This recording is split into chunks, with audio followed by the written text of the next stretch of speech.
Oh, I'm back. I have not played it in a little bit. How long has it been? It's the 19th. Oh man, I can't do math. It's been some days, 6 more days. Yeah, moving on. I said incorrect math. I have been up for a very long time. Did a lot of stuff today, just in personal life, and now I don't remember what we're doing. I think we're supposed to do a jump on like day 50, I think. Or was it 51? Something's happening soon, so I gotta prepare for it. Not to rank you up though. Huh? What do you mean we can't jump to the hunt timeline? What? Oh? You didn't see me around the school during the day, did you? That's because I was in the lab doing maintenance on the PLM. Oh. While I was doing that, I realized someone locked the machine in the hunt timeline. Don't tell me. 803? It's highly likely. But the only ones who know he's there, it would be proper for him if he showed up again. So he stopped us from going back to that timeline? Probably. I can't say for sure when he did it. But it must have been between day 45 when he first showed up, when he first saw us, and today 49. Oh.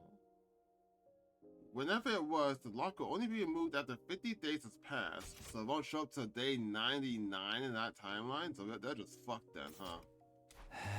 That means day 95 at the earliest. Oh, I mean, yeah, if he did it on day 49, then yeah, it'd be 99. But yeah, earliest would be 45. And everyone in that timeline gets wiped out on day 93. In other words, oh yeah, we won't make it. The fight of bestness. Yes, unfortunately. We sat there stunned for a while. They might not have been from our timeline, but all our friends are going to die. I'd spoken to the versions of them in that timeline, and spent an especially long time with Tsubasa. Those memories came rushing back. In my mind, I saw her bubbly smile.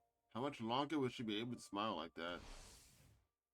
I clenched my fist tightly, infuriated at my inability to help her. That sucks. I understand how you feel, but what's most important is that we protect everyone in this timeline. In short, if all of the Special Defense Unit members in this timeline survive until 10 a.m. on day 100, the sum of all those lives will serve as a huge weight that can tear away the mighty spring that is the time loop. Don't get me wrong, I'm not saying this only because it's our way out of the time loop. I know, our priorities are still the same. We had to make the 10 a.m. on day 100, all of us alive and happy. Right, let's focus on what we can do to make that happen. It's not that complicated, is it? We just have to keep winning our defensive battles. All the way to day 100? Yeah, are you saying there's some other way? Hyoko's gaze slowly shifted up. If we went up there, we wouldn't have to fight. The artificial satellite? Wouldn't that be safer? It would boost our chances of survival much more than staying here. Kind of. It would, theoretically it would, but since I know in the original timeline going up there, like, there's an issue with something up there, it might not be safer up there. But how do we get there? The escape pod won't activate until day 100. I'm aware of that. We can't go flying into the vacuum of space if you rip the door off either. We can forget about the pod. How then? We can try calling for rescue. Huh? Oh, if we go to the other timeline where everyone's dead and use the Livor Mortis Code, we can call a rescue. We'll use the distress signal transmitter. The maximum cargo of the rescue craft is 2 tons, more than enough for all 16 of us. What? Didn't we go over this before? We need to input 9 out of 10 Livor Mortis codes from Team 1 to boot that machine. And those codes only show up when the unit member is truly dead, so that would mean at least 9 deaths. Wait, hold on. Are you suggesting what I think you are? I think so. Of course. Nobody has to actually die. We can just get the codes from other timelines.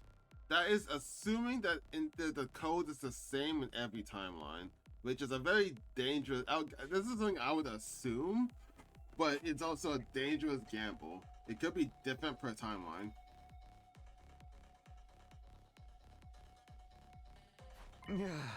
It's a good idea, but it's not the most pleasant means of getting things done.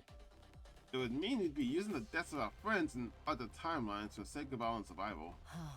That's true, but we wouldn't be killing anyone or allowing them to be killed either. We'd go after versions of them that were already dead, just looking at the backs of those we never could have done anything for. I'm sure they did forgive us. Yeah, I sure hope so. Think about it, Takumi. This would be for the sake of saving everyone in this timeline. Yeah, I get that.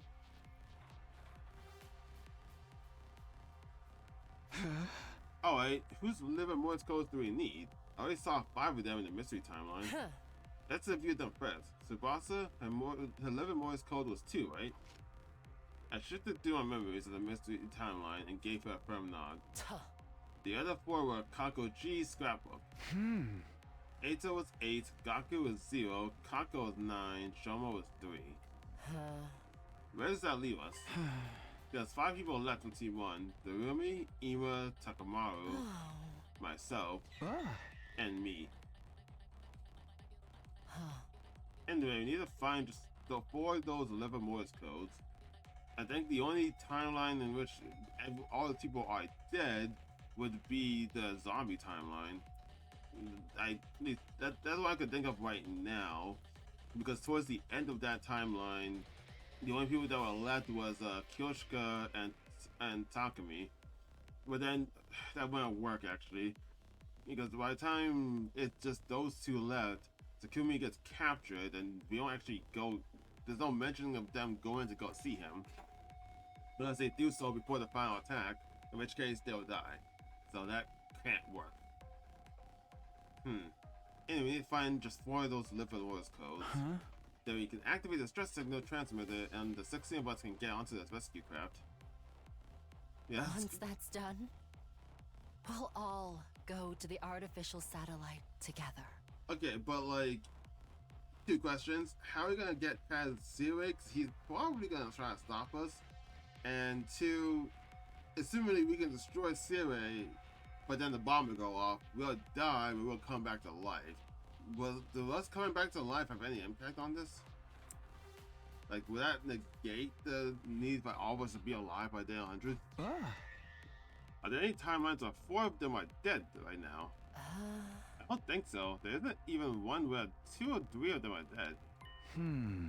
Well, again, this is a zombie timeline. It's just the issue is that it's Takumi, because he survives at the end technically. So we can't exactly do that. I guess we just have to check different timelines one by one. Indeed. We should probably go and find Darumi's Livor Mortis Code tomorrow. You remember, don't you? She's killed in a battle against Veshnis in some timelines. Oh yeah, that's a good point. So hers can be actually easily found.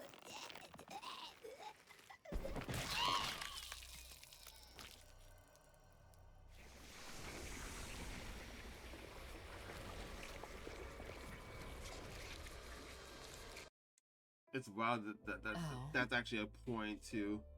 But jump to the coming of age timeline, which branches off from that event. I actually don't think I did that timeline actually. Did I even do that? Coming of age timeline? You don't remember it? So I doubt there's any point in explaining it. Yeah, I didn't do it yet. It's a timeline that plays out like some kind of teen drama. Like, wow, that teenage dream, you know what I mean? What, does he get together with someone? What, is he and like zombie kind of couple or something doing it? I had no idea what you was trying to tell me. I have a vague inkling. Hiroko stared into the distance, eyes narrowed with a kind of wistful yearning. It wasn't her, I guess. I guess it wasn't a zombie then. We should head back soon. You know, where we can leap tomorrow, right? Yeah, I just checked the device. Our window's between 7:30 and 11:10 p.m. I'll head to the lab in the morning. I still have some maintenance to finish. You'll come to the lab alone by 7 o'clock or else. Should have to be before I can respond, as usual. Left on my own, I casually glanced at the sky and saw the satellite. We might be able to get there before long. All I needed was 4 more Livor Mortis Codes. As I thought about that, I found it hard to calm the thumping in my chest. I stretched my hand towards the satellite and closed my fingers into my palm, as if I could somehow catch it in my grasp. Oh, so this becomes a timeline in which Veshness can gain the undying flames. She's gonna blow that satellite up, so that doesn't really help us. If anything, that kind of condemns us. And then there's no way Sirius gonna let us go and abandon the mission, so it's like, you're kind of ignoring that part too. Okay, does everyone else have one now? Everyone except Miss Suzuhara. Oh, that's fine. She went out to explore early this morning. I gave her hers before she left. Just a lame medal. I think I might be allergic to just cheap metal plating. When is the second day again? You can't throw them out. Throw them out. Yeah, in case you didn't notice, you've just been bestowed medals with great honor. Honor my ass. Hey everyone, why don't we have a party tonight? A party? Yes, to celebrate the halfway point. Now you're speaking my language, bro. I'm up for that. Me too. Count me in. One after another, everyone expressed approval of the idea. About to kill me? I was unsure how to respond. I wouldn't be there that night. I had to jump to that coming of age timeline, but I couldn't come out and say that, so... Yeah, of course. I'll let Hyoko know about it too. That settles it. Tonight we'll have a halfway to 100 party. Sounds great, but the name's kind of mid, ain't it? Then how about we call it a hump day party? I am picking up what you are putting down, Miss Amamiya. No. That sounds kind of fun. Sure, why not? Siri, Nigo, you don't mind, do you? Yum, yum, yum. Well, next defensive battle is on day 57, so... Okay, I'll grant you some special permission. But no freaking, no grinding, and no throwing it back. What terms are you saying, my good sir? Heh, yeah, Kyoshka, maybe you don't bring a sword to this one. I would never freak or grind the Horijumanji sword, but she was totally willing to throw it back.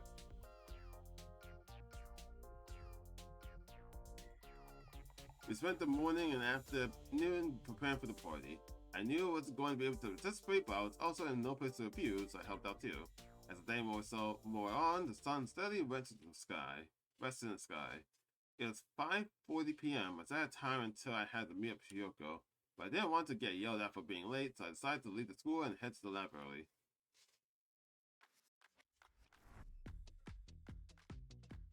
I stepped into the entrance hall. Siri and Nigo were there, almost as if they'd been waiting for me. Another late night with Suzuhara, huh, Sumino? You know the rules about relationships between students. No heavy petting. Heavy petting? That's not what's going on. We'll be back before the day is over, so that shouldn't be a problem.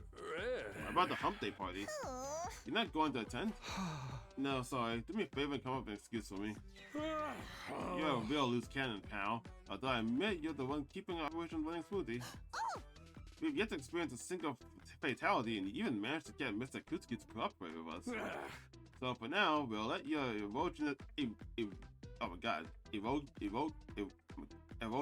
I can't say his word. Erroneous, there it is. Erroneous behavior slide. Normally, I'd have to execute you for this kind of stuff, you know. I'm so sorry, and so grateful for your generosity and understanding. He didn't mean that at all. Still, I never would have guessed a cerebral glitch repair program could be used like that. Neither did I. You managed to fix Akutsuki's defect and successfully used the Dolmec therapy on him too.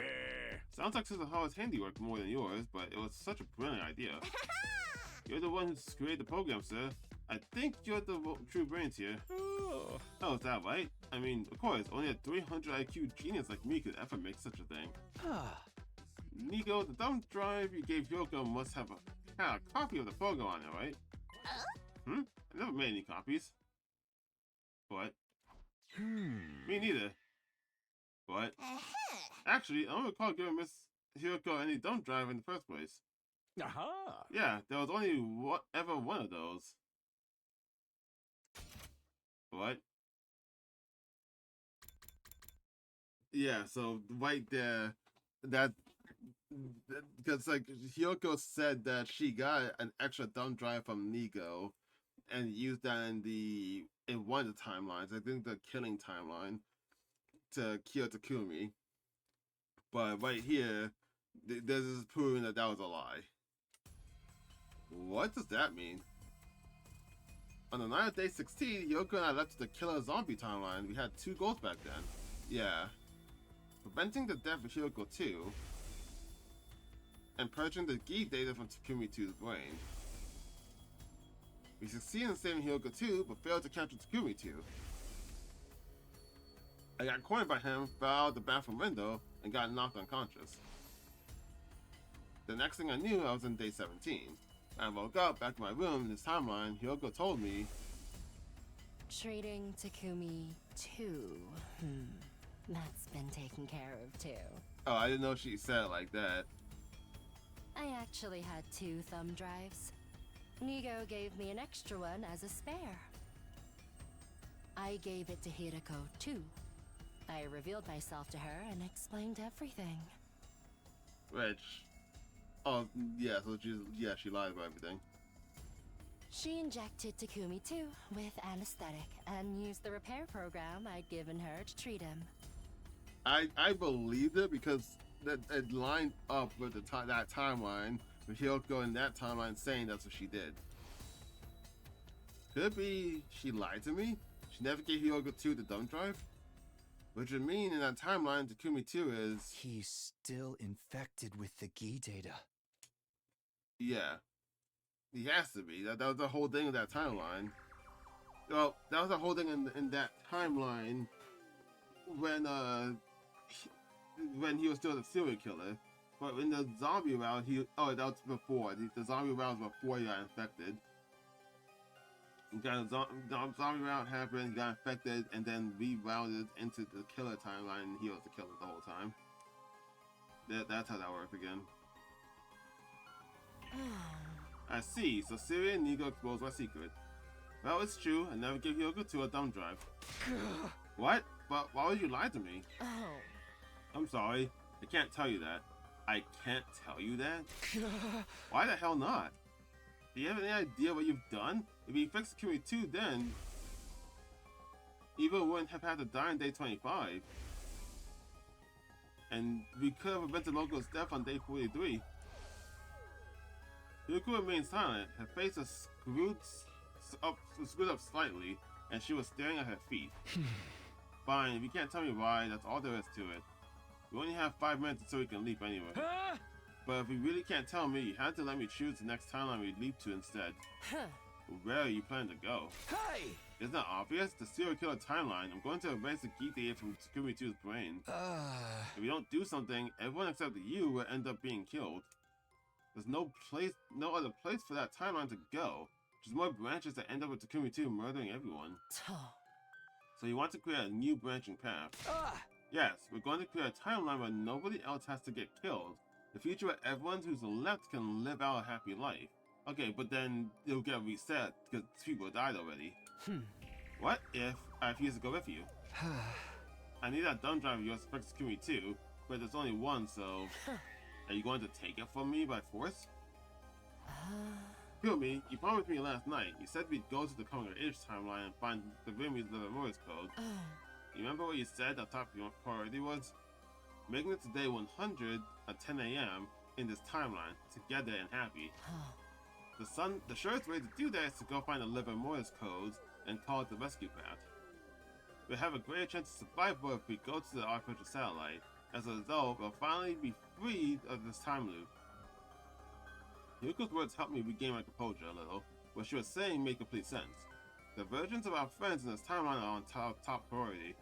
Yeah, and even if I did manage to fix the serial killer Takumi's timeline, it wouldn't erase the branch of that timeline where he never got cured. A timeline where Takumi 2 killed everyone would still exist, somewhere in the blood space. Knowing that, was there any point in fixing him? Only rail would still... Wait, what? One rail was still covered in flames no matter what I did. I don't know why it spoke to me like that. But then I thought about what Hyoko had told me before. Of course, one of them is still destined to burn in hellfire. There's no changing that. But it's better than if we'd never added that second line at all.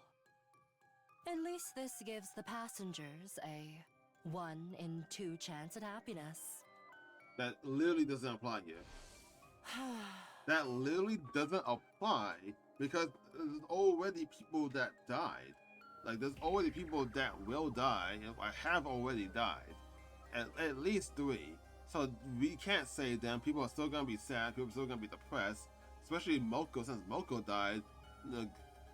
Kurara and Nozomi are gonna be devastated from that. And then because they died, they will just reset. There is no point. I sincerely apologize for lying. I was obviously in the wrong. Like, I get the idea. I guess like the future Trunks thing, like at least making a timeline where everyone's happy. But like, it's not possible to do when they already were killed. Like, you already failed. So going back there, I don't think would really do anything. Despite everything I just said, I'll let you make the final decision. You lead, I'll follow. I'll keep my mouth shut and cooperate with whatever you want to do. I thought about it. Should we go to the Coming of Age timeline to find Dorumi's Livor Mortis Codes? Or should we go to the serial killer timeline to fix Tsukumi too? After a lot of agonizing, I came to a conclusion. Oh. Well, Coming of Age. I feel like it's just more important to stick with our decision and like go by what we're already planning to do, which is to try and save everyone. Also, I'm kind of like skeptical if I can even make this choice because I didn't do this timeline. Though technically we're going to a point in time. Wait, no, we're not. We're going to. I keep forgetting that we can't go back in time. It's like a Kingdom Hearts thing. So we gotta like go during this exact point in time right now. It's not Kingdom Hearts, but like if anyone knows what I'm talking about, you know what I'm talking about. So yeah, day 45 in the Coming of Age route I've never done. So I guess it's one myself and knowing that each day we do show up in that timeline.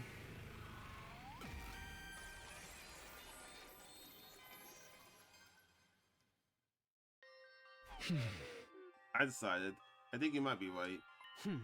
So going to the Coming of Age timeline. I nodded listlessly. This doesn't mean I don't feel anything for everyone in the serial killer timeline, of course not. But what matters to me most is everyone here in this one. You don't have to explain. I know how much it pains you to make that choice. You'd be surprised how little it did. Takumi, this is the right choice. We won't regret it.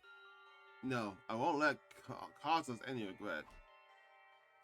Hiyoko placed her hand on my shoulder and I felt some of my tension in my chest ease up.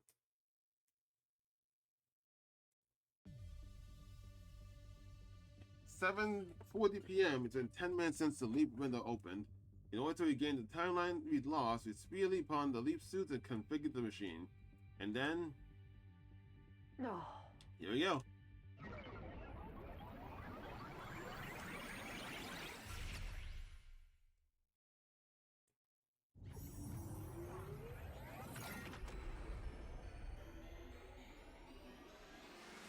You know, it's kind of weird.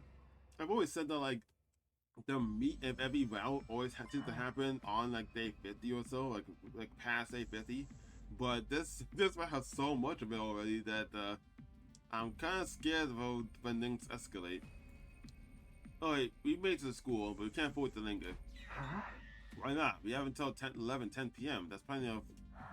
Have you forgotten what we came here to do? Look at the code on Dorumi's back, right? Yes, on her dead body. And where do you think that body is? I don't remember anything but the timeline. I never did it. You should still know Dorumi was killed in a battle against Vicious on day 9. That day is the start of this timeline in the Box of Calamity timeline. Oh yeah, I'm pretty sure all of us buried her. Now that you remember, you know what we had to do. Quickly, we kind of semi-reanimate her. We're going to dig up her grave. Well, yes, and hope that she's not too decomposed. Do we have any other option? That's why I said we couldn't linger. Oh my god. Yeah, I spoiled myself then. Because like that occurred to me just now. If I did this timeline first, I would have saw us probably digging up the body and be like, what the fuck are these fuckers doing? But... I understand your reservation. I don't want to do this either, but our hands are tied. We have to do this if we want to go to the artificial satellite. Okay. I grabbed the nearby shovel, shut my eyes tightly, and drove into the ground. She's gonna be decomposed, so we're gonna see it. Here I started to dig in silence. With each shovelful of dirt, there was a searing ache in my chest. Eventually, we saw Dumi's body in the dirt. She was drained of her cryptoglobin, leaving behind nothing but a blackened mummy. Oh yeah, that's right. That they do look like that after they're drained. So I don't think they can really decompose then. It was tragic to look at. My heart felt like it was about to burst. I averted my We eyes. have to do this. She fought valiantly to protect all of us in this timeline. Her body is the embodiment of all of the nobility and sacredness of that act. It would be rude of us to look away.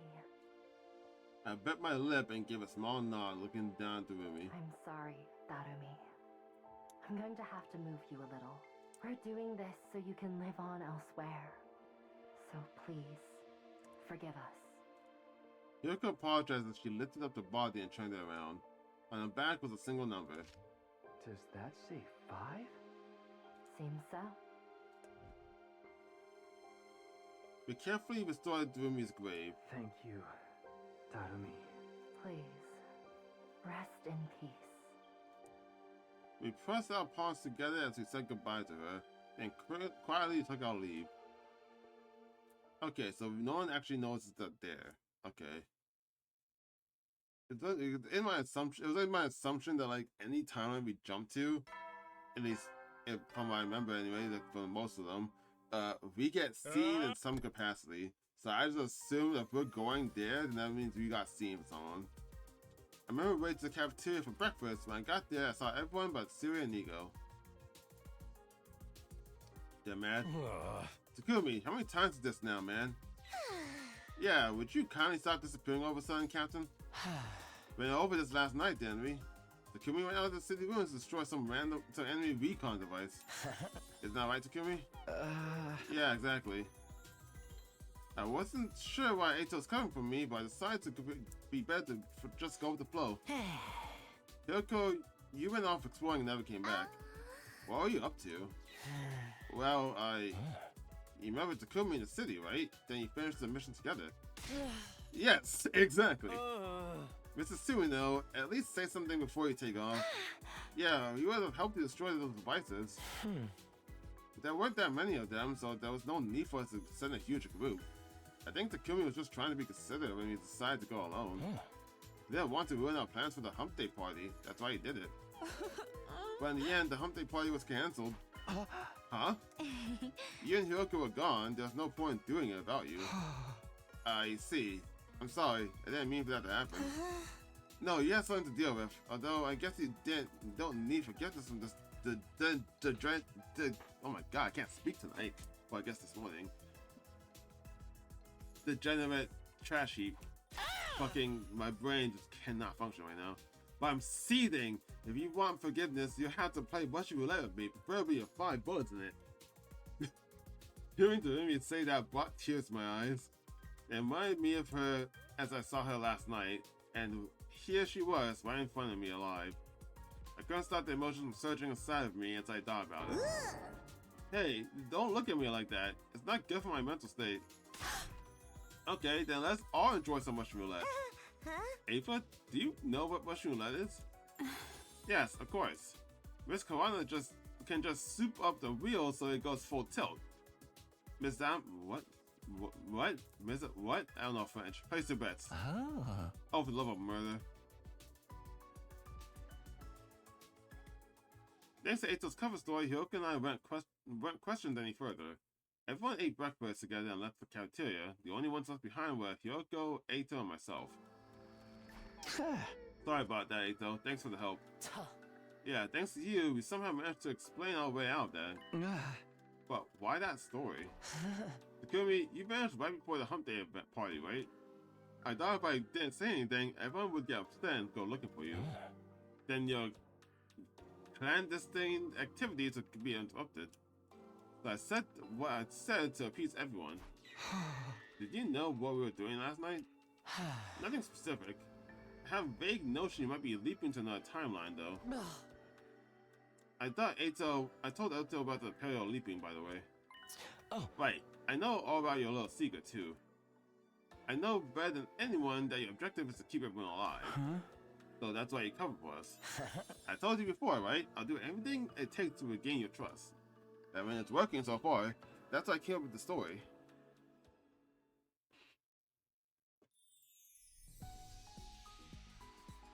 I let Yoko and Eito entrance my room. Then I started my usual rounds. Well, unfortunately, I do have to go exploring because I have like no materials right now. So that's gotta do that for a little bit. I wonder what's gonna happen. Oh my god, yep, this confirms it too. This is the first time I've seen this roster completely full. Never really seen it before. Move out! There's always at least one person missing.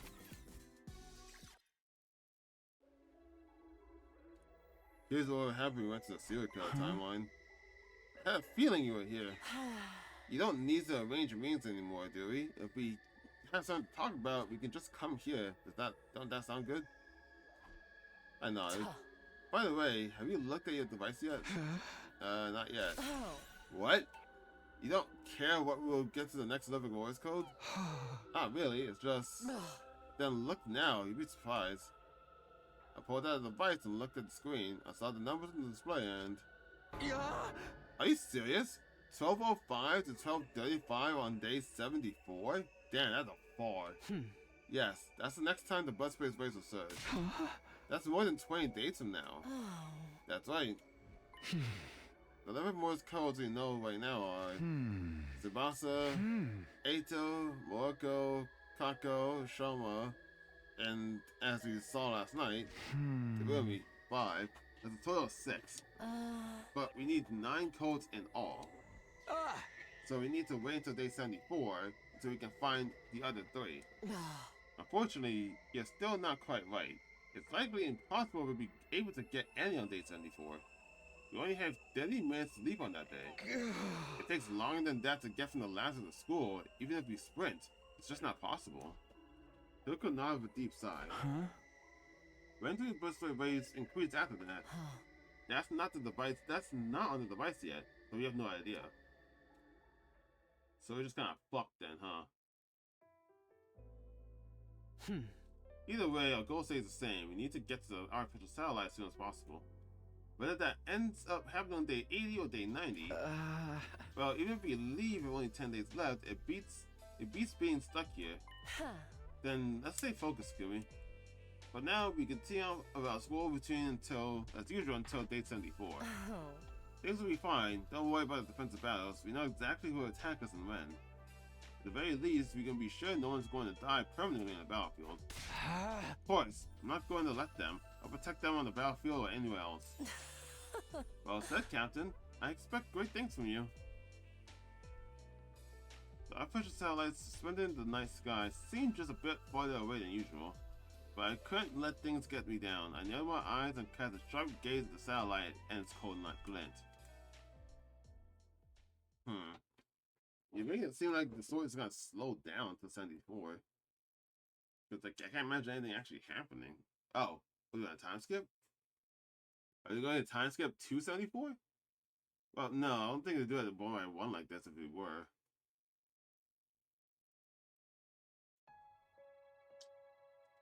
For 4 days, I lived out my life at school like I always do, as per Chiyoko's advice. I laughed and trained with everyone, and sometimes got into arguments too. But we didn't experience any serious issue, and time ticked away at relative peace. There's nothing we could do about the Livor Mortis Codes until the blood space race peaked again. I allowed myself to temporarily forget about that, and focus on living as normal life as possible. Day 56 came to the end. Day 57 will be soon upon us, the day of the next enemy attack. On that day, I'm going to take a small break to get something to eat.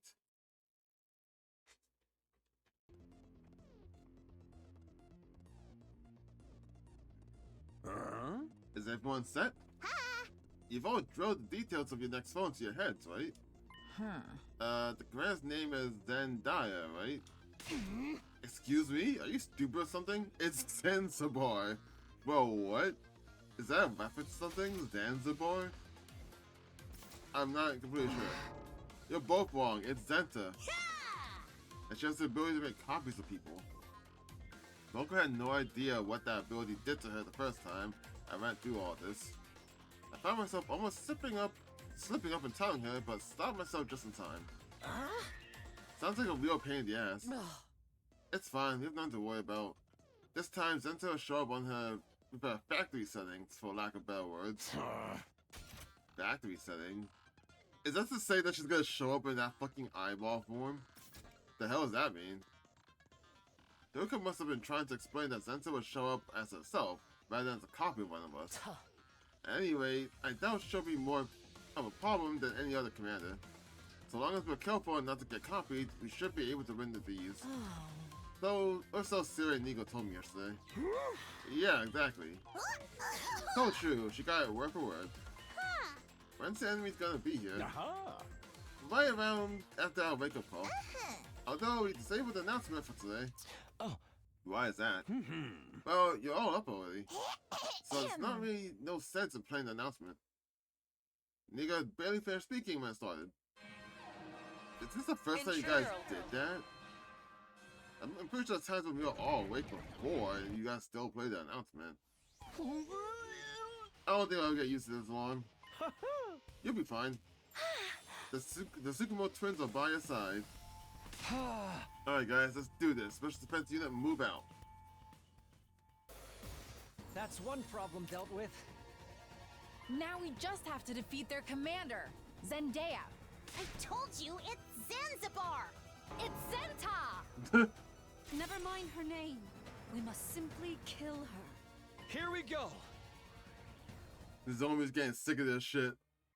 I am Zenta, the paragon of harmony. Even if my flesh is destroyed here, my soul shall live on eternally, and it will destroy you all. Okay, so like, why do you say this sentence? It never amounts to anything. With those final words, something strange happens to Zenta's body as she blew up.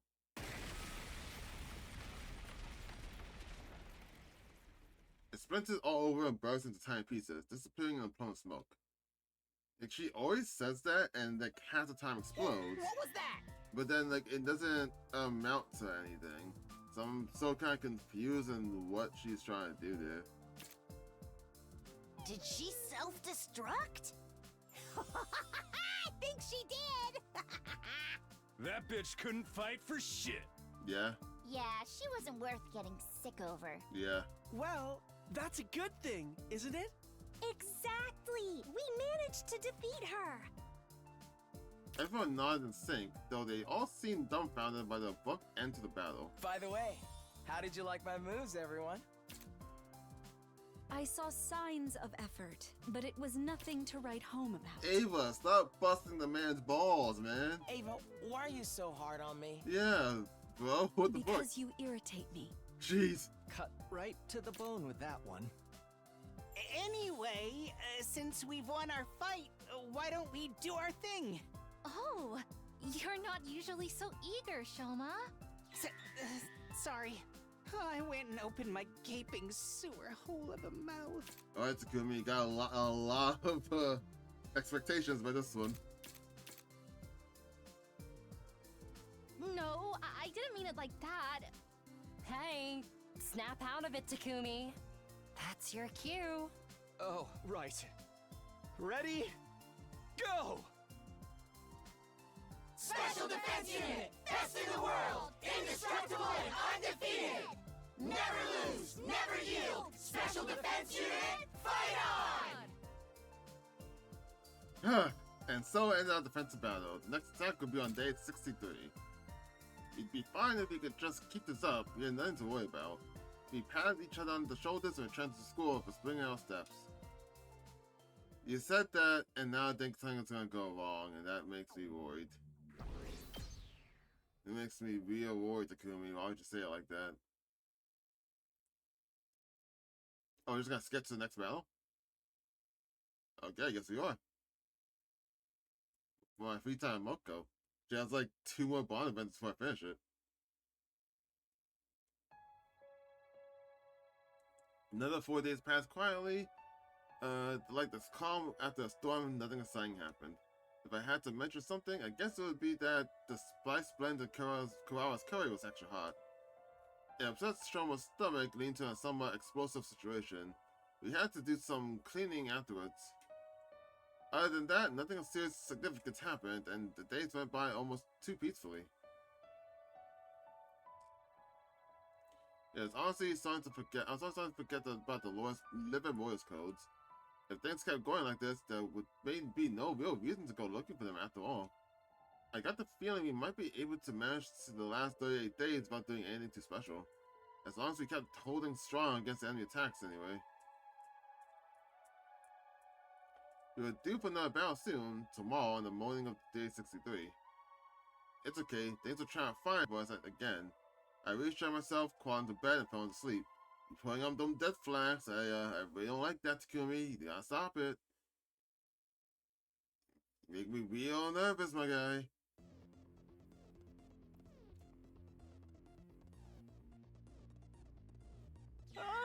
Oh, is this all the information there is in the enemy? Yes, it doesn't seem like there will be another commander this time. So we're just going to fight a bunch of weaklings? That's right. Alright, there's like 2 occurrences of that. We still didn't figure out why they just family's not talking either. Man, that's harder than even a real battle. Nevertheless, it won't be without its challenges. Challenges? The campfire they sent this time, they talk. They'll scream for help or call for their mothers as they attack.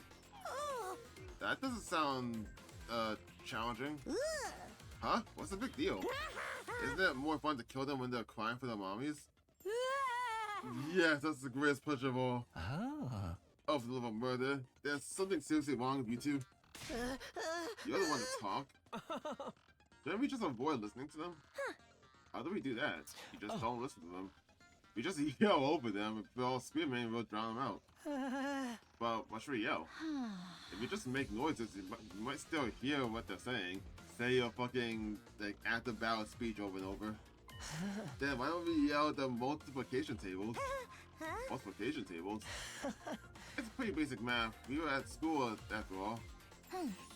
That's a great idea. Let's give it a shot. Why? Yes, truly an ingenious scheme.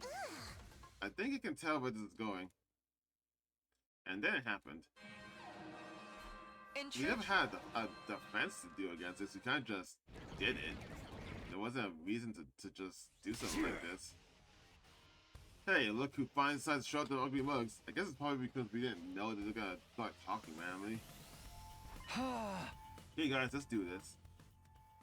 I feel like I still don't want to do this battle if we are, because I think that would be just as annoying.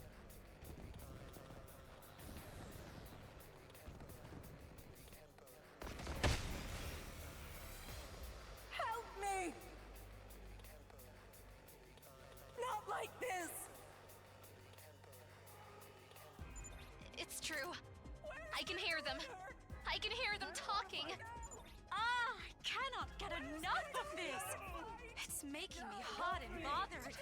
I cannot believe I get to kill them while listening to their pathetic cries! Ava, chill. It feels amazing, doesn't it? Let's just ignore those 2. Everybody else, stick to the plan. Here goes. Starting with 2. 2 times 1 is 2. 2 times 2 is 4.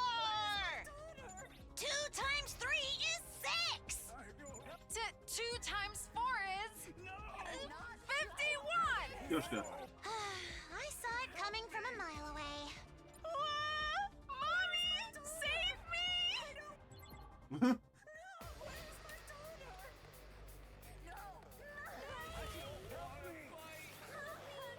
Yeah, I'm not hearing them like say it, so I'm assuming they're not even going to.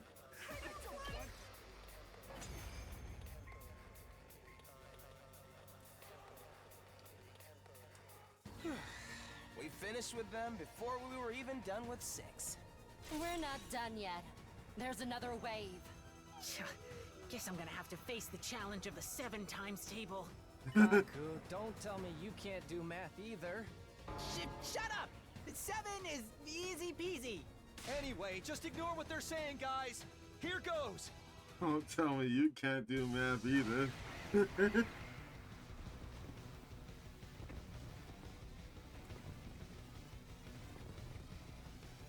I don't want to fight! No!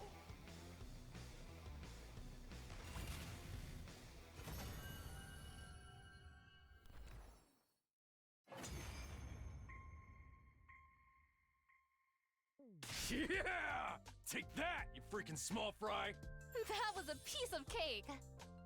Oh, are we done already? I kinda wish there were more. Absolutely not. I've had quite enough of multiplication. If another wave shows up, we'll have to start multiplying double-digit numbers. No! Please! Mercy! Everyone bursts into laughter.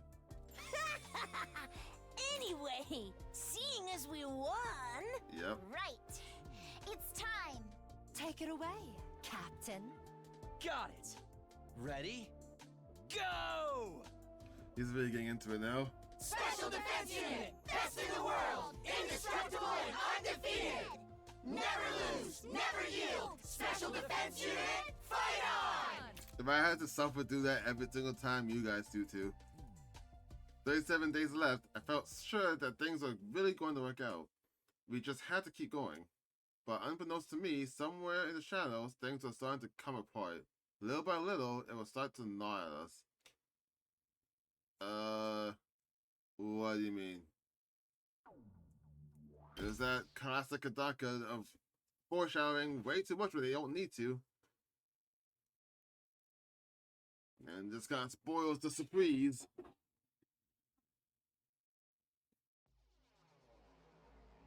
Over the past 2 days, everyone had gotten less communicative. Whenever someone did speak up, it was to make fun of someone or to make a cutting remark. It wasn't anything like our usual joking. There was no affection to it. It seemed like everyone just wanted to take out their frustration on the people around them. What? I didn't know why it was happening, but we had been living together in the same place for over 65 days. It seemed natural enough that our stress that had been building up might come out as resentment. The matter of the Livor Mortis Codes was still on hold. Hyoko and I hadn't decided which time to jump on day 74. We only have 30 minutes anyway. We couldn't get to the school from the lab and back again in such a short time. Still, it felt like a waste to let one of our rare opportunities slip by. That's why Hyoko and I were at a loss about what to do on that day. You're not really sure what you could do. Today was day 66. We were about to pass the 2/3 mark. Hold on. 30 minutes, day 74? I was gonna say, like, there's nothing you can really do, but there is a time that in the mystery belt, there is a timeline in which Takumi dies. If you guess wrong on the who's the killer, she died. It's on day 84. No, that's too far away. Also, I think what they said before, it was a long until like day 82 actually. So no, it's still gonna do that. Hold on, what? What was that? What's mystery about? I thought I just saw that there was actually an ending on day 74. Is that right? What is that?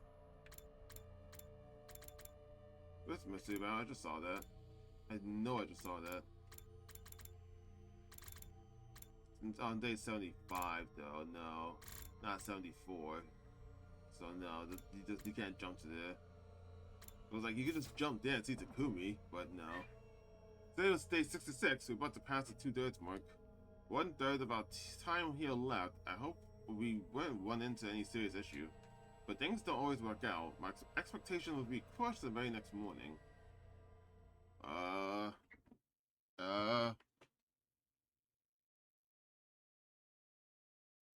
Why?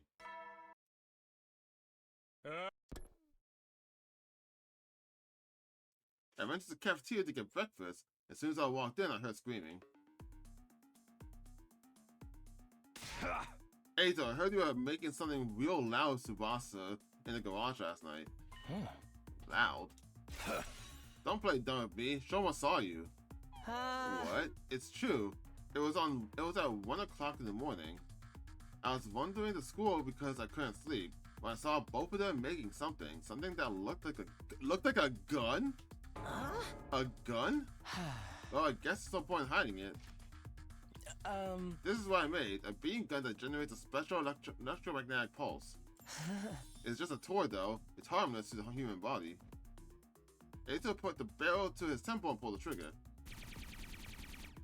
You see Persona 2? See? That was an interesting way to describe it. Harmless to the human body, then what does it harm? It doesn't harm anything, it's really just a toy. Eito was teaching me about how the different parts come together. Oh. Right, Tsubasa was the one who actually assembled it. I did a lot of reading while I was confined, that's why I learned how to make it. I just shared what I learned. Why would you waste your time on a silly little toy? Just something to do. Shh, keep it down. I want Sue and Nigo to find out. Why? Yeah, that's even more suspicious. Yeah, why? I believe you, Eito. You should always trust the shadiest character in a mystery. I don't know if that's true. What do you know about mysteries? The mere fact you do lots of assumptions about the genre shows what an amateur you are. Shut up, you nasty brat. I played dozens of mystery adventure games. I've played them all to death. I'm gonna have to stop you right there, Miss Amamiya. Nobody talks to my dear sister like that. Please, everyone, calm down. Ava, I'd appreciate if you kept your thoughts to yourself. You're a prisoner, in case you forgot. But what? Everyone's so pissed off right now. That's not fair. Eva's our friend. Wow, aren't we blessed? Goody Two-Shoes. What the fuck? Goody Two-Shoes is the raid end of another heroic opinion. Aren't you embarrassed? What is happening right now? Your mask is the most embarrassing thing in the room. And it smells like poop. That was so sweet to you, traitor. Sheesh, man, this is a problem with Gores. I'm sorry? Unabashed sexism. Your old-timey gimmick is so lame. Who asked you to pipe up? You wanna go? Gaku? My bro? You will lose that. You will lose that fight with basically every single person here besides maybe Shoma. Come and get it, loser. Shut up, all of you. Knock it off. Hiroko shouted at the top of her lungs. The room immediately fell silent. I'll hold on to that beam gun of yours. Hiroko held out her hand and Eito gave her the gun. I'll be the one who decides this is really just a toy. Everyone be quiet and behave until then. You guys aren't yourselves right now. Something is very wrong. Go back to your rooms and cool off, understood? Yeah, what's happening to them? Why are they suddenly hostile to one another for apparently no reason at all? For the rest of the day, everyone did as they were told, shutting themselves in their rooms and never coming out. I'm wondering if this is like... I don't know if I don't remember if they mentioned it or not. I think they did, that like Destiny just kind of like forces certain situations. I wonder if Destiny is like, we are supposed to stay in this cursed loop. So it's kind of forcing us to like destabilize and be hostile to one another to try and cause a death. I'm wondering if that's what's happening. The sun set as we stayed inside. And when it was dark out,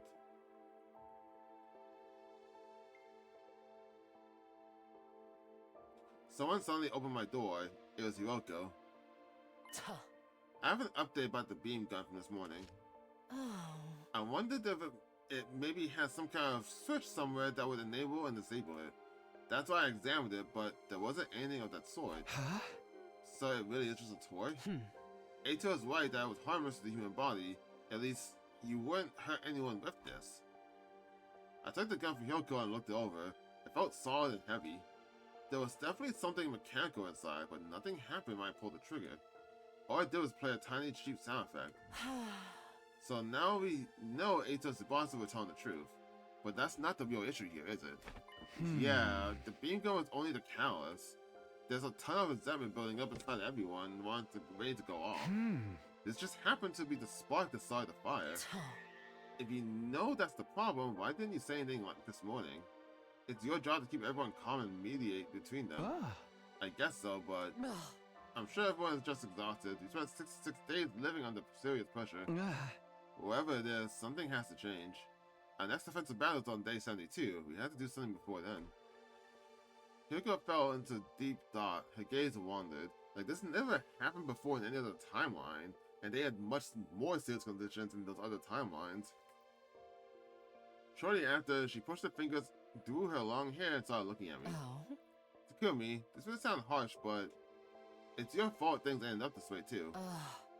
You've acted a little too distant from everyone in this timeline. I know I've done this loop 146 times. There were timelines where you were a lot more proactive about integrating with the group. In those timelines, the others admired you more than they do now. They never would have fought like they did today. Their captain was an anchor for them, and that strengthened their unity. That doesn't mean those timelines are perfect. We lost a lot of people in them. This isn't my first time saying it, but this timeline is a real miracle. Nobody's died, and even Eito not outside. You need to treasure this timeline. The experiences you have here, the time you get to spend here, ultimately, that's what will lead to unity and harmony among the team. Hyuko quietly left my room. I couldn't move. She was right. There was no doubt about that. Her words weighed heavily on me, sinking into the pit of my stomach. But I couldn't just stand there and dwell on it. I already knew what I had to do. I think I know just the thing to fix this. I clenched my fists and murmured, trying to encourage myself. What, I have another party that you're actually gonna be there for?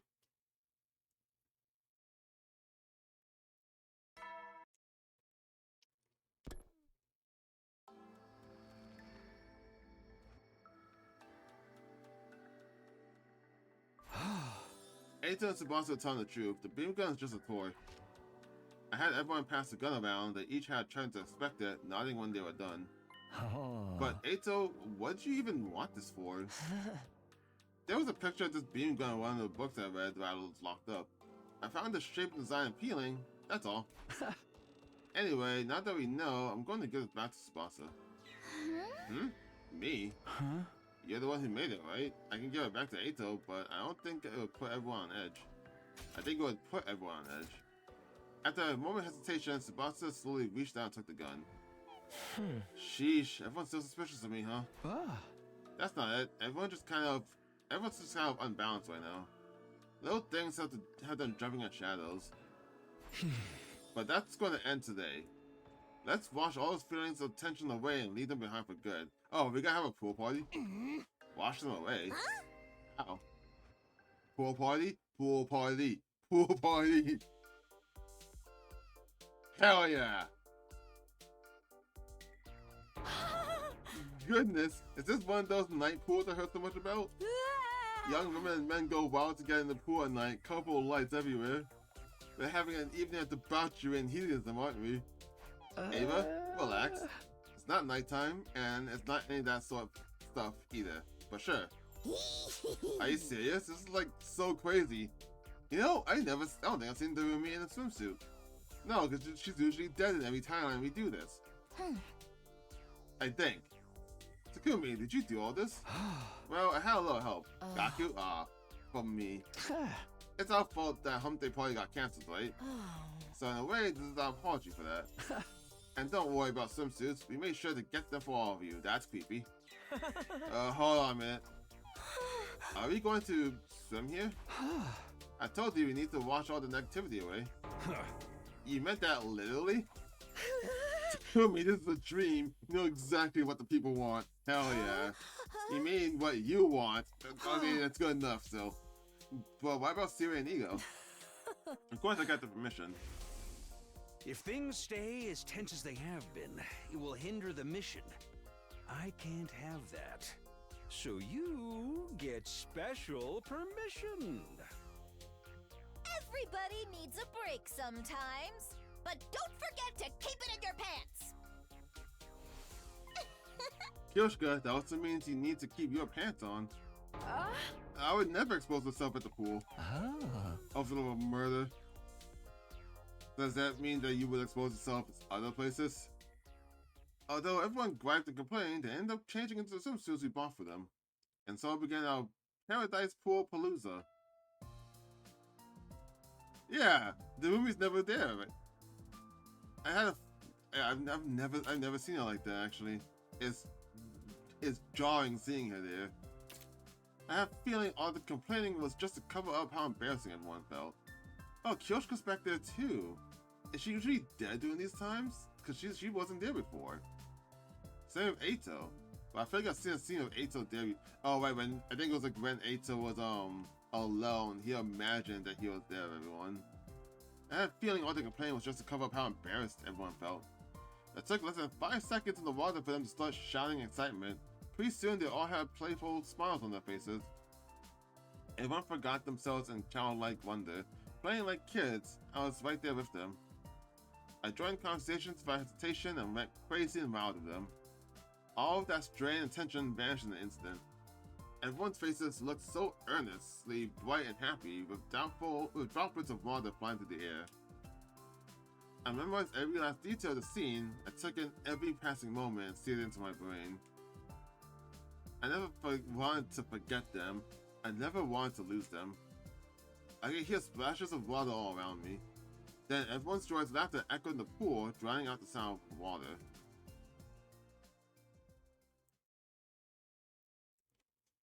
Well, I feel like something bad's happening right now. Did we skip? I don't remember that being on day 68. Huh? We're going to do what we did yesterday all over again today? Tsukumi, it's big and special. You can't just keep doing it. Well, the plan's a little different. Oh, this is that was the 6th. I forgot that was day 69. In celebration of a badass day, we'll be playing music with a rock flavor all day. He's usually dead during this time, so they don't usually do this. Yeah! With our adrenaline pumped to the max, in the name of the fucking badassery of humanity. I love hearing him just like break his lines when he's gonna say that line. Oh, just gonna keep doing. You're just gonna blow through all the festivals, huh? What is this? Could it be a festival? I've heard of these. Young men and women go crazy chanting I say the sands are wild and free around the watchtower. It's a gathering of wild abandon and artistic expression to release pent-up desires, isn't it? Why are you so horny this round? Absolutely not. You're right about that being a festival, though. Wow, this is amazing. It's the coolest thing I've ever seen in my life. And yeah, Doremi's never here for this either, because she's dead on the timeline to do this. Oh right, you've never been to a festival before. That's right, I'm so touched. Takumi and Yoko, did you do all this? Only did a quarter of the work, the rest was all Takumi. Takumi, you look like crap about the dark circles around your eyes. Yeah, I was up all night working on this. You're crazy, man. I thought the pool yesterday was cool, but this is peak. I felt mixed emotions hearing Gaku's compliments. I set this whole thing up based on what Gaku did in my timeline after all. I'm not so hot on festivals personally. But they work so hard to please us, it would be a waste not to enjoy ourselves. She's right, Doremi.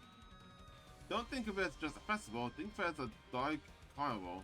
I don't know, I had the thought just now, like they're pointing out that Takumi's tired.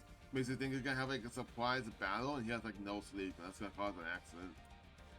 Well, why didn't you say so? Now I'm feeling it. Womp womp, what womp womp? Okay, sure, whatever that means. Anyway, let's have a blast together, guys. But what's with this music? It's ridiculously out of place. Just then, Siri and Nigo showed up. I was trying to do a rock vibe today, and you ran up instead of a folksy thing instead. Couldn't you have made it more like a modern music festival? I can see you put a lot of effort though, so I'll give you what you want. Wait just a second. Two of them disappeared. Some time passed and then...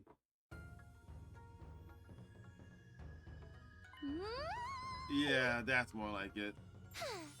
This is the kind of song you need for a festival. Then let's get this party started. Everyone cut loose and have fun.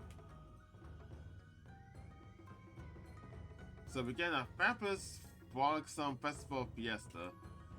Why the 4 Fs? Is anything? Oh yeah, Darumi just chilling in the background being Darumi. You know, I don't remember Yagamu in that pose. Usually I thought he was behind a stall. But that's a new I feel like that's new for him. I'm just trying to see. Wait, where's Ava? I was trying to see like if there's anything new with these with this event scenes. That's what I'm looking for. That's where I'm looking for. But yeah, Ava's just missing. Is she usually here? The festival is alive with activity. The air was filled with the sound of happy chatter all around me. Everywhere I looked, I saw radiant smiles. There wasn't the slightest hint of gloom on their happy faces. What do you mean, Heavy? Do you not see the Rumi? After I do the festivities, Kurawa started cooking. She made the Azuki family's special curry recipe, handed down through the generations. It was so popular we had a line for it, and before long we'd eaten every last drop. As we were done eating, it was Gaku's turn to entertain us. Gaku climbed the tower and got on the DJ equipment and showed us his skills on the turntable, and he's not good at it. The rest of us danced to the rhythm, wild and free, went crazy chanting and singing. We spun and flew, sweating so hard it practically melted away. And we continued to dance around the watchtower all night long.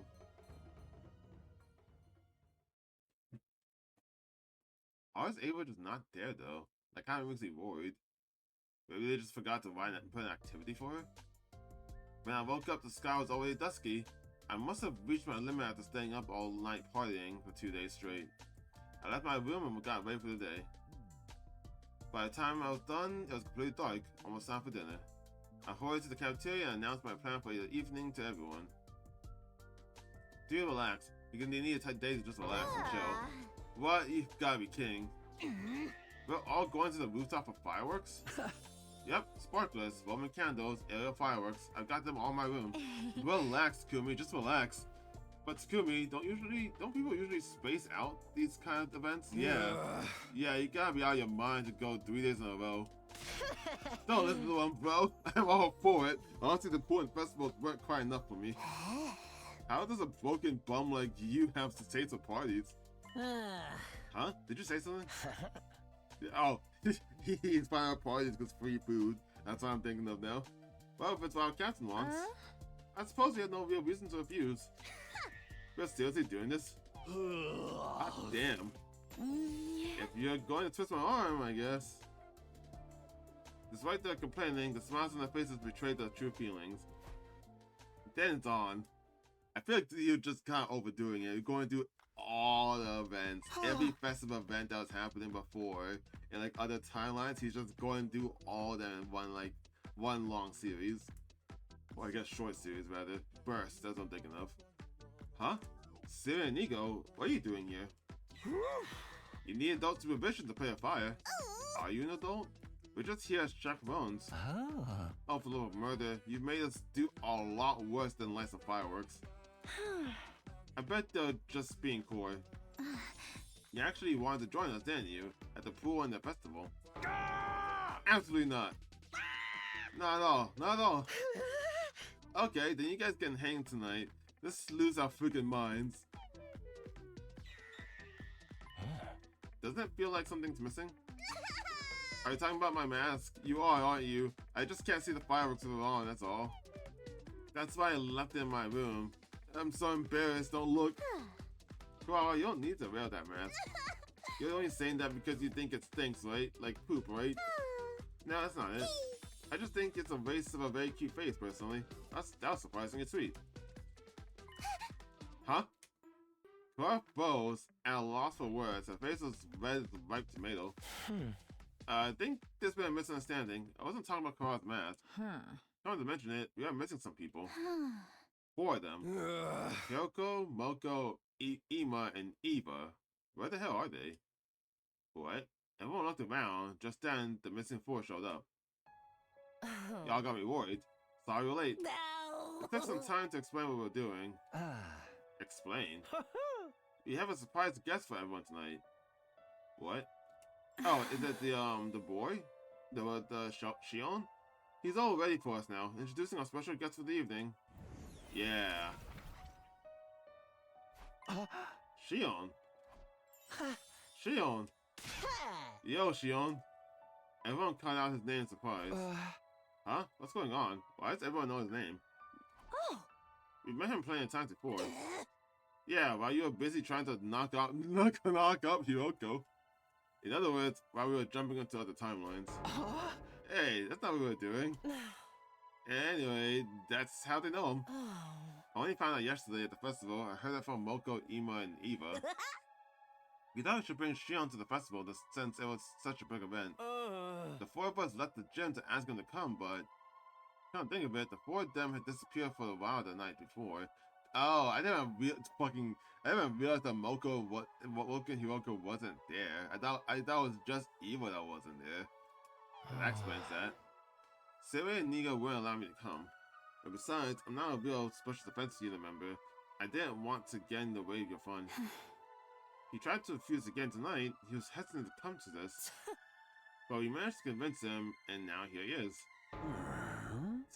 You lot don't listen to a word I say. You're raising his energy. Just summoning an avatar like this uses up strength. Was this a bad idea after all? Well, obviously it's fine. Huh? Shion is as much a part of a special defense unit as any of us. He's our 17th member. If he dies, we all die. If we die, he dies. Hey! Our destinies are intertwined. He's one of us, an important comrade. Oh, we need that baby drawing, huh? Because without logic, if he dies, then we'll still loop back, and he'll die on day 100, so we need to save him. If we're going to disrespect one of our friends like that, you already know what I can do. I sent a sharp glare towards Siri and Nigo. The two of them were clearly wowed by it. Takumi. Fine, if you're going to go that far, you can have it your way, but just for tonight. Be grateful for the Honorable Siri's magnanimous treatment. Thank you both, and you too, Takumi, sincerely. A nod with a grin, still everyone else is smiling. Alright, time to get this show on the road. The fireworks are in your room, right, Takumi? Let's go get them.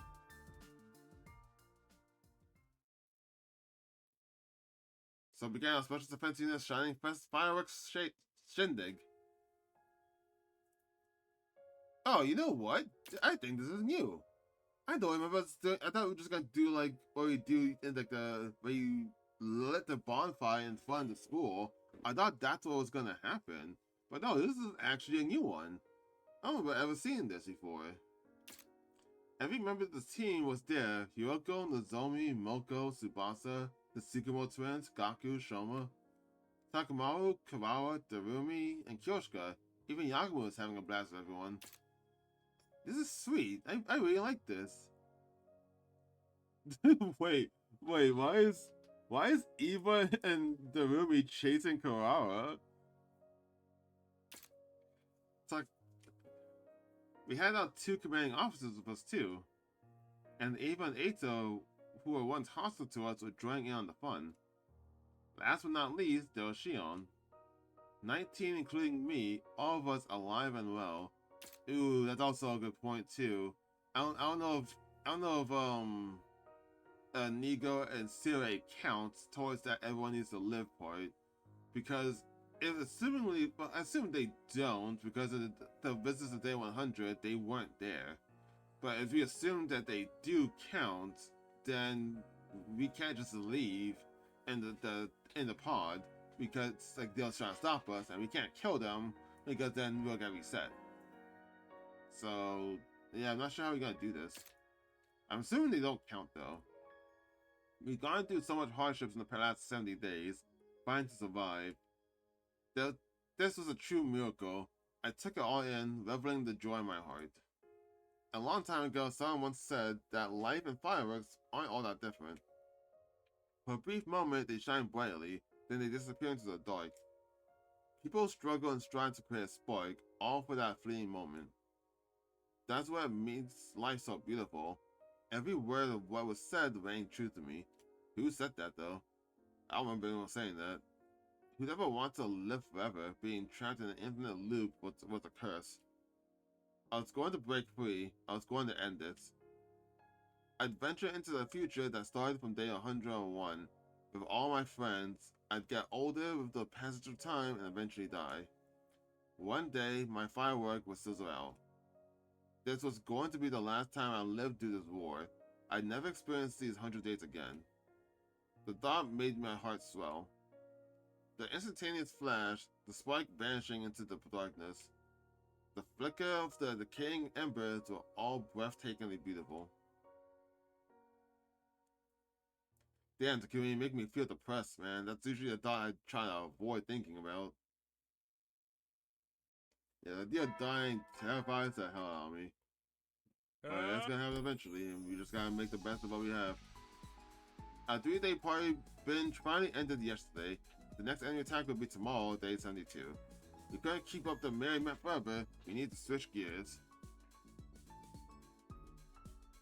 Once I was done with my breakfast and back to my room, I head back to make my rounds. Oh fuck, finally free time.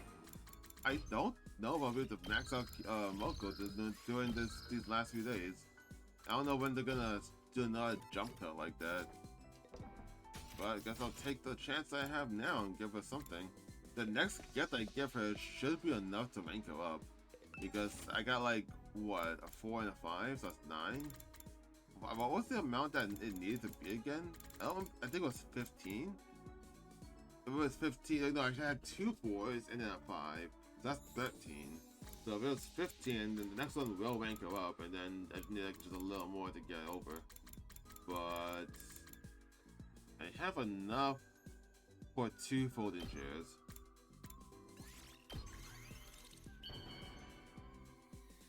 So then that means I'll need one more thing to give 2. Because that's 13. Whoa, this is fat! No, that's not how that works. My rival popped into my head just now. And now I really feel like training. Rival? Not my rival in love, mind you. A girl I met when I was first training to be a pro wrestler. What, did you meet Sakura Agami? And is that your rival? I told you before that you needed absolute strength to succeed in this industry, right? That's why I tried out all kinds of martial arts, and I never lost! Except to one person. It was a female martial artist who clinched the championship at an American MMA tournament. Yo, I was joking. Are you actually referencing Sakura? She'd remained unbeaten for more than 400 matches and was virtually the strongest hominid in existence. People called her Ogre. Yep, she is. She fucking is. Oh my god. What a reference. She was the same age as me. I couldn't believe how strong she was. And we got you, bro. Can we switch? Can we call Sakura for this game instead? But we've become good friends since then, and even go out for dessert and protein shakes sometimes. Well, so this game is canon to Danganronpa then? Is that what they're saying? We spur each other on to greater heights. Thinking about her reminded me that I have to keep up with my training, even now. Fucking wow reference that was. I love that. I thought I'd be getting much sleep, even though I'm totally right in the partying. They say it's hard to sleep when you're overtired. Is it? Is that what that does? Well, no sense in just laying around here. Maybe I'll go out and do for a little walk. It'll make me sleepy. Is that why I have trouble sleeping too? Am I always just so overtired that I just can't sleep? Is that a thing? I convinced myself to leave my room. It was just then that I heard someone sniffling. Hiroko? I could see someone on the other side of the fence. It was Hiroko. Huh? Again? Something like this happened before, not on day 9. Anyway, I couldn't very well leave her like that. I went closer and hopped the fence and sat down beside her. I knew it. Behind the lenses of her glasses, Hiroko's eyes were red, with countless trails of tears running down her cheeks. She was holding something tightly in her left hand. It was a calico cat figure I had given her on day 10. She hurriedly put it into her back in her pocket when she noticed me, and moved her glasses to wipe away her tears. The silence continued. I stayed by her side, not saying anything. After a little while sitting there like that, Hyuga finally spoke. You're not going to ask questions today? Last time you charged right in without any delicacy or tact. Hey, even a guy like me can learn from experience. Do you remember what happened on day 9? Yeah. No. Hyuga raised her head and stared at the faraway flames forlorn. I had a dream on the night of day 8. And I had the same dream last night. It was day 101. Everybody was there. Everyone except me. I must have died somehow. I saw you there, Takumi. You were in my dream, so I'm positive you managed to break free from the loop. Or perhaps I should say, you will manage to break free. But I'm going to be trapped here. Forever. Don't say that. Hyuga bit her lip and hung her head. I could tell she was fighting hard to keep from crying again. I spoke up before the tears had a chance to flow. Come on, Hiruko. It was just a dream. It doesn't mean that really happened, or will happen. Think about it. If you were dead, how could you see everybody? It wouldn't make sense if I was the only one to break free from the loop. We need everyone from the Special Defense Unit to survive in order to escape it. That includes you. I guess what I'm trying to say is, you don't have to worry. It was just a bad dream. I hope. It's going to be okay.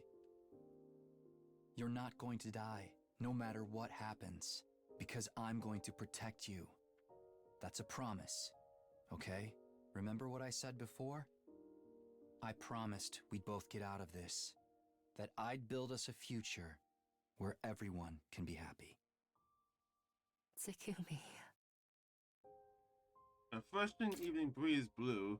Every time Hyuga's hair moved in the wind, I caught familiar scent. The smell of lavender. Enveloped in that sweet fragrance, I sat there and waited for her to respond. I hate that you keep mentioning her scent. It just reminds me of the Visit Day 100 ending. Smelling that's the smell of lavender means that she was there, and it bothers me because I'm like, why was she there? Eventually, the trails of tears had all but dried from her cheeks. Looking much more like her usual self, she gave a little smile and spoke. You're right. It's not like me to be so bothered by a dream. Maybe I was just feeling nervous because we're getting closer to day 100. I nodded. Forget about all that for now. I've had an idea. An idea? Our next opportunity to jump is day 74. From 12:05 a.m. to 12:35 a.m. You remember, right? Yeah? I'm going to do something. Here. What? Hyuga pulled a coin out of her pocket. I'm going to toss this coin. And you're going to call heads or tails. That's a very cool coin. Wow, that's awesome. Heads is the sun. Tails is the crescent moon. What happens if I get it right? How about we go explore the ruins together the day after tomorrow, on day 73? Why then? We have a battle tomorrow. They'll come in the morning, but we'll be too tired afterwards. And if I get it wrong? Then we won't go. We'll just sit around and do nothing that day. What? We're going to explore... So we're going to go explore the ruins on day 73 because we're too tired after 72. And we get it wrong, we just relax. This feels like the comedy route. Like we eat chicken or fish. Like, fucking, what does this do with anything? I was confused. Yeah, I am too. Why are we going out exploring if I get it right? Oh, is that a date? Trying to indirectly ask me out? Yeah. Don't be so stupid. That's not it at all. That's a cute face.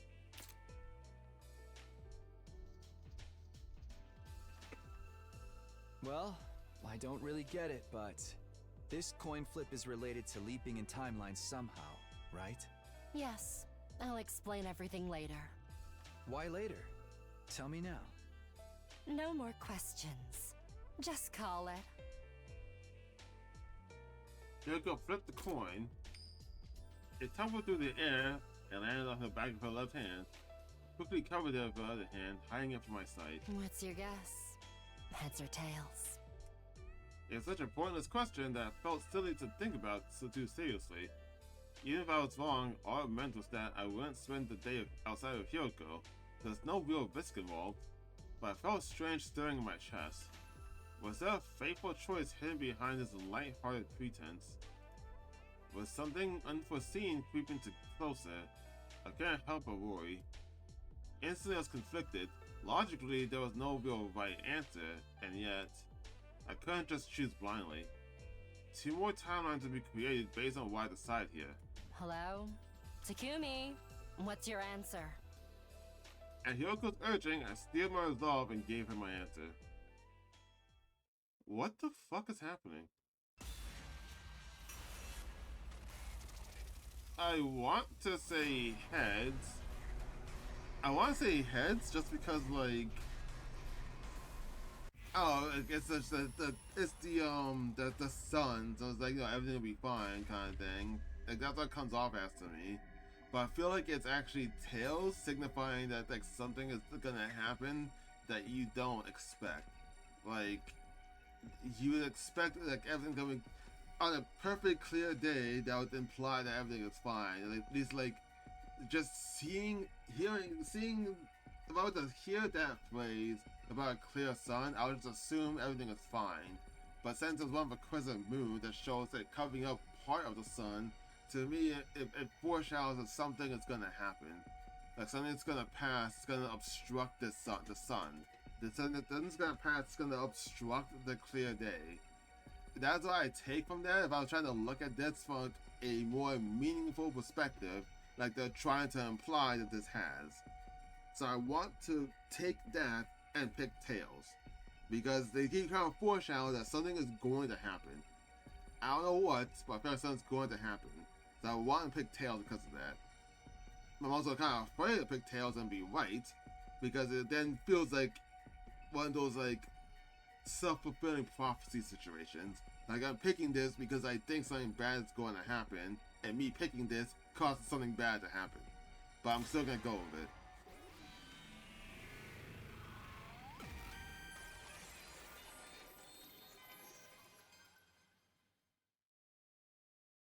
Tails. I gave my decision of confidence, and Hyoko moved her hand to reveal what was underneath. It was the sun. Fuck. Which meant I was wrong, huh? Sorry, Hideko. Guess this means no date for us. I don't care. And I told you. It wasn't a date. Yeah, okay. Anyway, tomorrow's another defensive battle. I'm going to bed. See you. She clearly sounds upset. With that, she climbed over the fence and left. I was left on my own, staring at the undying flames in the distance. Hey! You said you were going to tell me everything! I spent the night without ever finding out what was the coin toss had to do with our next leap. About Hyoko's real intentions behind our potential non-date. Huh. I feel like I made a mistake. Why do I feel like that, though? For real? It's all campfire again? Yum, yum, yum. That's right. Excluding Veshness, there's only one commander left, Dalshara. But he's not coming today, so... Well, was I in the tournament of multiplicity tables again? There's no real reason to do that this time. I'm already used to hearing them talk. Right, we can just ignore what they're saying. Together, this will be a breeze. After all those parties, we're a closer knit team than ever. Let's show them how much strong the special defense unit is now. Everyone clenched their fists in determination. The alarm sounded immediately after.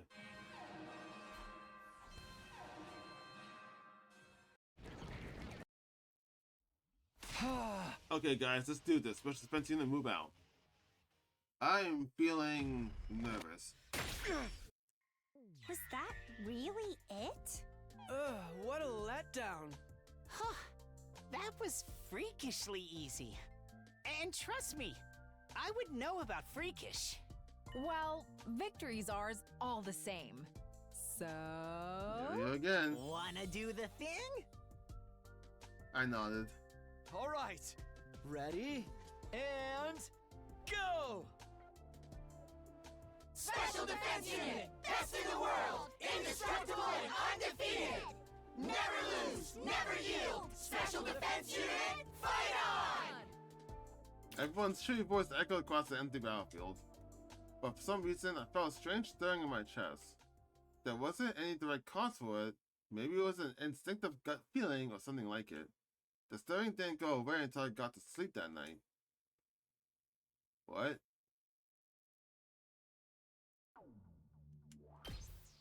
Is it because he added "and" to that? Is that ready and go instead of ready go?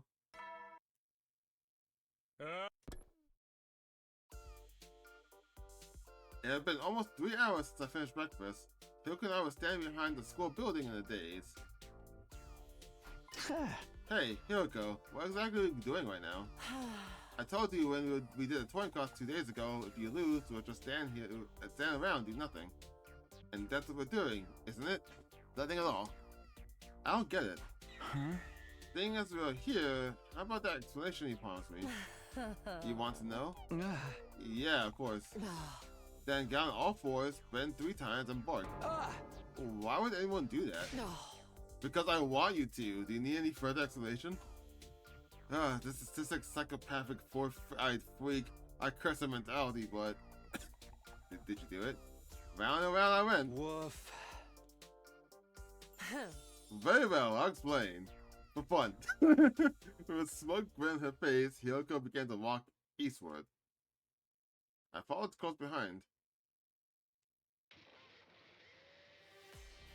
Before long, we were deep in the forest. Suddenly, we stopped, and Hyoko turned around to talk to me. When is our next sleep window, Takumi? Day 74, 12:05, 12:35 a.m. Around half a day from now. Are we going to anywhere during that time? No, we are staying put. We are. You failed the coin toss the night before last night, remember? Yeah, I called tails. But that means there's a timeline where you called heads. In other words, a timeline where you were right and we ran out today. To keep it simple, let's call the versions of ourselves in that timeline Takumi 4 and Hyoko 4. Tonight, Takumi 4 and Hyoko 4 will come to this timeline. What? Wait, what? Let's call this version of ourselves... We'll come to this timeline. We're going to visit ourselves from some kind of right guess timeline? That's why I said what I said. If your answer was right, we'd jump timelines. If you were wrong, we'd wait. That's the decision I made before I even tossed the coin. But what are they going to do here? They'll meet up with us. And then what?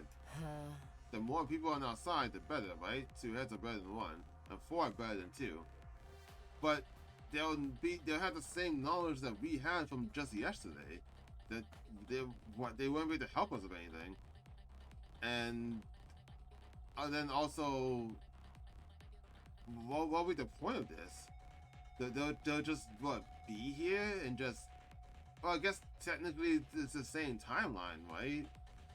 So, but then when they did that, there'll now be a timeline, a version of this route in which they don't have a Hyoko and Takumi. So they'll just go back, right? Is that what reason they had to stay? What are we doing right now? What? I assume you haven't given up on using the distress signal transmitter. Are we saying that we're gonna kill ourselves?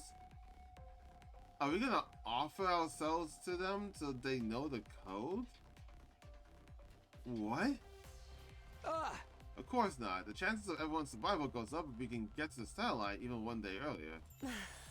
Don't you think it would be more efficient if we split into 2 teams to find out the Livor Mortis Codes? The teams can meet up later and share the codes they've learned. We only have 3 left, so yeah, if we can make that work, we'd get them a lot faster.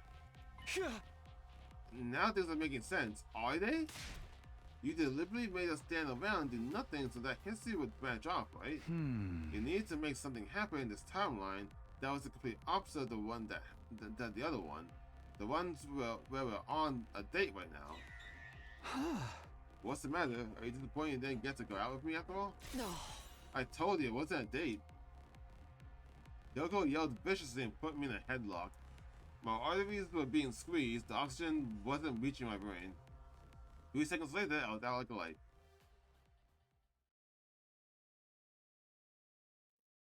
What are we doing? 12:04 a.m. Hyoga and I stood in the center of the lab, waiting for Takumi 4 and Hyoga 4 to appear. 1 minute left. Be careful, the window's only 30 minutes. Got it. We need to use our time to talk to them. But why? If we go too long, they won't be able to go back to the timeline. Yeah, so let's not waste time on idle chit-chat. What do you mean by idle chit-chat? I don't know. Gossip about dirty manga? Why would we do that? As I was complaining, the clock tripped over to 5 minutes past the hour. Oh shit, it's working.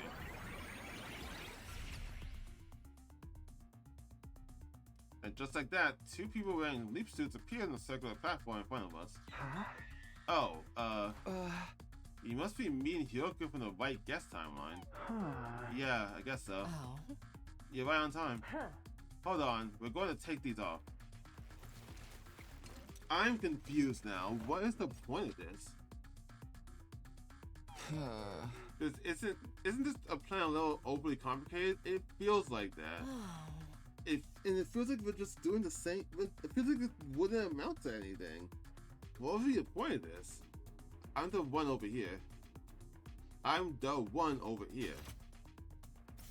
What does that mean? Over where? I don't even know who I am anymore. It's me, Hyoga 1. How do you know that? Excuse me? I'm Hyoga 1. You're Hyoga 5. No, you're Hyoga 4. Bro, what is this thing? This whole thing's a mess. Put your leap suits back on.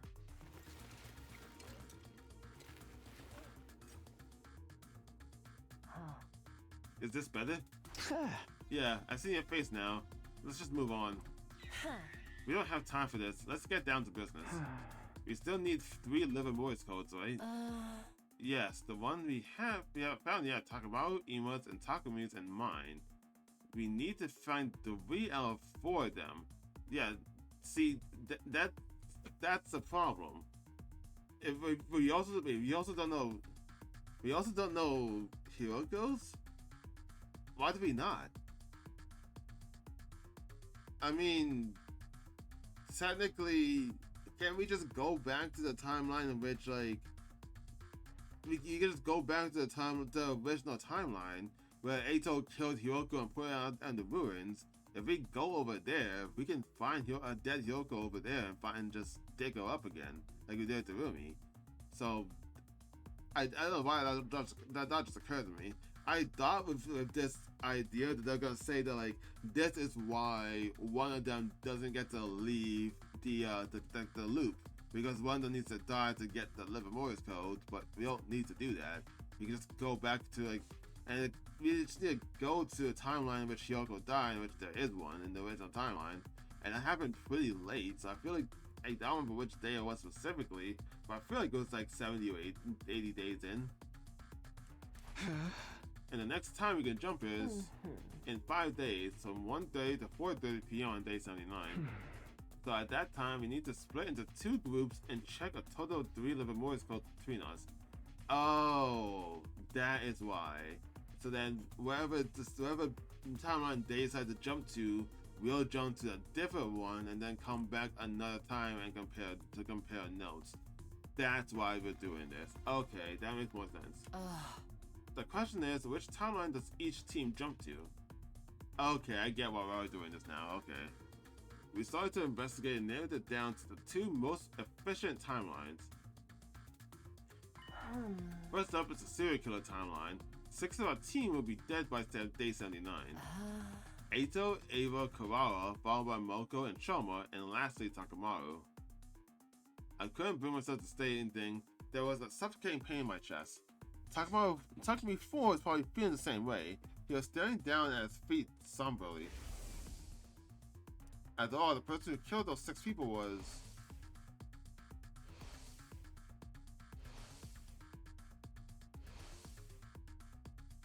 me. Him. Us. Don't tell me you're still stuck on that. Excluding Eito, it really wasn't you who killed him. It was an inevitability caused by the Geed's possession. Hasn't we been over this? We really need to move on. I know. I know that, but... Anyway, Takamaru is one of the casualties in the serial killer timeline. If we jump there, we'll be able to get Livor Mortis Codes. I didn't really want to do it, but I had no choice. Takumi 4 and I nodded silently. Our other destination is the zombie timeline, right? Yeah, that seems like the most efficient one to visit, because by this point, Hiyoko definitely will be dead. By day 79, nine people are zombified, 5 of whom have been incinerated. The remaining zombies will be Moko, Kaku, Ima, and Hiyoko. But even if they're zombies, they're still fully dead. They have lost all the cryptoglobin, so the number should show up. If we go to that timeline, you'll see Ima and Hiyoko. We can check both of their codes, but do they show up in this time? We do! There is a timeline. There is a point in time. I was thinking about this the other day when I was going to work too. There is a time in which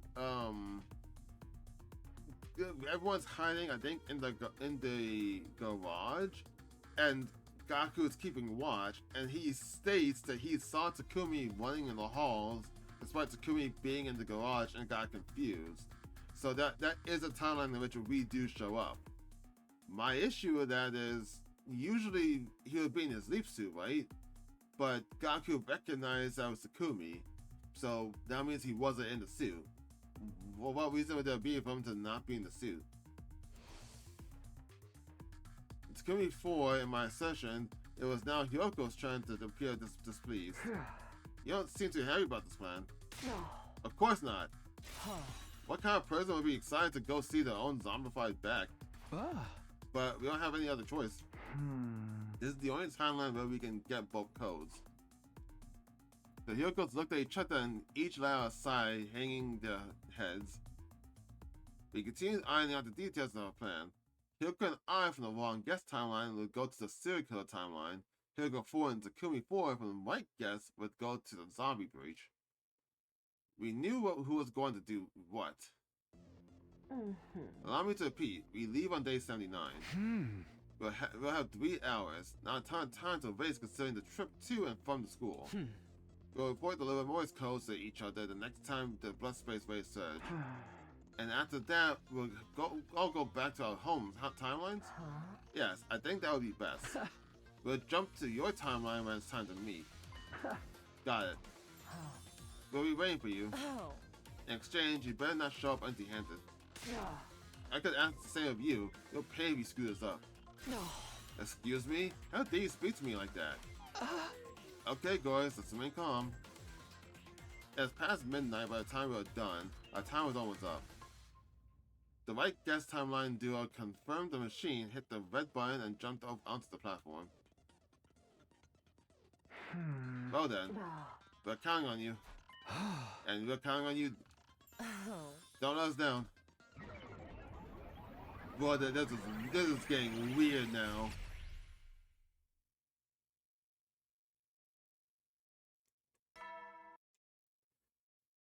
This is getting so weird. I wasn't hungry, so I didn't go to the cafeteria. I didn't feel like making any unusual rounds either. I was curled up in a ball in the corner of my room. Why? 5 days from now, Hyoko and I would have to go to the serial killer timeline. The thought depressed me. I played it cool the night before, but gloomy thoughts were swirling around inside me. Nobody wants to meet themselves as a serial killer. After giving up on trying to fix him, I put that version of me out of my head. That thought just occurred to me too, like what if I went to a different timeline and saw myself as a serial killer? I would not know how to react, and then if they saw me and tried to kill me, I would shit myself. That would be so scary and bizarre and surreal, just all at once. Like, I would not know what to do, but I would be in like just abject terror at seeing myself try to kill myself. Maybe the truth was that I wanted to look away, that I walled off those thoughts. I couldn't bring myself to intentionally tear down that wall, but letting someone else destroy it for me was even worse. I spent all day cooped up inside. Finally, I closed my eyes when the sun set.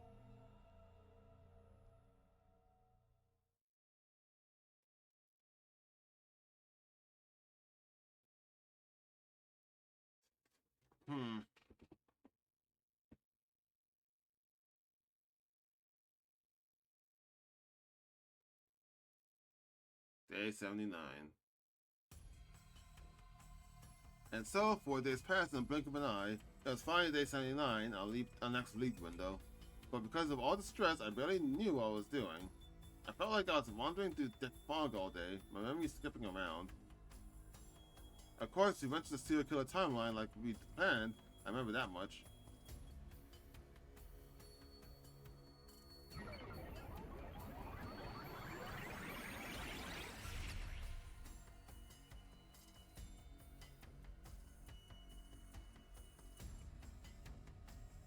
Once we jumped, we went to the school, still in our suits. Our objective was to find Takamawa's Livor Mortis Code. His body would be stored in the morgue on the 2nd floor. We took the stairs to the 2nd floor. Wait, isn't this the point in time in which Takumi runs into us? That is a point in time when Takumi runs into us and then we have to knock him out. Is that why? Is that what we're doing? Hyoko went into the morgue first. I couldn't bring myself to go in after her. After all. Hey, look! What? That's the killer. Oh, what? We must seize him at once. I ran for my life. I ran. I don't remember them doing this. Actually, no, I think there was a time when they said they spotted the killer. Oh my god. I ran snuggled around the entire school. I finally succeeded shaking the others by ducking into the bathroom on the 1st floor. That was close. I took off my leap suit so I could pretend to be Takumi from that timeline, Takumi 2. This should do it. I stepped out into the hallway.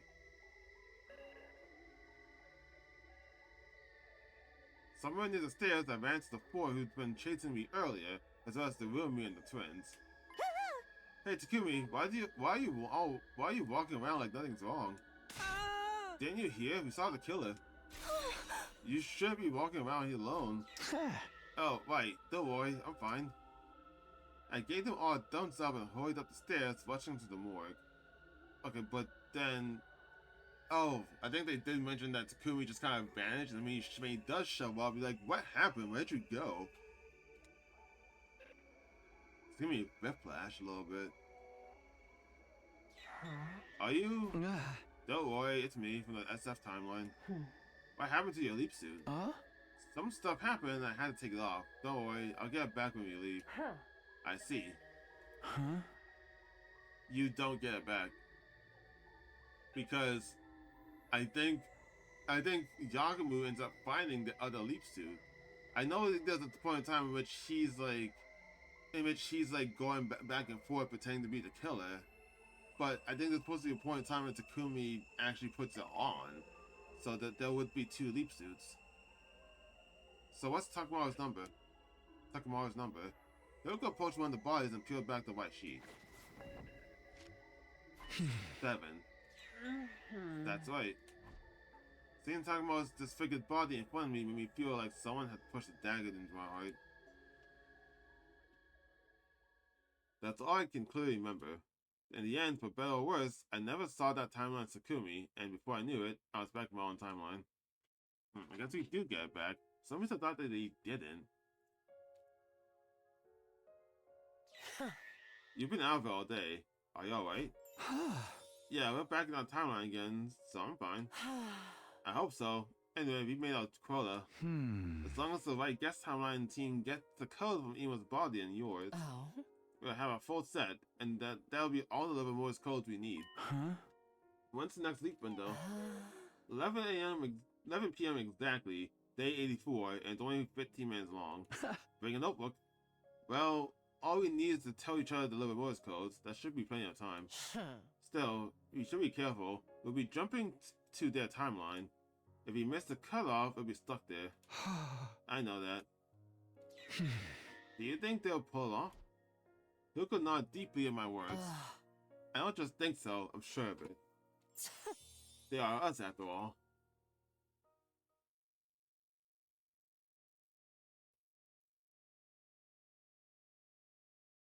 Or are you just gonna skip there? Yeah, we're just gonna skip there.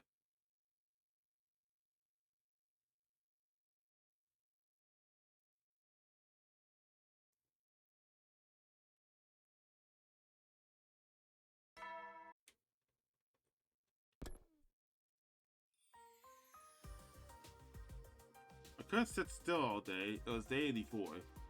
This would be the fateful day for Hyuko and me, no, for the whole special defense unit. Tonight at 11 p.m. we'd go see the versions of us from the right guest timeline. Once they told us Ima and Hyuko's Livor Mortis Codes, we'd have all the digits we needed. At the breakfast, I went to the roof in a good mood. There I saw a silhouette, and there I should save because I haven't done it in a while.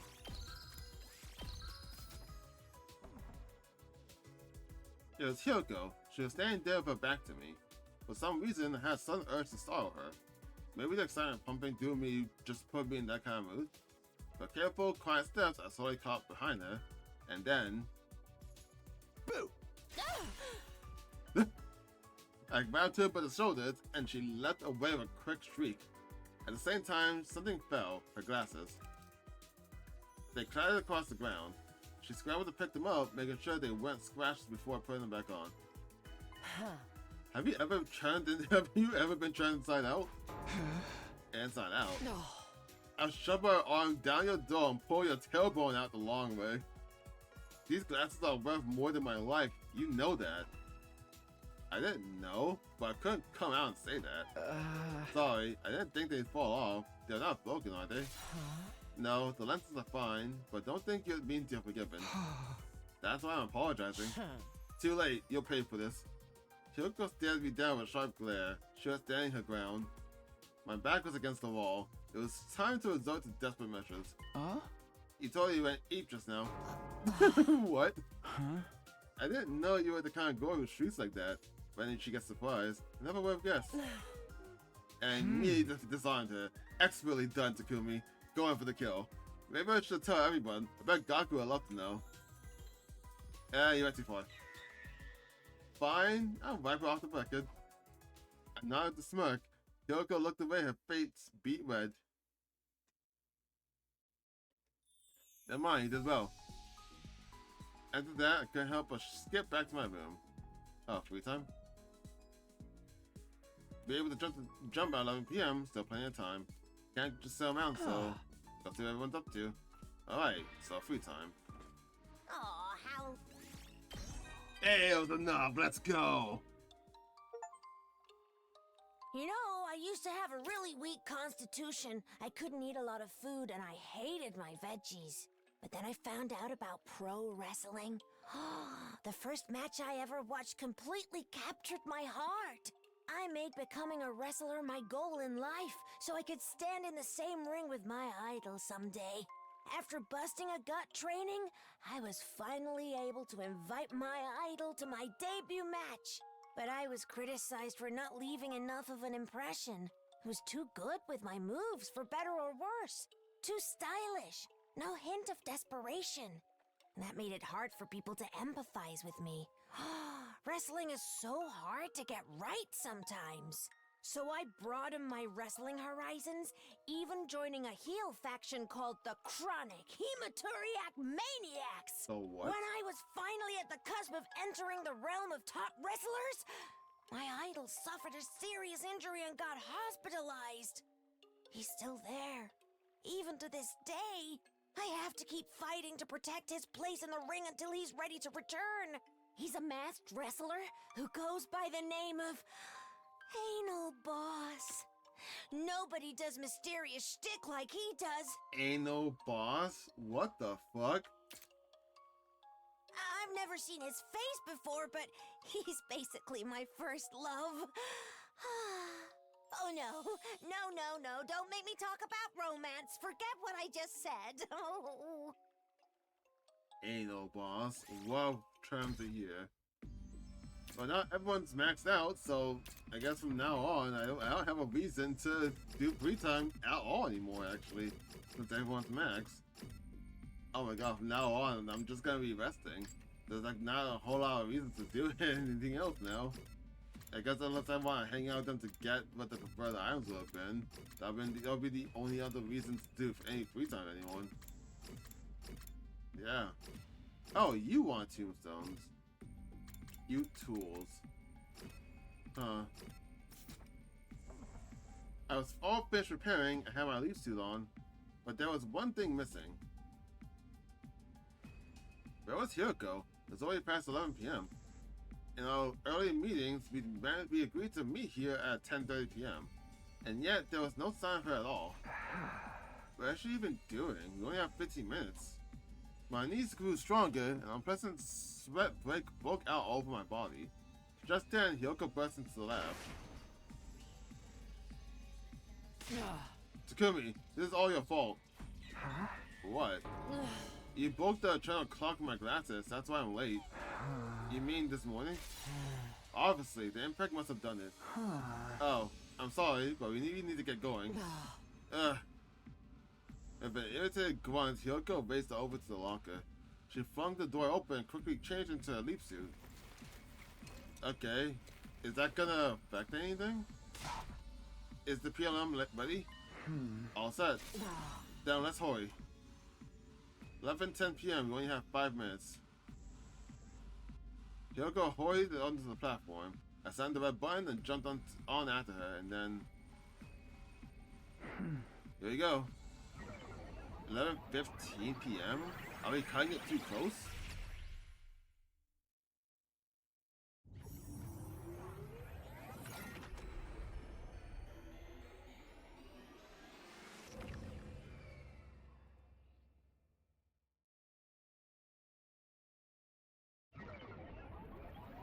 Oh yeah, they're getting worried too. We were cutting it way too close.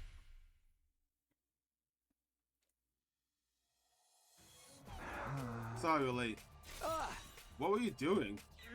We ran into some trouble because of Takumi. They'll get the wrong idea if you say that. You were the cause of the delay, weren't you? Well, I can't argue that, but still, just shut up and talk about it. See, I told you. Hiroko and Takumi for exchange looks.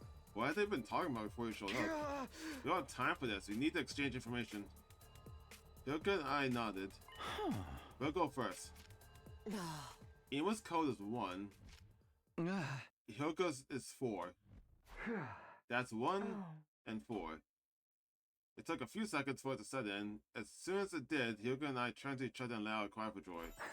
We have all the codes we need. Thanks, guys. Say your number. You did very well, even more so considering you had to get them on the back of zombies. We pulled it off thanks to some goggles Tsubasa made for us. What? Enough chatter. How about us? Stop celebrating and tell us the code you found. Got it. We recovered Takumaru's code. The number on his back was 7. 7. 7, huh? Hold up the pause. Lucky number 7. Now we got all the codes we need. Thank you, you two. Or should I say us?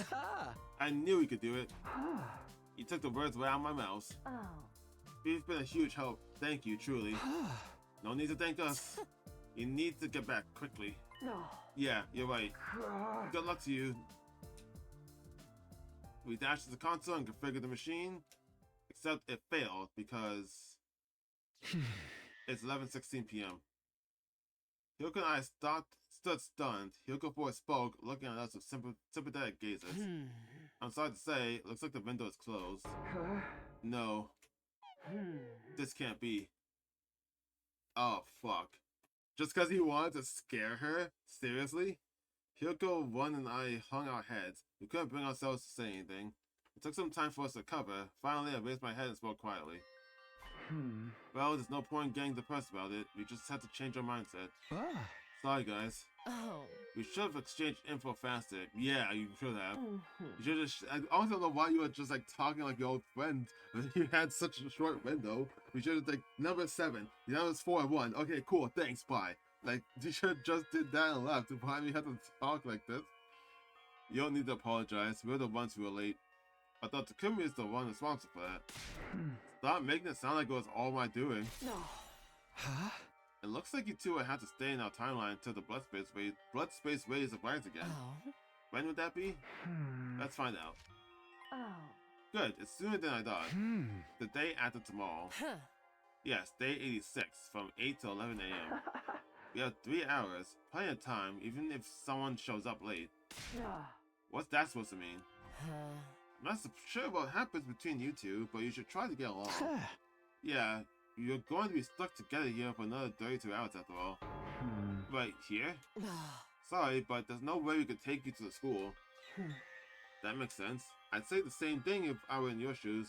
Our shoes. I don't believe this. We'll bring you some food tomorrow morning. I'm really sorry about this.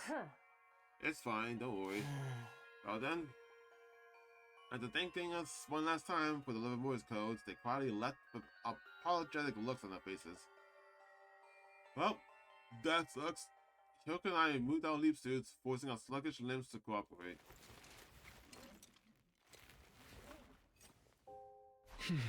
I can't believe scaring Hyoko literally fucked us. We really blew it. Now we have to stay here until the morning after tomorrow. And whose fault is that? Mine for breaking your glasses, but you know, there's plenty of other ways to check the time.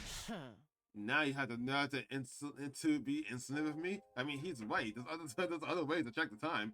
How did you not notice that the time was broken? You had like a full like at least 12 hours, and you never thought to check the time on your glasses? Like, bro, what? I'm sorry, but it's your fault. I was just playing. Sorry, I'm kidding. Well, whatever.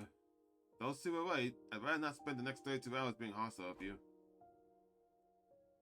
We went to sleep without any further conversation. We had all the Livor Mortis Codes, but we weren't in any mood to indulge in celebration.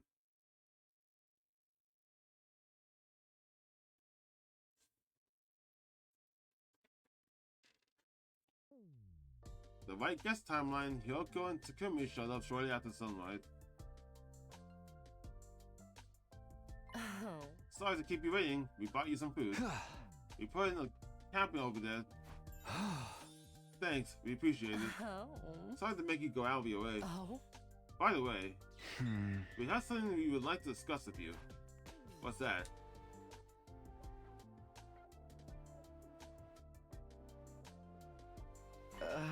You were worried about that? We have no reason to refuse. Are you sure? Yeah, don't worry about us. Just go ahead and boot up the transmitter when you get back. We'll be able to get back to our timeline tomorrow anyway. And then we'll be calling the rescue crowd just like you. There's no need to spare your feelings. Spare our feelings. Good, you agree. You're me, so you knew exactly what I was going to spawn, didn't you? I had a hunch. This is goodbye then, but I wish you the best of luck. You're not going to enter the code wrong, are you? I'll be fine. Are you sure about that? Just what kind of guy do you take me for? It sucks I'm gonna have to read this conversation again. A slow-witted, playerless servant. What are you laughing about? They're talking about you too. Oh, wait. Fucking idiot. Hyoko 1 and 4 laughed. Amused, Kami 4 and myself awkwardly avoid looking at each other. Alright, you two take care. We'll be praying that all of you over there will make it safely to day 100. Hyoko and I shook hands and our counterparts. Afterwards, they flashed us a quick thumbs up and ran out of the lab. See, my thing is, what are they gonna do about Syria and Nigo, though? Nothing of interest happened after that.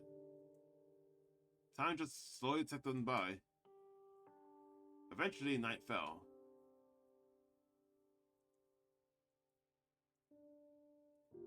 A cold silence washed over the lab. It felt eerie.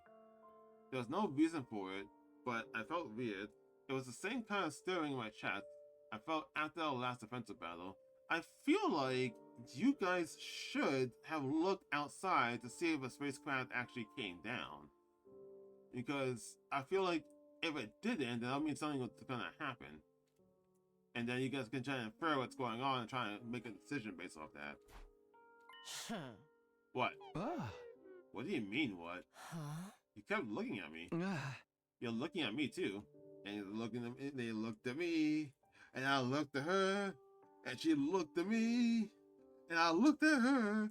I don't know. That, if anyone can't what I'm referencing, good on you. Oh? What time is it? I pulled out my device and checked the time. Huh? 11:40. Just over 8 hours to go, then we can go back to our own timeline. Yeah. We've only been stuck here for 1 full day so far. And yet still, for some reason, I was starting to miss everyone from our timeline really badly. Hmm?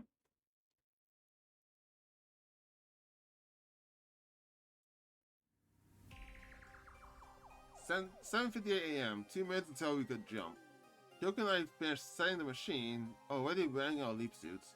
Just then, we had the unexpected visitors. Hyoko and Takumi from the White Guest Timeline appeared. Yeah, so something did happen. What are you guys doing here? What about the rescue craft? Didn't you call it yet? It's complicated. We decided not to use the stress signal transmitter. Why not? I can't really explain. I just had this weird feeling. It was like something horrible was going to happen, so I stopped entering the code. A weird feeling. A weird feeling. I don't understand. Neither do I. Anyway, Takumi, Hyoko, listen closely. You shouldn't use the transmitter when you get back. Consider that my advice, or maybe a warning. 8 a.m. came around as we were talking. I'm not sure I follow, but I'll keep your warning in mind. Anyway, we need to get going. Yeah, we'll be wishing you good luck out there. You guys be careful too. So, given how this works, if we assume that Takumi choosing not to put in the codes because of this feeling, then that would mean that there will now be a timeline in which he does put in those codes despite his feeling. And I'm guessing we are going to be that timeline now. That despite the warning and despite Takumi's feelings, because he also has a weird feeling for a while now, he's gonna put in the codes anyway, and we're gonna see what will happen if you do. And I'm scared. We pray that all of you over there make it safe as day 100. Yeah, for sure. Wait, we had the exact conversation yesterday. Hyoko and I made our way to the platform. I hit the button and followed after her. We're seeing you. Technically, you won't. Unless we come back.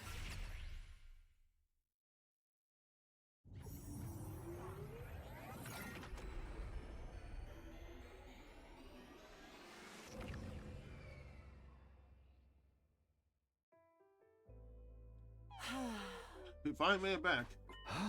I really missed this place. Oh? Why were you going to tell everyone when you get back? I don't know, but we'll think of something. I see. Well, let's get going. I want to see the others. I ran off to the school. Hyoko was close behind me, but...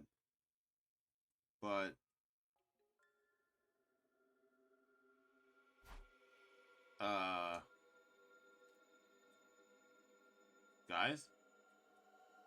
There wasn't an attack because the school is not destroyed. Guys? You're scaring me right now.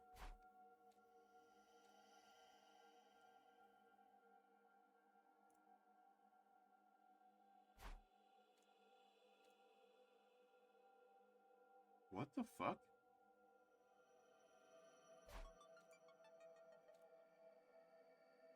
Whoa.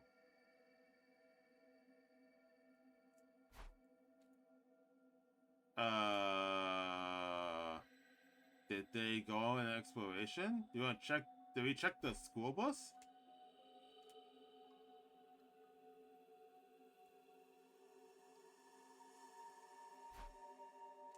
What the fuck is happening? Why are they all gone?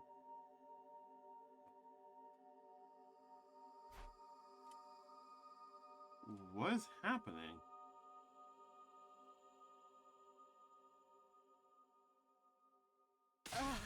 What's happening here? Where is everybody? We've only looked on the first 2 floors. I'm sure they're on the 3rd floor of the roof. I ran out into the courtyard and headed for the stairs. I rushed up 2 steps at a time up to the 3rd floor. The first place I stopped was the leisure lounge. And what I saw there was... Whoa! No! What the fuck? Oh shit, but Ato's they're all stabbed up. They're all cut up. Whoa, what the fuck? They're not even in their class armor or anything. What is going on? Takamaro got stabbed up on the what the fuck? You know what? Oh my god, you know what? Fucking I guess because of the stabs. It reminds me of fucking Kako G. She goes to a timeline, right? In the Mystery Belt, she leaves the Mystery Belt and ends up somewhere else. Did she show up here? When did that happen? When did she teleport? Where's the Mystery Belt? Here. Because you try to stop her and it doesn't work. She ends up killing you if you choose who X is wrong. She kills you. But then even if you do catch it right, she still manages to teleport and ends up killing the zombie and teleports. She teleports on day 84. Oh my god. She teleports on, I don't know what the time that was, but I guess the assumption now is that she teleports when you do. When we left is when she arrived. And then she just killed everyone while we were gone. Is that what's happening? This can't be. The blood drained from my face. I went weak in my knees. I could hardly continue standing upright. What the hell happened here? I tried to scream, but couldn't make a sound. But she managed to kill everyone while they were here? The blood wasn't moved, so presumably she somehow managed to kill everybody before they got a chance to do anything. Unless she killed them and then, carry their bodies here? Just, why would they need to do that? The only thing that I could force out of my dry throat was a raspy gas. I can't give up yet. If I bring them to the infirmary, I might be able to revive them. Just desperately trying to convince myself, I took a single step, drawing closer to the bodies. The very next second... Whoa! My vision was soaked in red. I turned around to see Hiroko spurting a massive amount of blood from her neck. Hiroko! Her body fell to the floor like a marionette whose strings had been cut. The light had been gone from her eyes. Hiroko! Hiroko! Hiroko! I screamed and ran over to her, but the moment I knelt down... What is happening? Is she invisible now? Suddenly, the ceiling was right in front of me. I was on the floor and my throat slit. The blood clogged my throat, preventing me from speaking. I couldn't even breathe. Everything started to turn foggy and hazy. I'd be unconscious soon. But I wanted to at least see who did this to us. I turned my head, my eyes wandering. Standing there was... Yep, Kako G. How did she do all that and no one saw anything? What? Of course, who else would it be? She must have come here from the mystery timeline. Soon after that, my consciousness suddenly vanished. The last thing my retina registered was Kako G's sneering face as she licked her lips. Motherfucker. But I was right about the fucking... Oh my... I actually was right about the tails. The fucking... It's the self-fulfilling prophecy idea that I was talking about. The moon eclipsing the sun implied that something bad was gonna happen that's gonna obstruct the sun. Does the sun mean like everything's gonna be alright, everything's gonna happen, everything's gonna be good, and the moon implied that something bad was gonna happen to block it. That's what was bad was gonna block it. Kako G shows up in that timeline that you chose Tails. That fucking sucks.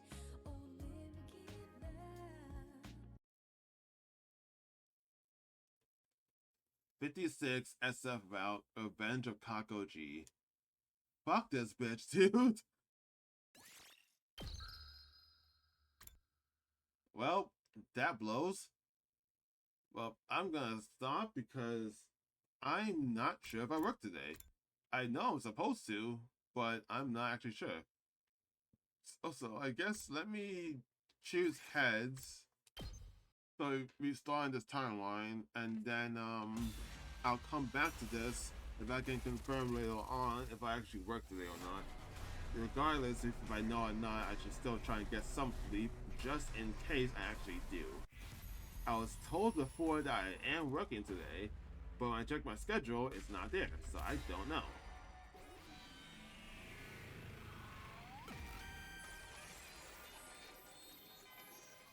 Regardless, I should probably operate at least another 8 hours of sleep instead of 2. I gave my decision of confidence, and he'll go and move to the hand to reveal what's underneath. A sun symbol, which meant I did it. Nice job. Hyoko's absolutely beaming. What are you so happy about? Excited to go on a date with me? It's not a date. We're just exploring ruins. Sure, whatever you say. Honestly. I've never seen Hyoko like this before. I wasn't sure why, but it made me feel warm inside. Anyway, tomorrow's the defensive battle, so I'm going to get some sleep. See you around. With that, she climbed over the fence and left. I was left on my own, staring at the undying flames in the distance. Hey! You said you were going to tell me everything! I spent the night about ever finding out what the coin toss had to do about next leap, or about Hyoko's real intentions about a potential non-date. I think that's the same line. So now I get to see what the right guess timeline does, and hopefully they don't get massacred by Kako G. It's all Cannon Father again? Tsubasa saying Cannon Father? That's weird. Did you want me to write and ask them to send a commander? That's not what I meant. Oh. Excluding Veshnis, there's only one left, Daosha. Oh. But he won't show up until day 87. I mean, according to Syria Nigo. Yeah. Indeed. That's exactly what we told her. But must I endure the torment of multiple oh my god. Must I endure the pain of saying the English language again? We're graduating to 2-digit numbers, remember? No. I'm dying of dishonorable death before the enemy gets to me. There's no real reason to do that again this time, right? Why is the dialogue different? I'm already used to weaklings talking. Oh, I'm referring to those other than myself, of course. Personally, I love it. We get to murder losers begging for their mommies to come save them. Truly wonderful. The mere idea gets my motor running. Alright, let's get those two wackos to do that freaky thing while the rest of us just ignore the voices. Yeah, that'll be a cakewalk if we work together. After all those parties, we're a close-knit team than ever. We'll show them how stronger the special defense unit is now. Why are things different? Because he said heads. Huh? Why are you making that face point, Nozomi? Oh, well, I was just touched that we got to fight together again, all 16 of us. Oh. This is the 4th time you've done it. I know, but how do I put it? I don't really know why. Honestly, it just warms my heart. What? Nozomi wiped the corner of her eye immediately after the alarm sounded. Is she also a time looper? Is she remember? Is she also remembers? I don't actually know. That was just a weird reaction. Alright guys, let's do this. Special defense unit, move out. I wonder if I should even try watching those scenes. I already watched them before when everyone's together, so I wonder if I should still keep watching them or not. There's still a lot of scenes in the gallery I've yet to see. Granted, I didn't do the coming of age route yet, but I'm not sure if I want to. If it's not a requirement to finish this route, I'm not sure if I want to do it. And then there's still the Box of Blessings route, which I also didn't do yet. Oh, there's also different routes that I didn't do. Oh man, this is so easy! I don't even want to throw up like I usually do. Which one was it again? There's a route in which you don't let you don't let Shion join the investigation, join the special defense unit. I think that'd be so out. I tried dry heaving, but I just coughed up an old scrap of food. Ew! You puked in your mouth! Lady Ava, I'm having the time of my life! Verily, Lady Darumi. What's happening? Hey, that's my thing. Don't steal my gimmick. You guys wanna quit the chit-chat?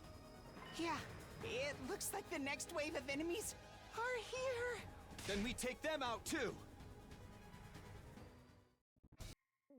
Wait, is that really it? I think it's just there to hint that there are actually people transformed into this, but there's been like so many routes and it's never been like further explored upon and like any route, so it just seems like they didn't need to do it. What a letdown. That was almost too easy.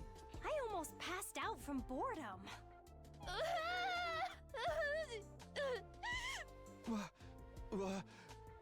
What are you crying about? It's nothing. Don't worry about me. I just got overwhelmed all What's of a sudden. wrong with you? Well, seeing as we won and all... Wanna do the thing? I nodded.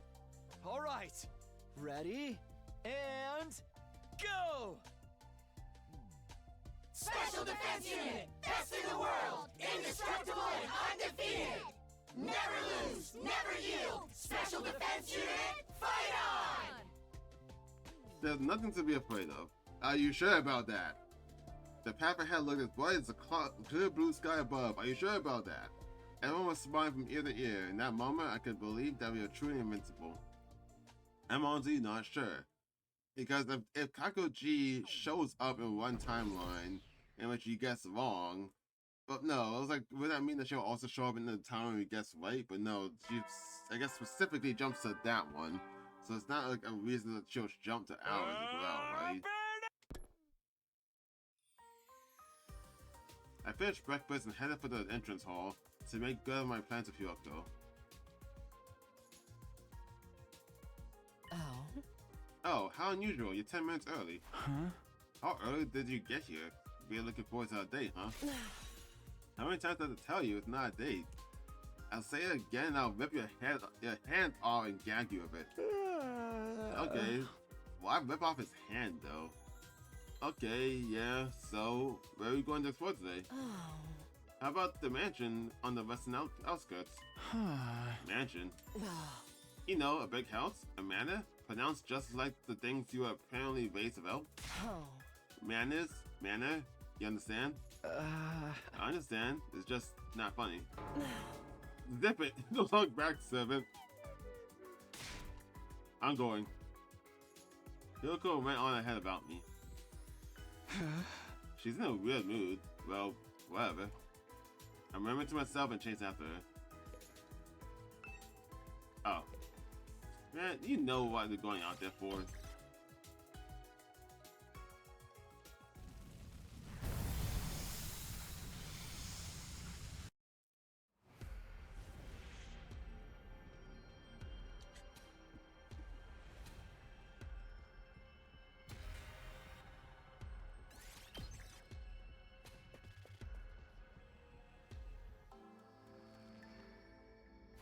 We're finally here. Oh?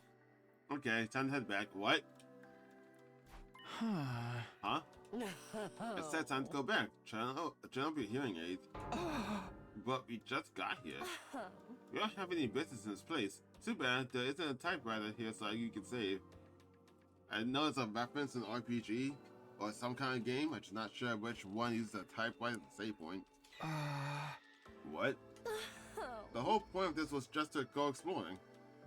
It didn't matter where we went or what we did. So it really was... I was about to tell her it was exactly like a date, but I stopped myself just in time. Well, let's get going. Or if you're in the mood to hunt some zombies, I guess you can stay. It's a Resident Evil reference. Are typewriters a save point in Resident Evil? I never actually played the older ones. I think the only one I played was 4?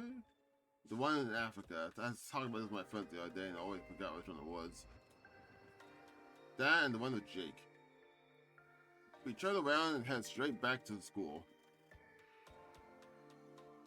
Oh, was that 5? No, I think 5 was the one in Africa. We took our time returning to the school. As a result, it was already night when we get back. 10 o'clock already. Can't afford to dawdle. We need to eat dinner and shower before we get out of here. Wait, hold on. We're going somewhere else? Did you forget already? When's the next sleep window, Tsukumi? From 12:05 to 12:34 a.m. on day 74. Oh, so we're going to the lab. Right, only 4 hours left. No more pointless questions if you don't mind. We only have 30 minutes. What could we possibly do in such a short time? Something huge, actually. No matter which timeline you jump to, we still only get 30 minutes. You called the coin toss the night before last night, remember? Yeah, I called head, and I was right, so we went exploring today. But that means it's the timeline where you called tails, and that was awful. In other words, the timeline where you are wrong and we didn't go anywhere. That's where we're going tonight, to that timeline. But what for? The more people on our side, the better, right? 2 heads are better than 1, and 4 are better than 2. Don't tell me. Oh, you better believe it. We're going to go see ourselves in the wrong guest timeline. Hyoko nodded and continued. Let's call the versions of ourselves in that timeline Takumi 5 and Hyoko 5. They should be waiting for us to arrive right now. Why do you call them 5 but the other timeline called you 4? If your answer is right, we'd jump timelines. If you're wrong, we'd wait. That's the decision I made before I even tossed the coin. But what do we do when we meet them? I assume you haven't given up on using the distress signal transmitter. Of course not. The chance of everyone's survival goes up if we get to the satellite even 1 day earlier.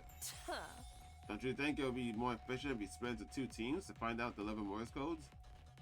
Teams can meet up later and share the codes they've learned. We only have 3 left, so yeah, we can make that work. We'll get them a lot faster. I see. It all makes sense now. In essence, he did this deliberately so that history would branch off, right?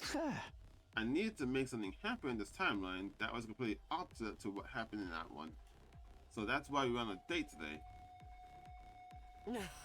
Tsukumi, your left hand, please. Why? So I can rip it off and shove it down your throat. Hyoko screamed at me, her cheeks flushed scarlet red. I don't see any red right now. Kinda lying to me, game. It was loud enough that I was worried it would bring down the satellite crashing down.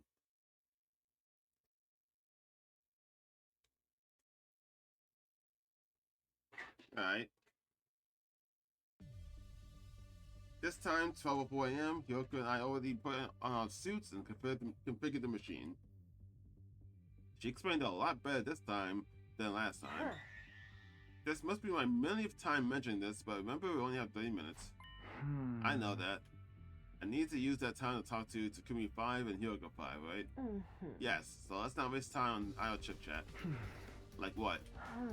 I don't know, gossip about the weather maybe? Why would you do that? Why did you suggest something normal while the other Hyoko suggested the porno? As I was complaining, the clock tickled over to 12:05 a.m. I slammed the red button and jumped onto the platform of Hyoko. Alright, let's go. I don't know why, but I love that they have different sprite animations when they're in the suit. Just because them having their hand up like that makes it feel like they're like waiting, like they're fist pumping while they're waiting for the thing to actually start. I don't know why I had that thought every time that they do that. Wait, shouldn't the other two be here waiting for us? We jumped into the wrong guest timeline, and immediately standing there was... There they are. Huh? Oh, you must be me and Hyoko from the right guest timeline. Huh. Yeah.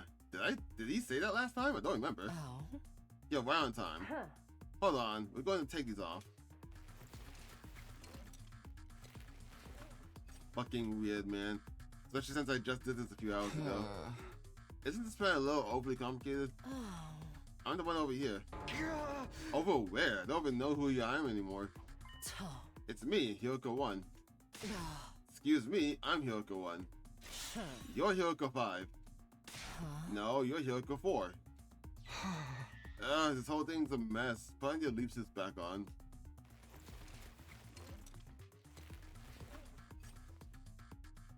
You're not as decisive if you think. Is this better? Yeah, I see your faces now. Let's just move on. That one's the same. You don't have time for this. Let's get down to business. To defeat the Huns? We still need 3 more Livor Mortis Codes, right? Yes, the ones we have found here are Takamaru's, Ima, and Takumi's, and mine. We need to find 3 out of 4 of them. And the next time we can jump is in 5 days, from 1:30 to 4:30 on day 79. So at this time, we need to split into 2 groups and check a total of 3 Livor Mortis Codes between us. I think that these lines are like exactly the same, so I think I'm just gonna skip until. All right, finish the conversation, and now we're about to leave. And I presume, presumably right after they leave, there should be new information. So I'm considering it now.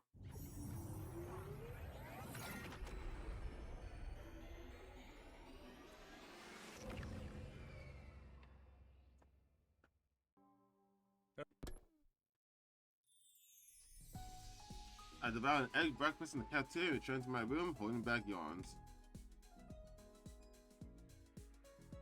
Last night, after Hyoko and I got back to our home timeline, I crawled into bed and immediately dozed off. We were going to talk about a jump on day 79 this evening, but since it was past 2 in the morning, by the time we were back, I was still sleep deprived. My head felt kind of fuzzy. I tried to shake out the fog in my brain. Alright, time to get going. Mumbling to myself, I saw my usual rounds. See, now here's an issue. I'm pretty much done the free time. Cause like, everyone's bonds are maxed out. And when it comes to ballot info, everyone's skills are maxed out, I'm pretty sure. So it's like, I have no actual reason to hang out with anyone. And is that enough that makes me want to do free time events with them? It's just some random dialogue that doesn't really mean much. Wow, day 79 leap is really going to be something. We're going to have to look at the number in the bags of the Ima zombie and your zombie. I know you know already, but the zombies are berserkers, devoid of all reason. They're unusually strong on top of that. How are we going to get those codes? Why are you asking this now? You're the one who okayed us going to the zombie timeline. I guess so, but I assumed you had some kind of plan up your sleeve. Oh no, I got no plan at all. Did you at least try to sound ashamed? Well, that settles it. We're boned. I don't think you can come up with a plan alone. We're going to have to ask someone for help. Somebody. Who? Oh. There's only one person we can count on at a time like this. You mean Shion? Tsubasa? No, it's probably Tsubasa. Because he said that Tsubasa made something for him.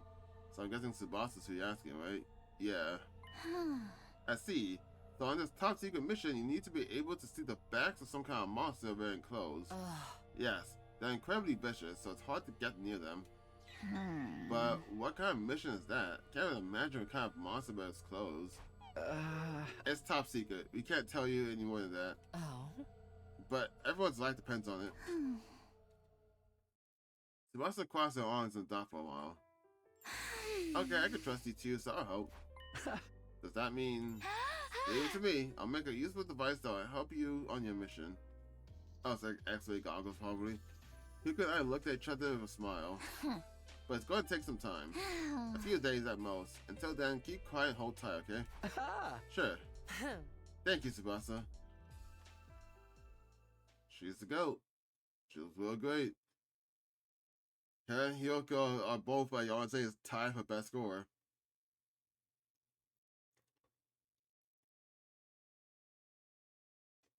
Which, fucking Takumi, get out of you know, leave the Subaru mindset. Nozomi ain't worth it. Go for Hyoko or Tsubasa. You gotta pick one of those two. Almost every other, I can't say every other girl is not worth it, but Nozomi is definitely not worth it. Tsubasa told us to keep quiet and hold tight, and that's exactly what we did for 3 days. But today was day 38, our next opportunity to leap could be tomorrow. With a useful device Tsubasa was working on be ready then. Feeling impatient, I agonized my room. Maybe I should go ask her. I considered it, but it didn't seem like it'd be any help. Didn't seem like that would help move things along anyway. I just had to be patient and wait for Tsubasa to finish.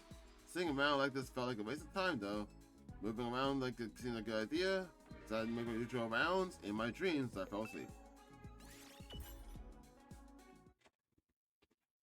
Oh, it only works half time. Okay, so it's probably just, it might be faster to just go exploring. Because that cuts to that immediately cuts to the rest of the day. It's ready! Yeah, shortly after dinner, when Tsubasa came thundering over to my room with a big grin on her face. Really? Why would I lie? Then we had to tell Hyoko. Well, what'd you make?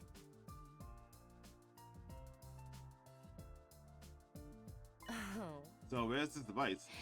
Here, one sec. Tsubasa walked further into the room and brought something out. And then... X-ray goggles. She held them out to us proudly. X-ray goggles? Just like the name suggests, if you put these on, you can see right through people's clothes. So you can see the monster's backs. Easily. You just need to be within 10 feet of them. That's pretty close still. 10 feet. Oh, also, I added an instant camera function as a little bonus. Just push the button on the side. And an image will be taken through the goggles. It'll develop and print the photo right then and there. Oh, that's interesting. Let's take the goggles from Tsubasa. Sounds cool. Let's give it a try. I was just about to put them on when she gets socked in the face. Yeah. Hyoko smacked me with all her might. Ow, what was that for? Yeah, clearly filthy pervert. What a pig. He was trying to see us naked. But no, I wasn't. I desperately fumbled for an excuse. The two of them were glaring at me with such contempt. I thought I might wither away on the spot. Anyway, I'll be holding on to these. If Gaku got his hands on them, we'll all be in trouble. Hyoko snatched the goggles out of my hands. Honestly, it wasn't that easy for me to let go of them. It wasn't that easy for me to let go of them.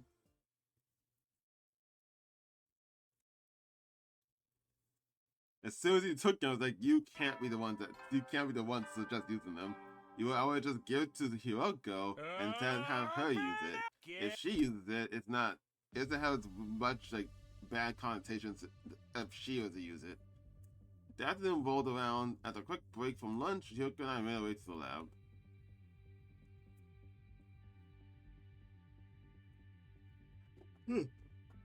I already had my leap suit on. The machine was all set up. 1:29 p.m. 1 minute left until we could jump.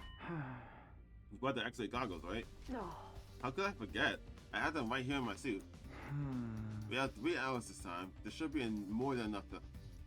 All we had to do was look at the backs of zombies Ima and zombie Hyoko. Don't make it sound so simple. I'll be the one wearing the goggles after all. Huh? You? Of course. Why? I don't want you to see me naked. That goes to zombie me too. Despite how harmless you look, you're a closet degenerate. It's honestly creepy. At least Gaku has some decency to embrace it. I wasn't planning on doing anything like that. While we were bickering, the time to leap has arrived. Kyoko hit the button and hopped onto the platform. I was right behind her. Here goes.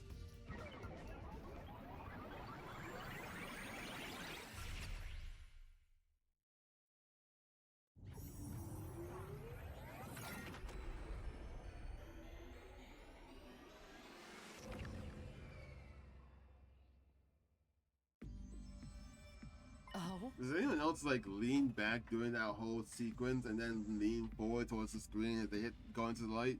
No? Just me? Okay. I have a question. Do you know why I'm not wearing my leaf suit? Because you can't wear the X-ray goggles with the helmet on, right? Exactly. So how about you? Why did you take yours off? It's lighter and easier to move this way. The survivors in this timeline should be holed up in the garage in fear of a zombie attack, and this is when Gaku sees you running. You won't come out today, so even if our faces aren't covered, we don't have to worry about being seen. Are you sure about that? Yeah, I'm sure. Oh? Just to be safe, let's keep our class armor activated. In the event we do get attacked by a zombie, we'll be better protected this way. Very well.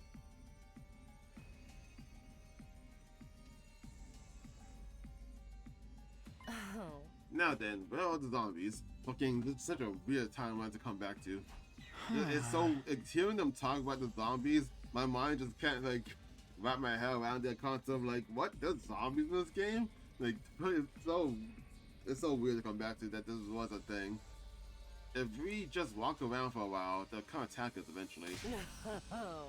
To think that this was like my actual real first introduction to the Gi was the fact that there were zombies. I don't think I encountered did I encounter this? No, I did a serial killer out first, I think, and that's what they talk about the Gi. This is my first knowledge that the Gi can take over like corpses, I think. How are you supposed to see them from behind that way? Zombies are sensitive to sound. You'll need to slightly sneak up on them. So, within 10 feet, right? Oh? That's the time limit of the goggles range. Come on, let's hurry. Oh, I'm actually moving? Okay. Oh, how do I run? God dang, I do. Oh. The zombie Kako, do I just run up to them, or do I catch them like sneaking around? Nope, I have to actually just run straight to zombie Kako. We're just doing it. It's weird. It's weird for me to interact with Kako since I know Kako G exists.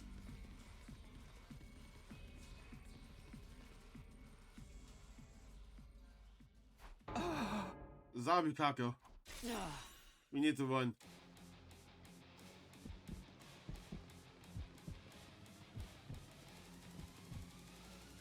Did she actually chase me? No. But then there's zombie Moko over here, so what do I do about that? Now zombie Moko. Retreat. Do I hide?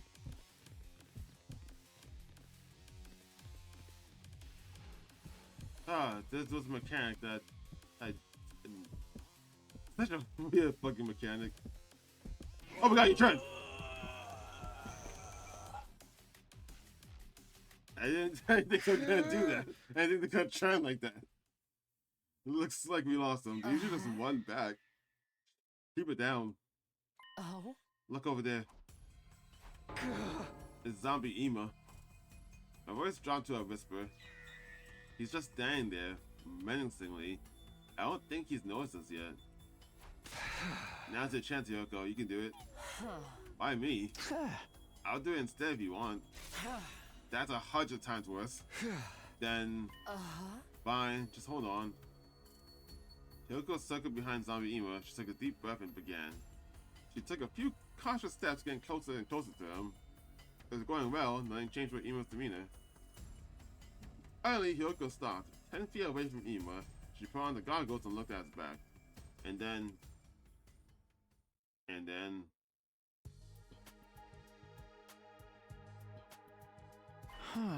How'd it go? Oh. It went off without a hitch. I got a clear view of his Livor Mortis Codes. What was it? Was it 1, right? In response to my question, Hyoko showed me a photo, a picture taken from the camera and the goggles. Yeah, 1. 1? No doubt about it. Ima's Livor Mortis Code is 1. Way to go, Hyoko, you did it. How annoying. What did I say?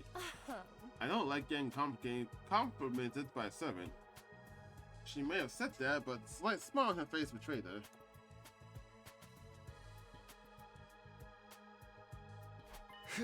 Next up is Zombie Hyoko. I'd really rather not see her, but what choice do I have? Let's look for her. We wandered around the school to the second and third floors in search of Zombie Hyoko's counterpart. But there was no trace of her.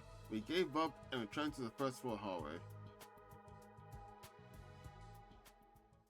We spotted her the moment we came down the stairs. There she is, Zombie Hyoko. How depressing. Looking at myself literally decaying is even worse than looking in the mirror in the morning with a terrible hangover. Yeah? A hangover? How I imagined it, I mean, I wouldn't know. We're in a bad position. She has her back to the wall. We won't be able to see a Livor Mortis Code until she moves. Why don't we wait here for a while? She might wander off. No, time's running out. We have to do something now. Like what? There's no other option. I'll act as a decoy and lure her away. While I'm doing that, you look at her back. What? I'm not going to let you walk into danger alone. Come on, let's do this. Hey, over here, zombie.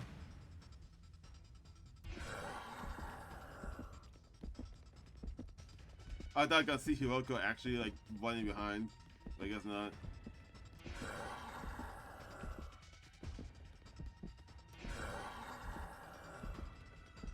So I'm guessing at some point I must have passed the garage, and that's when Gaku would see me. I tried and bolted away at full speed. Zombie Hyoko came lumbering after me. Behind her was a still living Hyoko, Hyoko 1, more than 10 feet away. She was running frantically, but couldn't get any closer to Zombie Hyoko. She wouldn't be able to use the extra goggles unless she closed the gap. Only one thing left to do, my last resort. I came skidding to a sudden halt to turn around, grabbing the Zombie Hyoko as she charged me.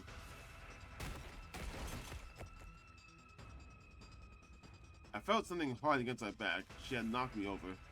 Zombie Hyoko's hideous, decaying face was right in front of me. She was baring her teeth, trying to bite down my throat. I was in trouble. It would only be a matter of time before I got bitten. But then...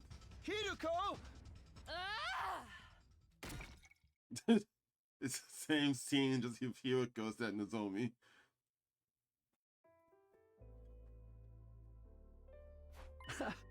Thanks, you saved my life. Don't thank me. Someone should know their place. What should I say then? Don't say anything. Your reckless behavior allowed me to see the code, so let's call it even. What was it? Take a look. 4. Yes, 4. There's an unlucky number back home in the complex. It said that it represents death. Strangely fitting that we'd find out a member of the living dead. Anyway, we met a caller. I mean, theoretically, one of us would have to have had that number. It's long as the longest timeline team took tomorrow's code. We'll have a full set. That'll be all the Livor Mortis Codes we need. Do you think they'll pull it off? I don't just think so, I'm sure of it. They are us after all. Our elite window was going to close soon. Hyuga and I nodded at each other and made a mad dash for the wildfire. Yeah, so during that point in time when Takumi was running, Gaku had to have seen him. Otherwise, they would not have mentioned it. It's also weird how many times Gaku is the one who notices these guys in other timelines. It's like 60% of the time it's Gaku that notices them. Actually, I'll say 40% of the time. The other 60% is Takumi. I grabbed breakfast and went back to my room. Needed to talk to Yoga for our next pair of elite, but we were going to the Nightfall Fall as usual. We always make the rounds, nothing to do, so we go exploring because that's theoretically faster to just do this as opposed to resting and then after the rest cycle ends, rest again. I think this is just probably faster. Or about the same amount of time. Did you check the device? Not too sure. Yeah, It looks like the blood space waves peak again on day 84. That's when the longest timeline version of us will come here, right? Yes, but we only have 15 minutes. The window's from 11 to 11:15 p.m. That should be plenty. All you need to do is tell each other the Livor Mortis Codes. As long as you refrain from unnecessary chit-chat. That's much coming from you. Excuse me? Nothing. Yoko allowed half before she continued. Whatever. More importantly, why don't we just check the distress signal transmitter in the hidden room in the basement one more time? Alright, I suppose it couldn't hurt. Why did you decide to check that and the other timeline you didn't? Nothing out of the ordinary here. We just need to put the codes in the device over there. That's right, 9 codes out of the 10 from Team 1. If they're right, it'll send a distress signal to the artificial satellite, and then a rescue craft will come to the school. The maximum cargo of the escape craft is 2 tons, not for all 16 of us. That just occurred to me. If there's a timeline, so like the longest timeline will get killed by Kako G, but they all get killed by Kako G, which would mean that in that timeline she has all the codes, so she could escape to the satellite. And if she's not like restrained by the fact of the curse, like it's assumed that she's not restrained by the loop, she could continue on to past day 100 and keep killing people.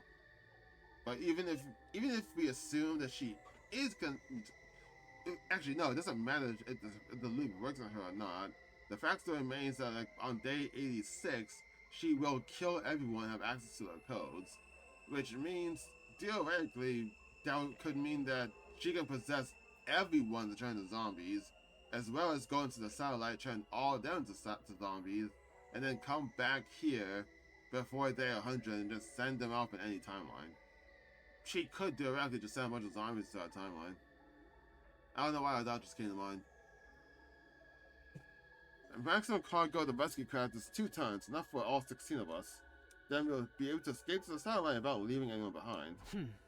Have you noticed all of our Livor Mortis Codes we found so far are only 1 digit? Yeah. Boss 2.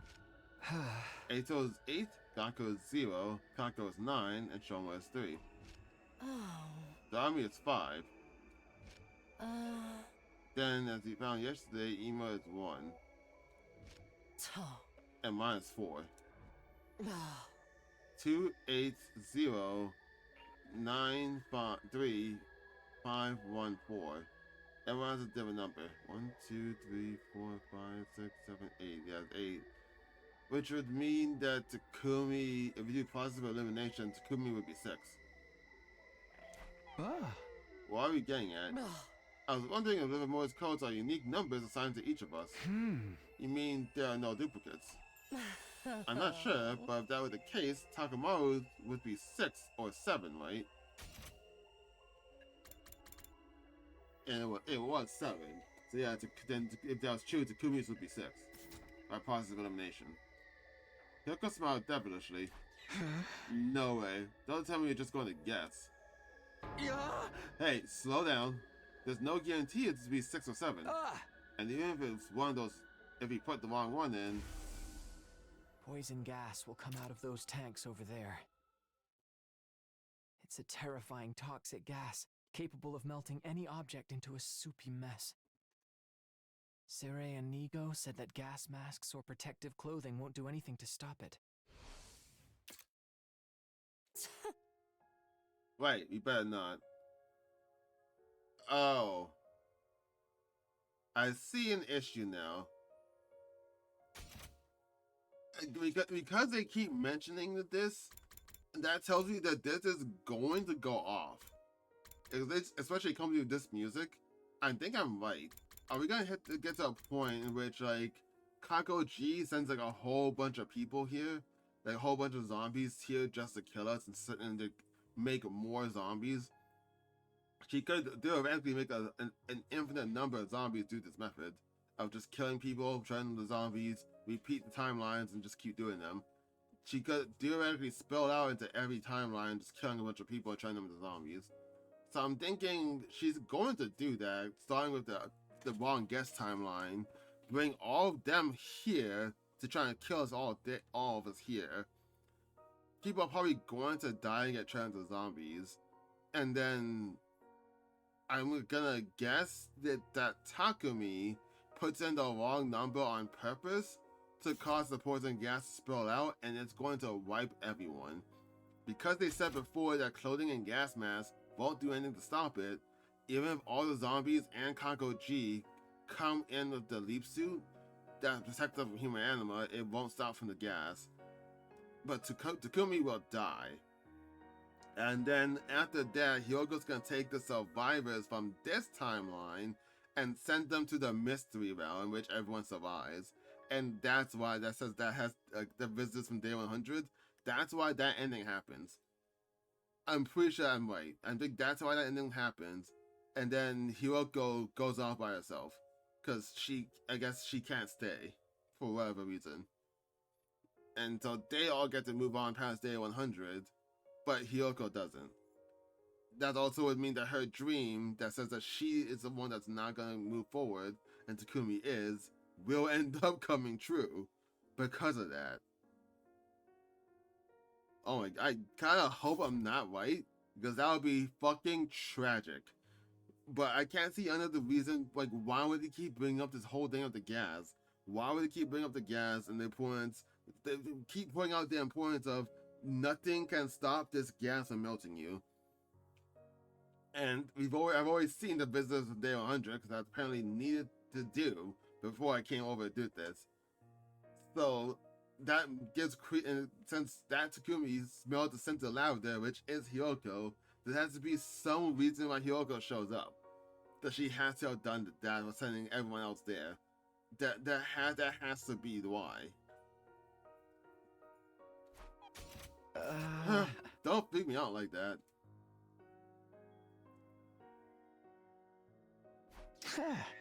Let's just wait patiently for day 84. Then the wrong guest timeline team will take us, tell us Takuma's number. Oh. Yeah, we just have to hold out for 4 days. After that, we'll be able to leave. Also, like, it's also just like again, just like they keep saying we get all the numbers and then we can leave, be safe and all of that. But like, there's no way that Syria would allow that to happen because we're abandoning the war. So like, and we're not talking about how we're gonna stop Syria at all, which gives out the implication to me that they're not planning on trying to not planning on stopping Syria and Nigo because something else is gonna end up directly stopping them or stopping this whole thing.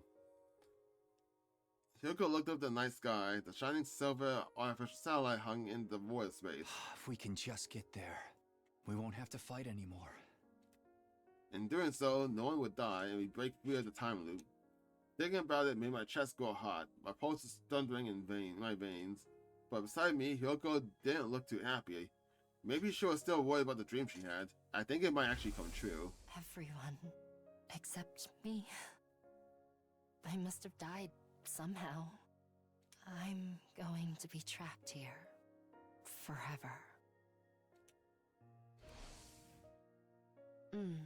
Well then, good night. I'm starting to think she actually might be, and that's tragic.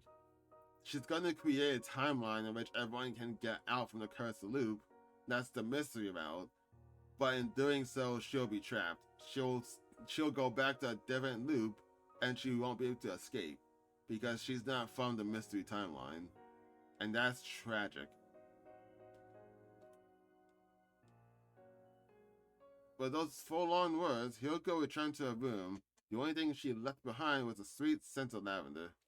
They keep saying it. They keep saying the sweet scent of lavender. And it's leading up to that. I know that's the reason. Like, I'm not a writer, but like, from things that I've read, including this, it's like, how to say this? I feel like a good writer wouldn't like, I don't know if it's a good writer or just a habit that they do, but like they wouldn't write something that has no purpose. Like there's no reason to write something in that doesn't have a purpose. So like, if something is written in, I'm on the implication that it's going to lead to something. Even if the something it leads to is extremely small and minor, it needs to lead to something. That's why I'm like, since there's no conversations about how to stop Sirei, then I can imagine that it wouldn't lead to anywhere for them to talk about it. For them to talk about it, they wouldn't do anything. It's not going to lead to anything. Because they themselves aren't going to do anything. Because something else is going to. So there's no reason, because there's something else that's going to take care of that, there's no reason to talk about how to stop Siri themselves. Like, you know what I'm talking about?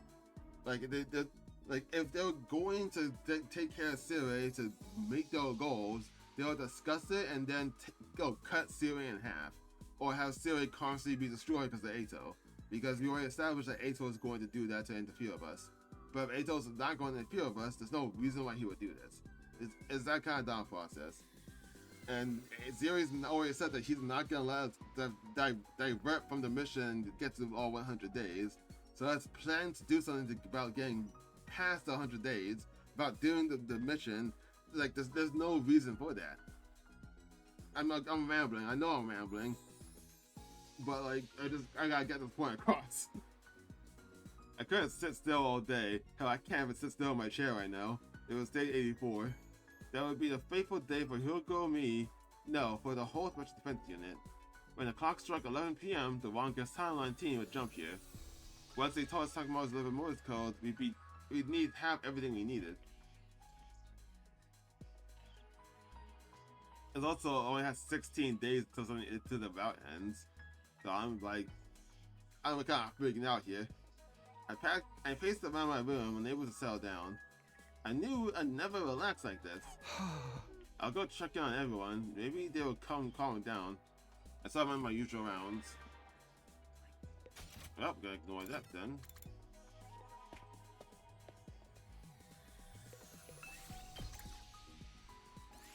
Move out!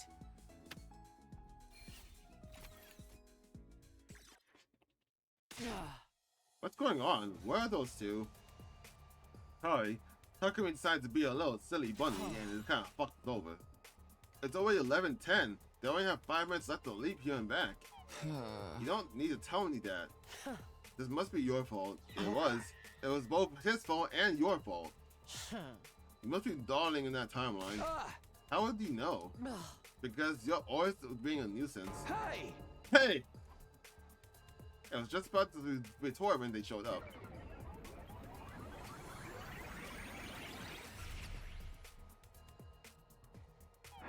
Sorry we're late. What are you doing? We ran into some trouble because of Takumi. Don't get the wrong idea if you say that. You were the cause of the delay, weren't you? Well, I can't argue that, but still. See, I told you. Hyuko 1 looked at me smugly. You mean Hyuko 4? I ground my teeth together. We don't have time for this. We need to exchange information.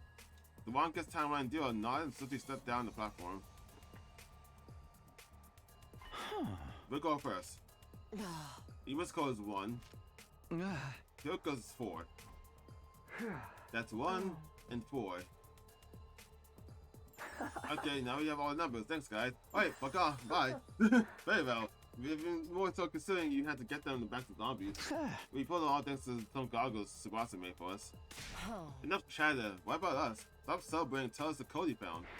Got it. We recovered Takemoto's code. The number on his back was 7. 7, huh? Lucky number 7. It took a few seconds for the joy to set in. As soon as it did, Hyuko and I turned to each other and shouted. Now we have all the codes we need.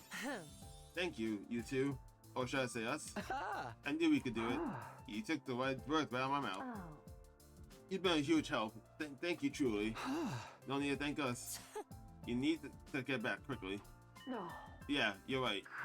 Good luck to you. The two of them dashed the console and quickly set up the machine. Except it failed because it's 11:16 p.m. The pair from the other timeline stood stunned. Hyuko and I spoke, looking at them with sympathetic gazes. I'm sorry to say, it looks like the window is closed. No. This can't be. And then during the same time, I'm guessing Taco G probably just arrived and is leaving the lab and to get a killing spree. The stranded pair stood there with their helmets still on. I couldn't see their faces, but judging by their slumped shoulders, they looked painfully dejected. It took me a while before the two of them quietly raised their heads. Well, there's no point in getting depressed about it. We just have to change our mindset. Sorry, guys. Oh. We should have exchanged information faster. You don't need to apologize. We're the ones who are late. Although Takumi is the one responsible for that. Stop making it sound like it was all my doing. Huh? It looks like you two will just have to stay in our timeline until the bus race arrives again. Oh. When would that be? Let's find out. Good. It's sooner than I thought. The day after tomorrow. Day 86. From 8 to 11 a.m. We have 3 hours, plenty of time, even if someone shows up late. What's that supposed to mean? I'm not sure what happened between you two, but you should try to get along. Yeah, you're going to be stuck here together for another 32 hours after all. Right here? Sorry, but there's no way we can take you to the school. That makes sense. I'd say the same thing if I were in your shoes. Or our shoes. I don't believe this. We'll bring you some food tomorrow morning. I'm really sorry about this. It's fine, don't worry. Well then. We thank them again for the Livor Mortis Code. With great reluctance, left them behind the lab.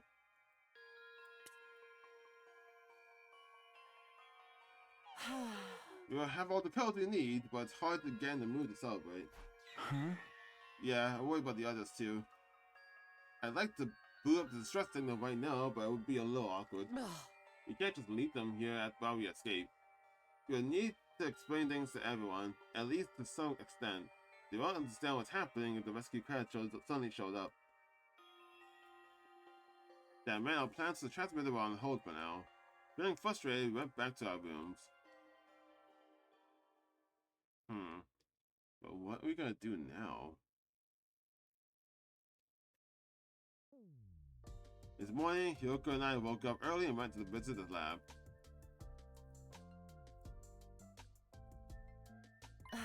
Sorry to keep you waiting. We bought you some food. We put it in the cabinet over there.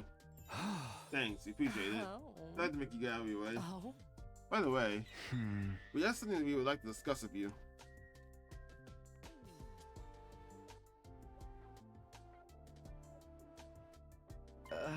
You're worried about that? We have no reason to refuse. Are you sure? This is also exactly the same. Yeah, don't worry about us. Just go ahead and boot up the transmitter when you get back. We'll be able to get back to our timeline tomorrow anyway. And then we'll be calling the rescue card just like you. There's no need to spare our feelings. Oh. Good, you agree. You and me, so you know exactly what's going to spawn, didn't you? I had a hunch. It was the same thing, so move on then.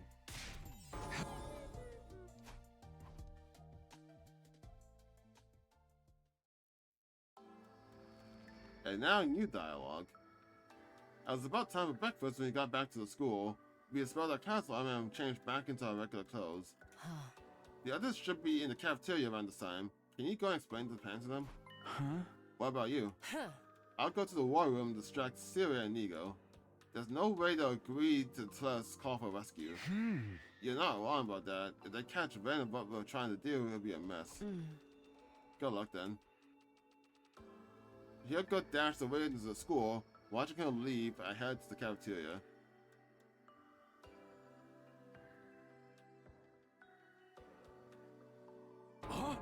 You gotta be shitting me.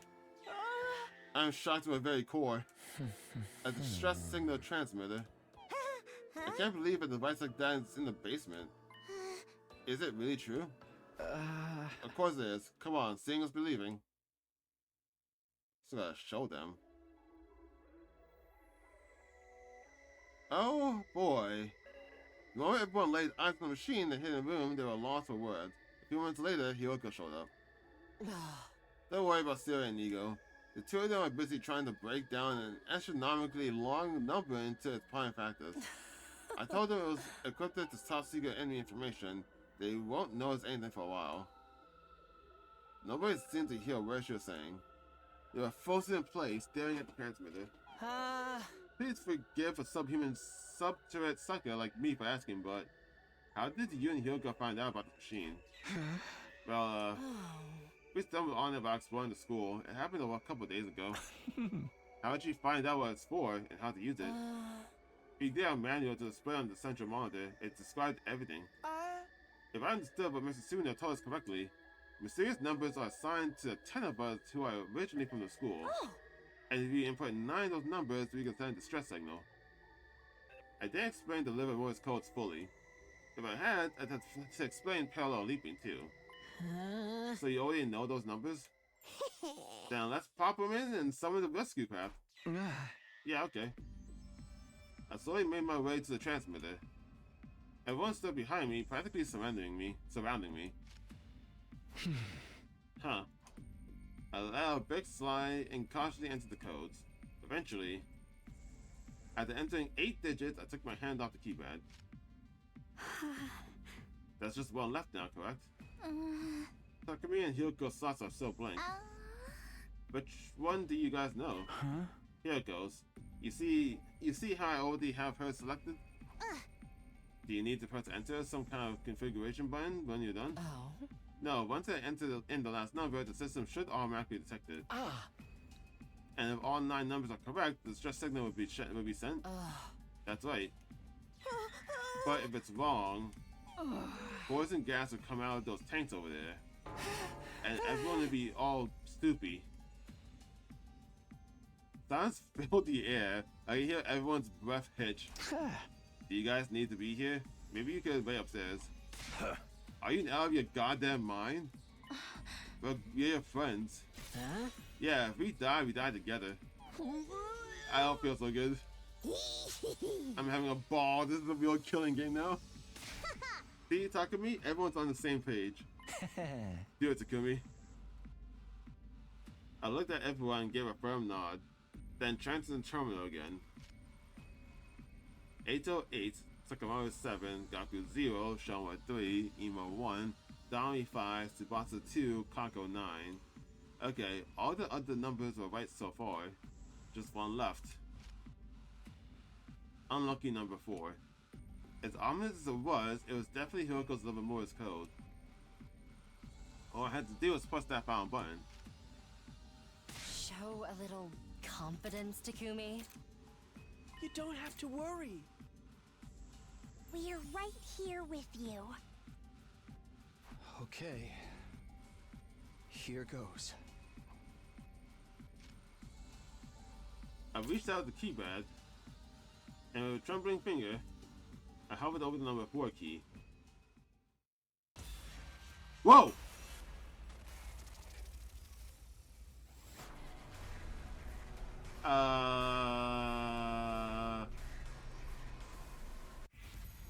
Plus 4? Ooh, wait. Oh, ooh, wait.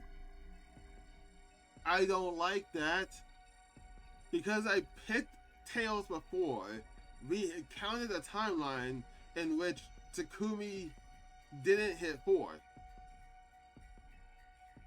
This branched twice then. Because... Oh, this is confusing. Because we need... How do I say this? On the other timeline when you guess Tails, and you're the other guys, the other Hyuga and Takumi, on day 86, they came back to tell them that they didn't hit 4 because he had a weird feeling. Which means if I hit yes here, I guess that would mean that like that timeline, it wasn't just the guess white timeline, it was also the timeline in which they said don't press 4. So then that means there's now a timeline in which you say you do hit 4. And the part wants to just stick to the timeline that was always shown to us prior to that's always shown to us on the guess wrong timeline. Ooh, why is that an option to press 4 here? Why is that an option to press 4? I'm kind of curious to see what would happen to them if they didn't press 4. But I also want to see what happens if they do +4 now. Alright, so I thought about it, and I think I want to say yes, +4, mostly because I want to see what happens. I'm like 70% sure pushing 4 is actually a bad ending, only because if though sketching tails led to a bad ending, like I said before, the pick wrong timeline. They are on the timeline in which this group said no to not pushing 4, and so presumably, if the timeline exists where their route kept going. So like I want to I was thinking about this in the bathroom and have much stronger what do you call it, reasoning in the bathroom. And I forgot what I was even trying to say, but like because they have a route in which they'll keep going, I want to say that's the route I'm supposed to be on. So that's what I'm supposed to be on. It's like the same concept of like if you're playing an RPG, you go the wrong way first to explore. If you know which direction leads to a cutscene, that's like the assumption that that's the right way. So you go the wrong way because you want to explore everything first. That's the kind of vibe I'm getting here. Going the right way would be to hit no, because I already know that there's still a lot more that's going to happen via the raw guest timeline. So to me, hitting yes would be the wrong way, since I don't know what's over there. I want to explore everything, so I'm gonna hit yes.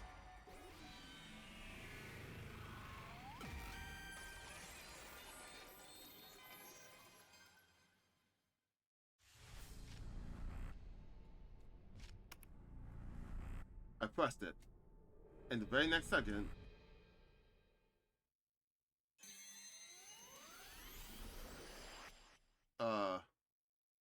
what?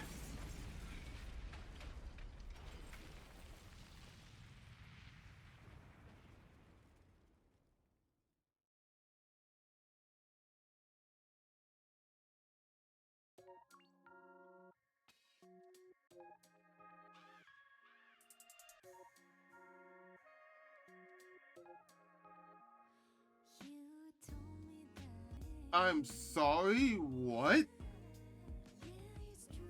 So it's a lie. Who put that? What? Who gave us that information about the Livor Mortis Codes? Who was it that did that? Who gave us that information? Where did that information come from? It came from Siri, right? That Shion figured that out, and they discussed it to us. But how did we find out? How did we find out about it? I'm trying to figure out who told us the information in the first place. Was it Ato? No. I'm like trying to figure that out, because that would mean that either they were lying the entire time and they gave us information, or it was just wrong. It was just a lie to begin with. So you push in all the buttons that can be self-destructs. It's a self-destruct code. It's not to send in a rescue craft. So it's like everyone is dead. You guys have failed. So you push in these buttons not to get a rescue craft, but to take the enemy out with you. It's the last defense thing to just kill off everyone, including the invaders that's getting inside the academy. Bro, what the fuck? Academy destroyed. Okay, yeah. Yeah, so yeah, so fucking yeah, pushing yes was the wrong choice. Well, what the fuck? So yeah, hitting no was the right option, because we have already seen that is essentially a cutscene that's going on. Why did the academy explode?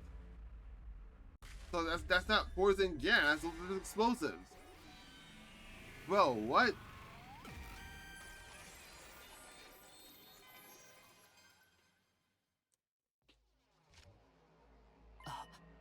What happened, Scooby? Hold on a minute. I pulled my hand away from the keypad. What is it? You can't just tell us to hold on, no further explanation. I just have a bad feeling about this.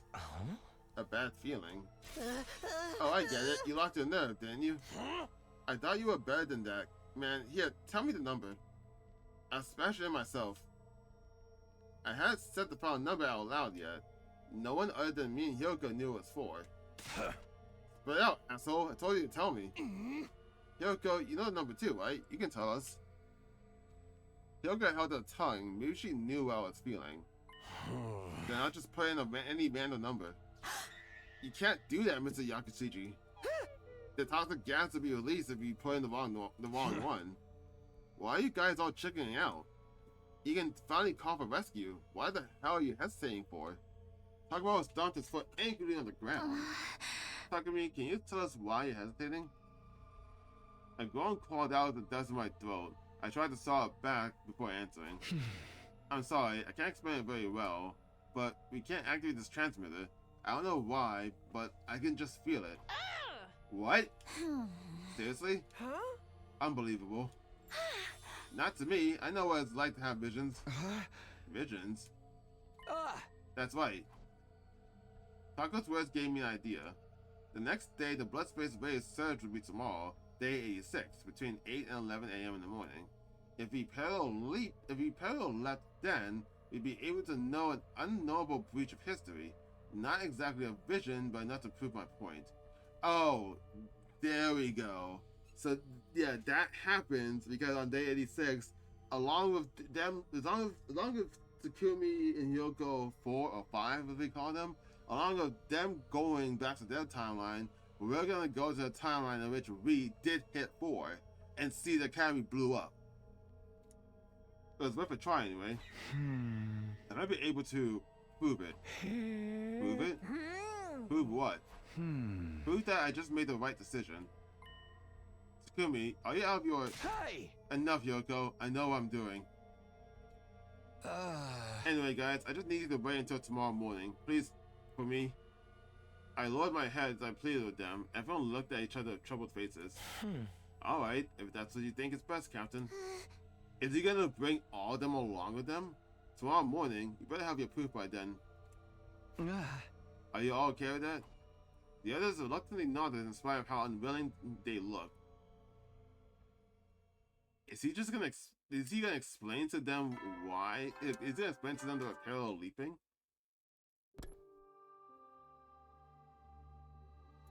Shortly after the nighttime announcement, Hyoko came to my room. I don't have to ask what you're planning to do tomorrow. Are you really going to bring everyone with you? I am. If they learn about parallel leaping, then I know we'll have to explain everything we've been through in other timelines. But I'll figure out something. Wait, what?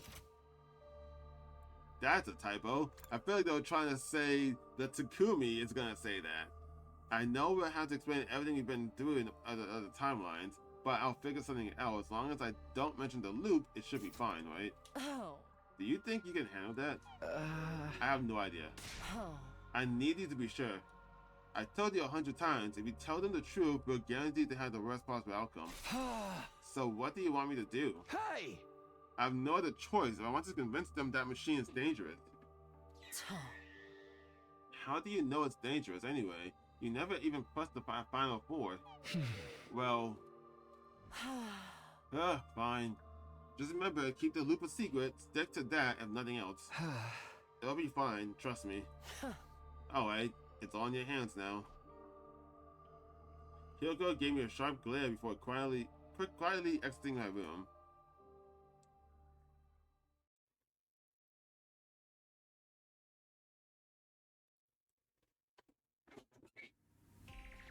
Oh boy, it was 7:55 a.m. Hyoko and I have brought everyone to the lab. Hey, are you sure about this, dude? This school is unprotected right now. The next enemy attack isn't until tomorrow, day 87. We don't need to worry. Did Siri and Nico know about this? The two of them are still deep in the prime factorization trenches. They're allocating every last bit of the processing power into it, so I doubt they even notice we're gone. But it's only a matter of time until they do. So let's hurry. Not that I want to know what are we gonna do? Yeah, but could you all wait here for just a second? You had to get things ready. You're gonna head into the lab.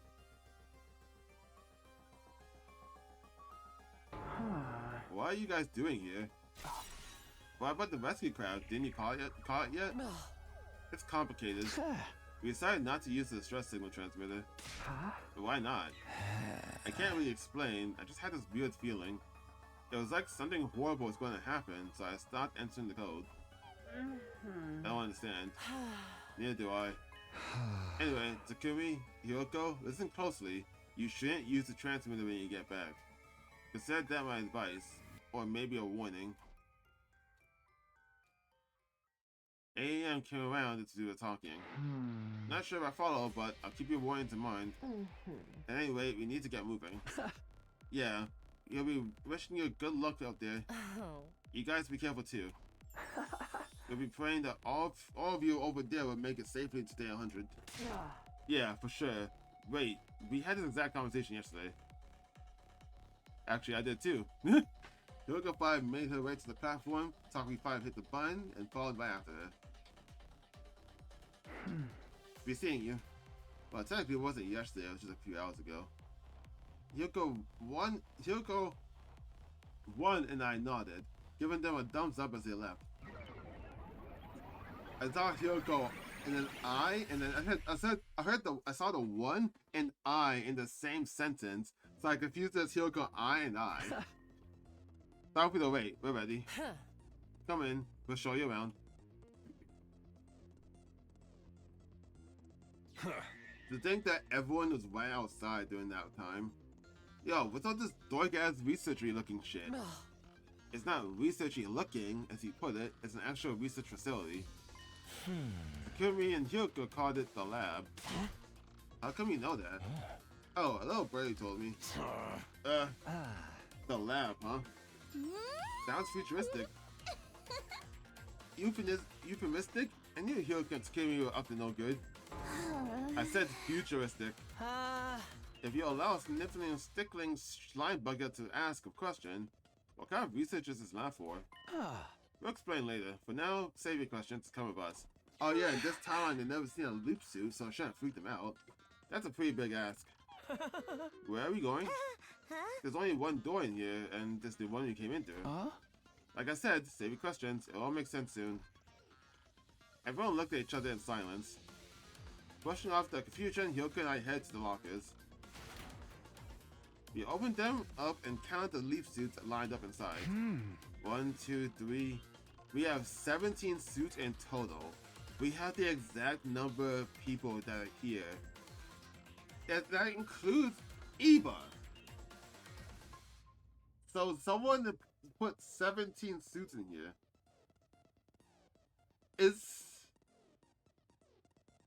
I'm like, what the fuck? My mind is like fracturing trying to think of these theories. Like I was just saying earlier, Hiroko, presumably if my guess is correct, she's gonna be the one trapped in the loop. But she ensures that the people who survive in this route goes to the mystery timeline to then have 100 people, but not 100 people, have everyone alive by day 100 so they can get out of the loop. So now I'm thinking like, is she facilitating the ability for us to break the loop? Like, how I'm thinking about this, like, assuming that's correct, and assuming that like all this, assuming this, how my god, my mind, assuming that is correct, I want to say that like there is a version of Hiroko who's already done all of this. Is what I'm trying to say. That Hiroko that will have the people get to day 100 and go past the loop has already done this, let's say 5, 6, maybe 9 times, and she is the reason why all of this is here. She came to the conclusion at some point about about parallel leaping, because she's been stuck in this loop for way more than 146 leaps, and then made all of this here. So then create a timeline in which we are on right now, where this Hiroko has only jumped 146 times, whereas the other Hyoko who have done all this has done this for like millions of times or something. Because she had the exact number of leap suits that she knew that there will be a point in time where we'll bring everyone, including Ava, a captured and brainwashed commander. So she had one suit made to her as well. That's what I'm assuming right now. So she just had all this already made. Is he old man Hyoko?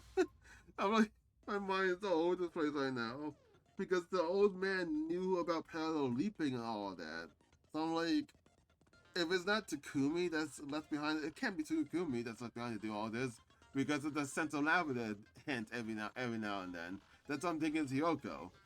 So I'm thinking that like, if Hyoko did all this, facilitated everything, and like, she might even be the old man after, I don't know, leaping so many times, she eventually started to age, I don't know. And just made all this. I'm moving forward. I'm never gonna finish this game. I'm never gonna be able to leave this day if I have to try and explain what my mind is trying to process right now. Oh. There's 16 of us, so we'll have plenty. Ah! Can you guys come over here a sec? These are called leap suits. We need you to put them on. Fucking hold on. 1, 2, 3, 4, 5, 6, 7, 8, 9, 10, 11, 12, 13, 14, 15, 16. Okay, there's 16 of us. Another 17 of us. So there's an extra one. So someone, and one of the extra one is for Shion because he counts. I gotta see the size of that 17th leap suit, man.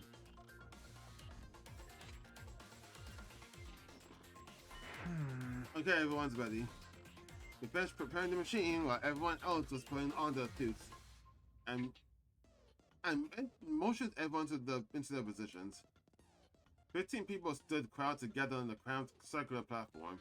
I pressed the red button on the console and leapt into the crowd. Alright, let's go.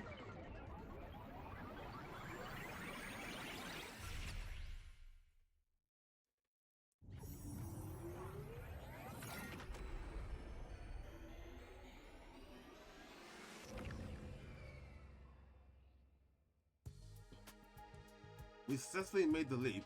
We took off our leap suits and stepped outside. Yeah! Takumi, are you messing with us, bro? Huh? The lab looked exactly the same, so does everything else. All we did was enter and leave a shady laboratory. What purpose did that serve? Huh? Just be patient and come with me. We're going back to the school. The school? Y'all want us to go back now?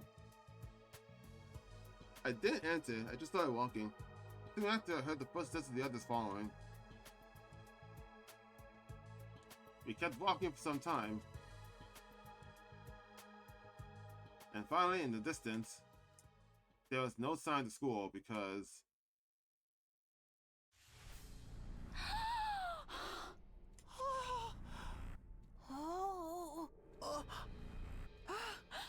Yo, what the hell? Because it blew up. What's going on? The academy. It's not just the academy. Oh, that explosion was far larger than that picture looked like. It looked like the academy just split in half. It was evaporated. The entire area! It's all been blown to pieces! But why? How? Isn't it obvious? Enemies must have attacked. No, that's not it. It's not? I'm not sure how to explain it. First of all, we're not looking at the ruins of our school here. Our school is still fine. Don't worry about that. Well, then where are we? Remember how I didn't enter the last digit in the distress signal transmitter yesterday? Well, there's an alternate timeline where I did punch it in. That's where we are now.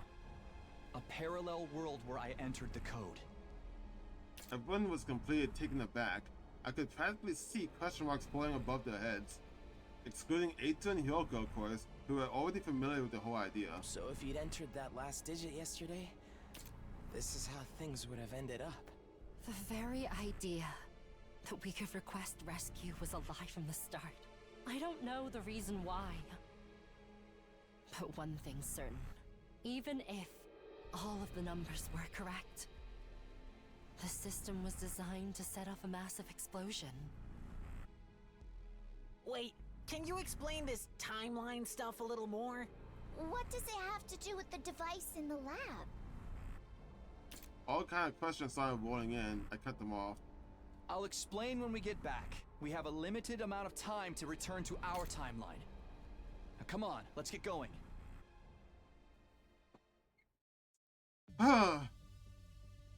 Back at the lab, we put our loop suits back on.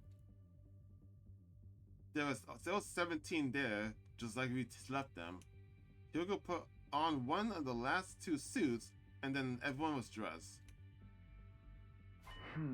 Okay, that's everyone. Then, just like before, I got everyone to the platform. And then, let's head back.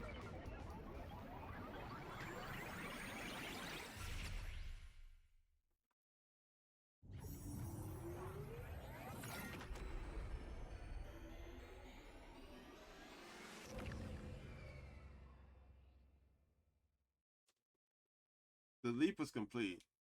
We took off our leap suits and stepped outside the lab. It was only then that I noticed something wasn't right. Hideko? What's wrong? Hyuga had her hand against the wall. Even with that, it seemed like she couldn't support herself. Her legs seemed unsteady. Are you not feeling well? Is she... No, I'm fine. Just a little tired, I guess. I guess because the idea is she really wants to get out of the loop. If that was a lie, then there's a chance that getting out of the loop in general could also have been a lie. And even if it's not, her fear that she'll be left behind is still true because she'll have to fight Veshness and all the invaders, and there's no guarantee that everyone will live. Hey! Takumi? Hideko? Knock that off. Don't tell me you're trying to make out at a time like this! I knew you were using this place as your little love shack! Get out of there right now! Ugh, this is so draining. Takumi, you go on ahead. I'll be right behind you. Don't say that, Hyuko. Are you really okay? How many times do I have to tell you? A servant's not supposed to act like he knows what's good for his master. Isn't that exactly what they're supposed to do? Shut up. Just go already. I did as I was told and joined everyone else, glancing back a couple times before finally leaving. I don't like that. Is she gonna die? It took a while for Hyuko to show up. Pulling the weight. Well then, let's get going. Back to the school. Back to where we belong.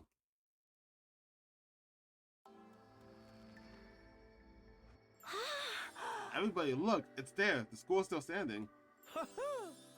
Everything's just like we left. What'd I tell you? But you still haven't explained anything. That's right. You need to explain it slowly and clearly so that even a brain-dead moron like me could follow. Isn't it time you told us what's going on, Takumi? Mistress Hyuko, tell us, tell us. Okay. Oh? It's going to be a long story, so bear with us. Hyuko and I told everyone about the timelines of parallel leaping. We told them everything, including why we kept it all secret. Of course, the one thing we kept back was the matter of the time loop. We glossed over that and selectively revealed only what we were able to. It took a long time for the others to accept what we were saying. By the time they were finally put out questions, the sun had already set.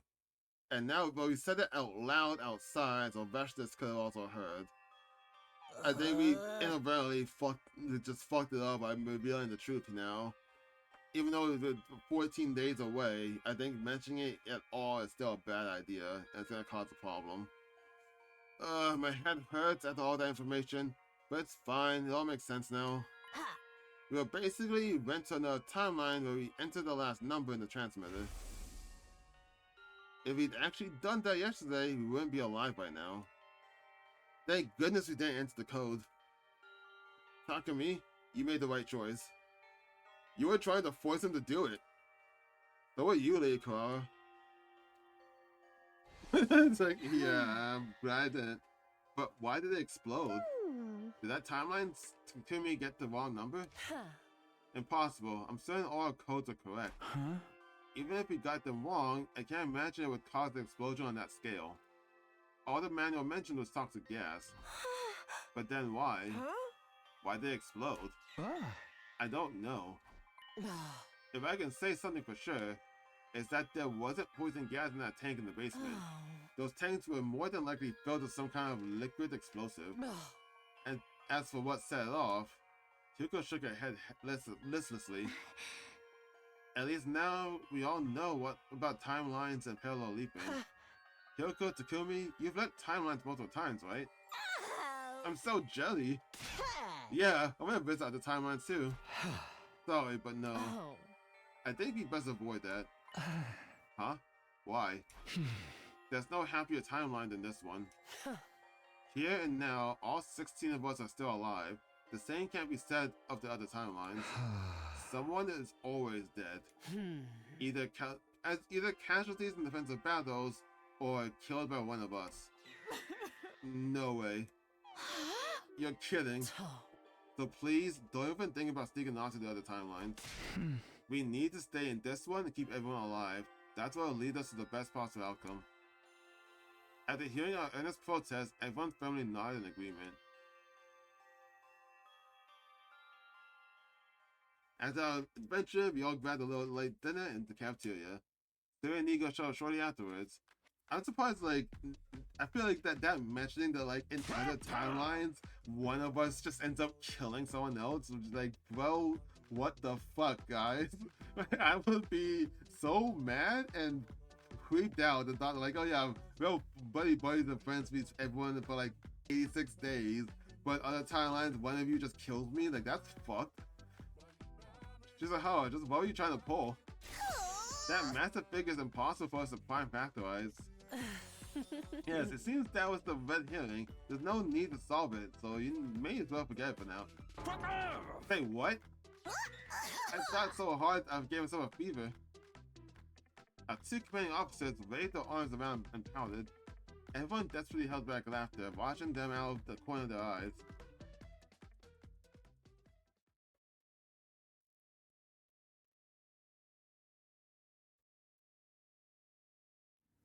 Where are we going now?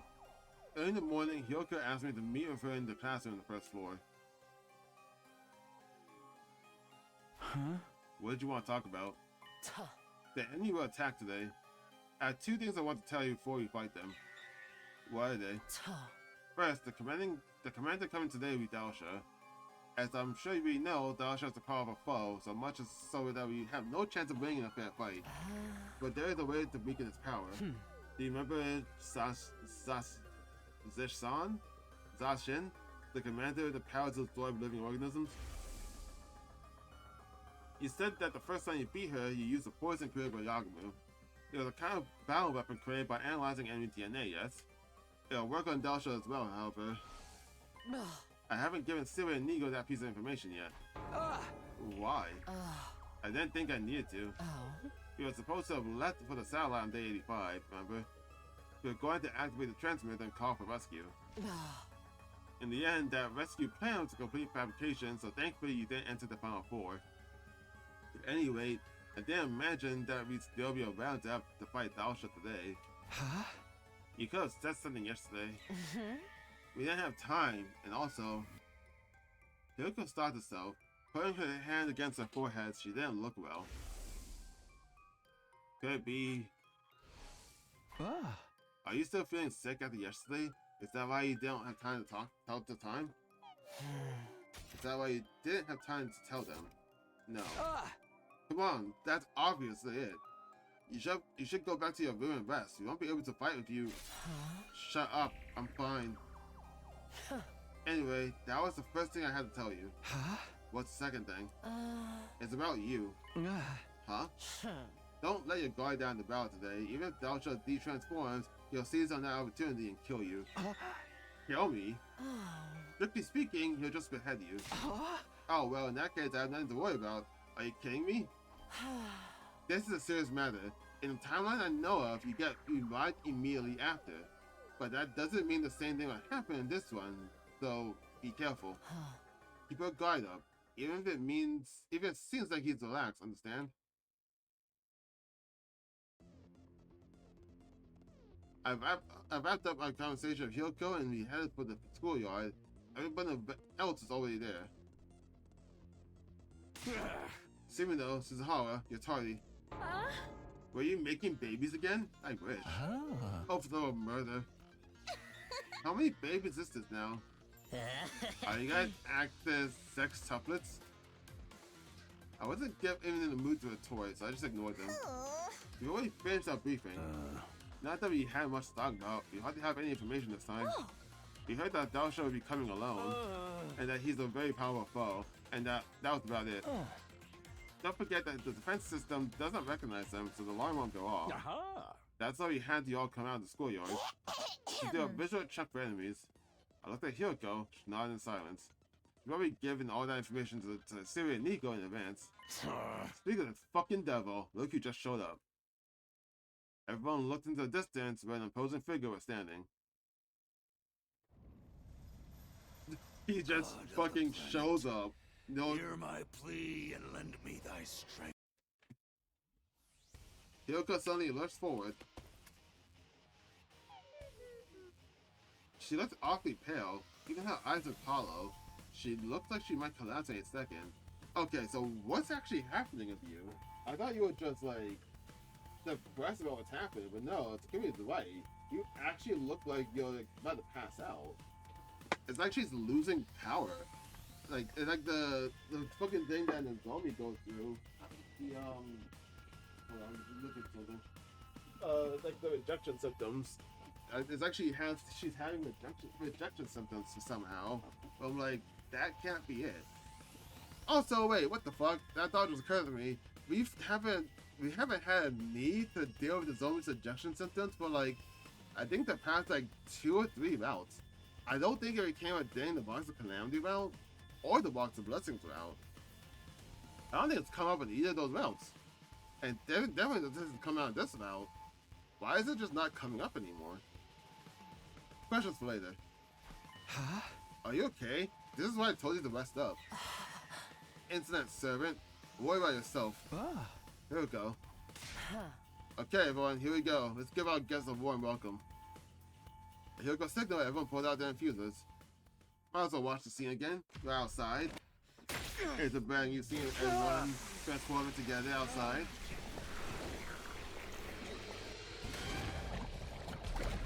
Oh, what the fuck? I know that sounds this happening outside, but I wasn't ready to see on Nozomi's little eye icon to actually see the barrier behind her. I wasn't ready for that. I was drinking orange juice, and I almost spit it out. I was like, wait, what is that?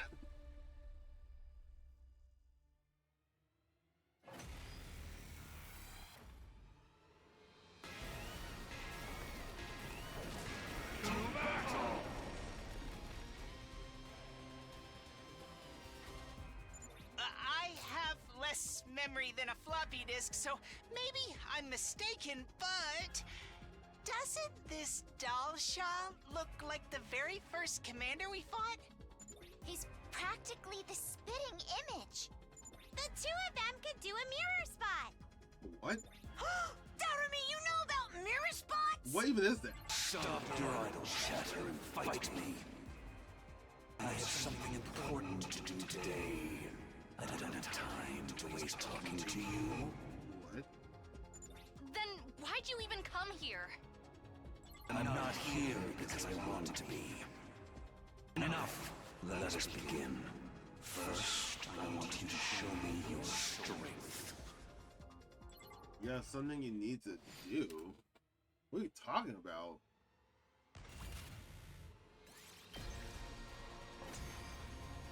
Okay, interesting.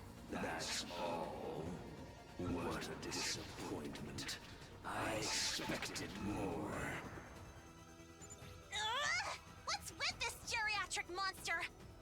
he was tough, but this is ridiculous! He's tougher than a stretchy udon noodle. No, tougher than raw spaghetti. Damn it!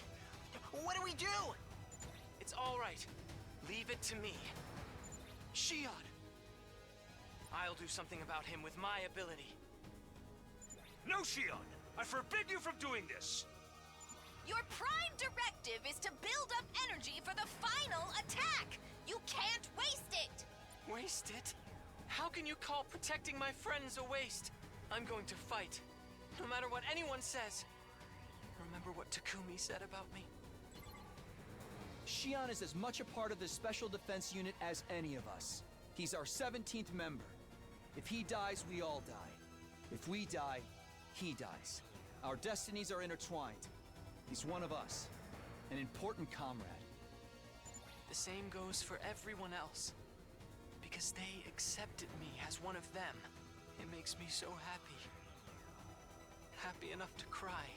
I want to return that sentiment. I want to fight. For all of them! Shion. Shion. One after another, everyone called out the name of Tears choked voices. Fine! If you feel that strongly. Mr. Shion, don't overdo it, okay? Are you quite done yet? He actually yawned. What a bastard. All right, Shion. Take it away. Yeah. Got it.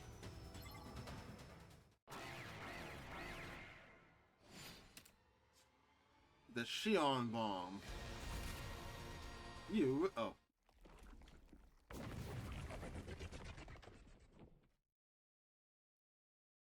Huh? Why did he de-transform? I told you, I have something to do. What could possibly be that important? Do you wish to know? Kinda. Be careful, Takumi. Dasha disappeared from view. He was coming right at me, almost too fast to see. But I already started to move. I kicked off the ground and leaped to the side. I was a hair's breadth away from losing my head. I wouldn't have made it if it hadn't been for Hiriko's warning this morning. Dasha's blade grazed my neck and swung behind me. A respectable dodge. It's almost like you knew what I was going to do. Why does he go to behead him? So he does that in every timeline, but not every timeline, but I guess most timelines he just goes to behead Takumi for some reason. Why? But you won't be so lucky next time. I've seen all you have to offer. The same goes for your allies. The next time I come, I'll snuff out your lives with all the strength I have. Farewell. With that disquieting speech, Dasha vanished for real this time. What was that all about? It was as if he came just to toy with us. And he said he'd go even harder next time. He wasn't even fighting at full power just now? We're freaking screwed! Not even Shion could do anything to him. I'm sorry, I couldn't be of any use. Don't apologize. You were very helpful. And you tried to save us. That's all that matters to me. You can't be saying shit like that during a fight. I couldn't see straight. It was messing me up. Because you were tearing up? I just had something in my eye. You guys, thank you so much. That old geezer peaced out, so we can celebrate for now, right? Time for the usual? I think so. Shion, you should join us this time. Are you sure? Of course. Okay then, everybody. Ready? Go! Special Defense Unit! Best in the world! Indestructible and undefeated!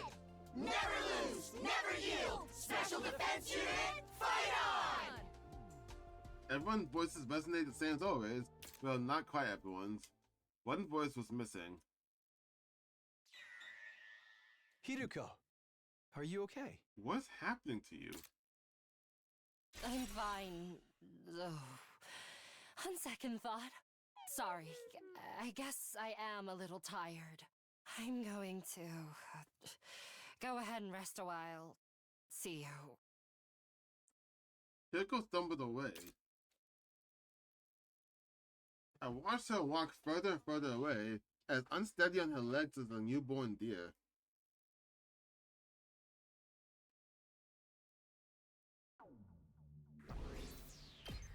I can only guess that like all of her strength was on the hope of escaping early, and since she knows that's not actually happening, it's just like she has no actual strength to keep going. But this Come is on, kind of Takumi. extreme. Get up. This is extreme. I'm not sure if that's the case. I woke up to the sensation of someone shaking me, only to find that I wasn't in my own room. I almost thought that I was saying spanking. Okay. Huh? I'm in your room, right? I must have been taking care of you last night. Looks like you passed out on the floor. Is it back okay? Forget about me. How are you feeling now? See for yourself. Do I look sick to you? She didn't. She had plenty of life in her face and a twinkle in her eye. More importantly, did you just say you were taking care of me? I didn't do anything really. I was just making sure you didn't get any worse. You don't have to thank me. Just consider this my paying you back for all the trouble I put you through. Pervert. Huh? How could you sneak into a woman's room and spend the night with her without consent? You didn't do anything weird to me, did you? I never. Despite my aggravation, I felt relief deep down inside. Here goes back to her usual self, and I was happier for it. Well, fine. I'm feeling better now, so we need to get started on some tasks. Tasks? Oh. Dasha's coming again on day 93. We have to come up with a plan before then. Oh, I got that covered. I've already asked Yagamu, Eva, and Kawawa to handle it. What? I talked to them after the battle yesterday. I see. So this is information you got from another timeline. Is it reliable? More than that, it's guaranteed. We have to do something that much, it's clear. I just need to analyze Eva's DNA and form a poison that works on Dalsha, right? The biggest hurdle would be trying to toss it into his mouth. That's where I come in. I need to turn the poison into a gas and create a trap to release it. Will you do it? Of course, why wouldn't we? I'll show you that the greatest trap ever created.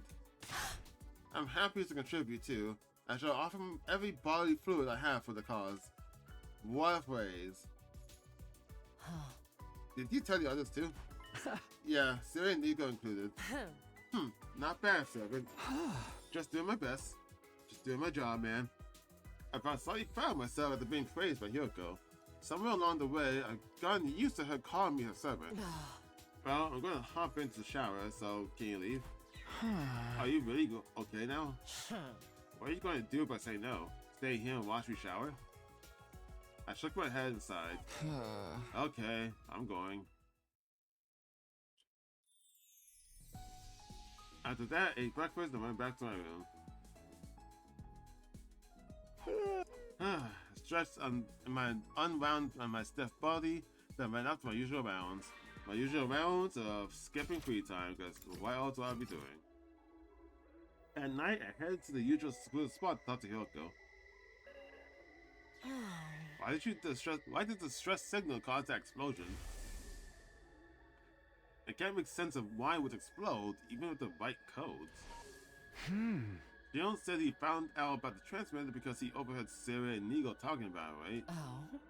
They must know about it. Why don't you ask them? Alright, let's try that.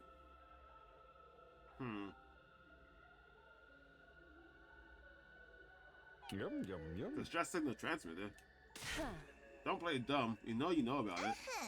Sir, I think they might have the device in... Wait, what? Wait, what? Sir, I think they might mean the device intended for the stand together, fall together plan. Oh, that. The thing that top brass were telling us about before our mission started here? what is this stand together, fall together plan? Exactly what it sounds like. There were originally 10 Special Defense Unit members stationed at Last Defense Academy. If 9 of them end up in total death, our chances of winning the war would be practically zero. In other words, we'd be in a lose-lose situation. There'd be nothing we could do, so... The remaining member would activate a self-destruct device and blow everything for miles around sky goddamn high. Yeah, I was saying this a little earlier. It was the big bosses who came up with this rather tragic plan. The idea was to wipe out any invaders inside the school and the surrounding area in one fell swoop. It wouldn't kill them all like the final attack, but we'd at least be able to retaliate a little. Like the name says, stand together, fall together. Or we could just come out and say it was a last resort self-destruct device. No. You've got to imagine that the last survivor wouldn't jump at the chance to use something like that. So the human authorities in charge made up a lie and claimed it was a distress signal transmitter instead. In short, they wanted to use the final survivor's life as a pawn, even knowing they'd still lose the war. Utterly despicable. I couldn't agree more. I was totally against it. The Honorable Siri and I both protested, so in the end, the plan was scrapped. Huh? So in the end, the plan was scrapped, but it still exists here. Do they not know it exists here? But then, how? Hey. What do you mean, how? Stand Together, Fall Together was scrapped before the mission even started. But it's still here. But don't tell me you don't know about the machine in the basement. Huh? The basement? But Miss Suzuhara, the school doesn't have a basement, does it? What? Siri, Nigo, one last question. Do you remember talking about this plan before? It was so long ago that I can barely remember, but maybe around day 20? I do remember talking to Honorable Siri about how relieved we were that the plan was off. You were relieved that the plan was off, but Shion still talked about the plan as if it really was gonna have us leave. What's going on? What? I see. Thank you. You've been very helpful. Is Shion against us leaving? What? The top brass didn't tell Siri and Nigo about the self-destruct device. Maybe they set it up in the secret basement in the secret because they know those two were opposed to it. Either way, Shion only heard part of the discussion out of the context. He must have assumed there was a real distress signal transmitter somewhere in the school. Okay. That makes me more concerned about it, but because, like, where did we first hear about this? Because we were first heard about this from somewhere, and they must have knew it was a lie, right? Or did they not know it was a lie, and then Top Brass just spread it around in hopes that it would reach the school? Why would they do that? I guess he just missed the part about making the school explode. I think it's safe to say we can forget all about that device now. Yes, no rescue craft is ever going to come for us, so it would only be a waste of energy. We still have 12 days left until day 100, so what do you do now? There's nothing to do, our goal remains the same. Ensure we all survive until day 100 and build a happy future together. Then we'll be able to break free from the time loop. You'll get no good argument from me. In other words, there's only one thing to do. Fight, survive, and win the war. Escape pod will be deployed in day 100, then we can all get on board and head to the artificial satellite. We'll be out here before the final attack is launched, right? Of course. There's just one problem. What problem? Shion. I gasped. How could I fail to realize something so important? Right, Shion. What would happen to him once the final attack starts? Yoko was silent. She bit down her lip and averted her eyes. Do you know? Hyuko nodded a sense of dull resignation. I do. Then tell me, what happens to Shion? Can't you figure it out? The flames from the final attack have erased all life on the surface of the planet. There's nowhere to hide, not on the ground, not even behind the thickest walls. The flames will consume everything, the defense room included. So when it misses a fire, that means he'll die.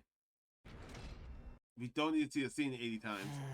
We can't save the baby inside the defense room, he'll be burned up by his own flames. As you already know, the baby is Shion's real body, so Shion will be... No. That's why we need to get the baby tank, so we can put him in it.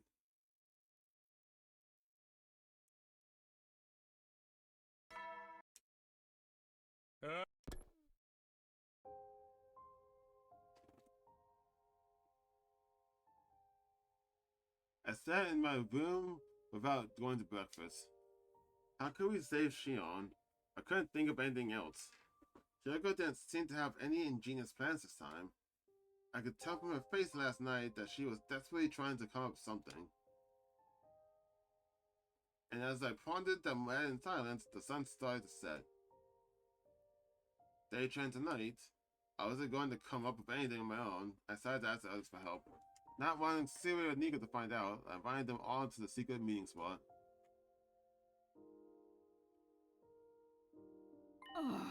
I see. On day 100, an escape pod would deploy.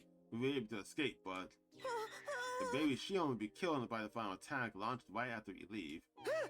Shion. That's screwed up. Totally fucked. Shion's our friend. That's right, we had to save him. But how? Isn't it obvious? We need to get him out of that machine in the defense room. It looked like everyone had seen the baby for themselves. Shion must have shown them while Hyuko and I were away. But if we did that, his energy wouldn't get channeled into vessels anymore. Which would mean the final attack of day 100 would never be launched. That's right, those missiles won't fire unless they're fully charged. Siri said as much before. So then, humanity will lose the war. Who cares? What does it matter if we lose the war? If everyone in the artificial satellite just going to die instantly? No. All it means is that our 100-day mission here would end in failure, that's all. You can't sacrifice a baby just to stop that from happening. Save ourselves, destroy our life on this planet, and let our friend Shion die. How could we possibly do that? There was silence for a while before Takabara finally spoke up. Dude said he wanted to talk to us, but seems like he's already got his answer. The problem is, what's going to happen after that? If we take him out of the machine, he'll be consumed by his own flames and die. Say what? Huh? No. Everyone's eyes have gone wide, the shock evident in their faces. That's why I wanted to talk. I was hoping someone might have an idea of what to do. That's quite the complex problem. I'm good with logic and deduction, but this is something else. Can you use something to house the baby once you take him out? I remember seeing some kind of bottle or jar made of tempered glass in the metal shop. We could use that. The undying flames only burn living creatures, so the glass jar wouldn't melt. But if we just put him in a jar, his flames would still consume him. What do we do? That whole riddled sponge of a brain is useless. Sponge? A sponge? For a soup, that's it. We just need some kind of material that can absorb the undying flames like a sponge. What the hell are you talking about? Wait, she might be onto something. If we had something like that, I can make a life support system for him. For real? Say, Eva, you've been quiet this whole time. Do you have any ideas? Me? You used to be on the enemy side, so you must know something about the flames of the baby, right? Right? But my brain got all scrambled on your Domic thingy. Wait, hold on. I think I remember something. Material Omega?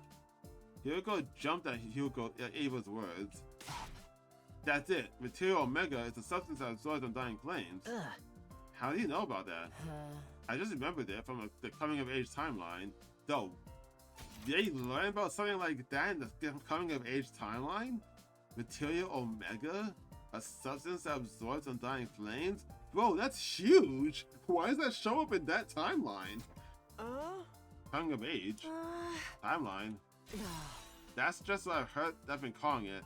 Anyway, I saw Material Omega when I was there. Yoko probably meant she had memories from it from a previous loop, but everyone else thought she meant she'd seen during a parallel leap. Well, what they didn't know wouldn't hurt them. So if we use Material Omega, we can create a life system support system for Shion? I think it'll work. I'm already making a schematic in my head. If we can mount it to the jar Kawawa suggested, we should be able to keep him alive. Everyone's faces lit up. I couldn't hide my delight either. But where do we find the Material Omega stuff? The mountains in the northeast, but I'm not sure if it's the present in this timeline. Our best bet would be to jump to the coming of age timeline tomorrow and help the mountains there. Tomorrow? Our next leap window is tomorrow from 2 to 8 p.m. Alright, Hyoko and I would go to the coming of age timeline and get what we need. What about us? You should remain here. If too many of us go and get found out by our counterparts in that timeline, it'll cause all kinds of issues. I suppose it would be safer if the more experienced people went. We'll let you handle it. I agree. Dude, I don't know anything about that. That's like the one timeline I never do.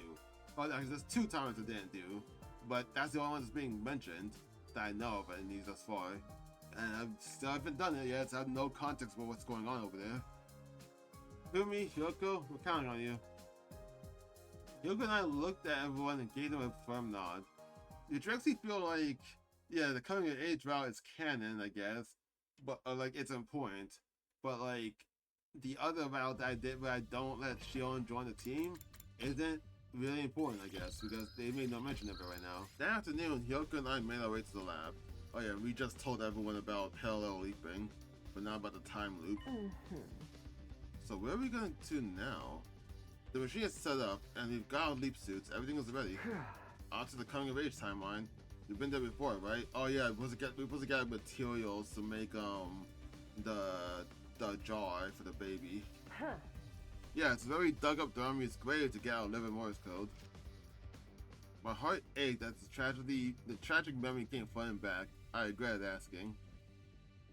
The timeline was 2 or 1 p.m. Our window had already opened. We nodded at each other, hit the red button, and got onto the platform. Let's get going.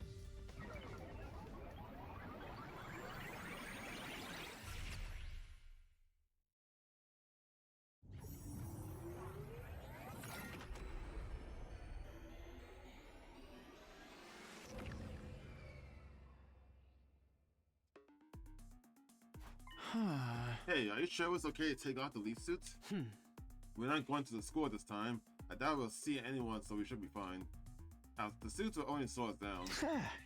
Are we in some kind of rush? We have 6 hours this time, so... Material Omega is in the mountains in the northeast. They're quite a ways from here, and we'll need time to look around once we get there. And in consideration to the time we'll lose when someone inevitably bongos something, we'll already be cutting it close. Come on, hop to it. I followed Hyoko in silence until we finally arrived at our destination, a mountain-range deck of greenery. I'm certain it was around here. Then let's start searching. For what reason do we have to find this before in the coming of age timeline? Hyoko and I split up and started looking for Material Omega. Even after searching for some time, we didn't find anything. Just as I was about to give up and head back to our starting point, I happened to catch a voice coming from the bushes. It was Hyoko. She was talking to someone. Just as I was wondering who, she popped out of the bush. What? Were you talking to someone just now? Oh? Yes. Who? A lady. A lady? That's what I said, isn't it? She was possibly in her 50s wearing a white coat. Maybe she was a doctor or a researcher? Why would anyone like that be out here? How would I know? Anyway, she just showed up and handed me 2 things. 2 things. Hyoko held out her palm. Resting on it was something that looked like a memory card. What is that? She said this was the plans with the Machine Plus on it. Machine Plus? Yeah, Machine Plus. What even is that? Oh? I don't know. She just said that it can move vertically as well as horizontally. What? I have no idea what you're talking about. Neither do I. Yuriko didn't seem to be lying. She looked stunned by whatever she just experienced. What was the other thing? She showed me some lump of some kind of strange substance. Could this be... That's right, Omega material. This is the other thing that woman gave me. What the fuck did she have that? She said she found it on the ground and wanted to give it to me, then she left. What? And we just don't know who this person was? We're not even gonna see them? It was just then that I heard the bush move behind me. I turned around to see what it was. Oh! What? Huh?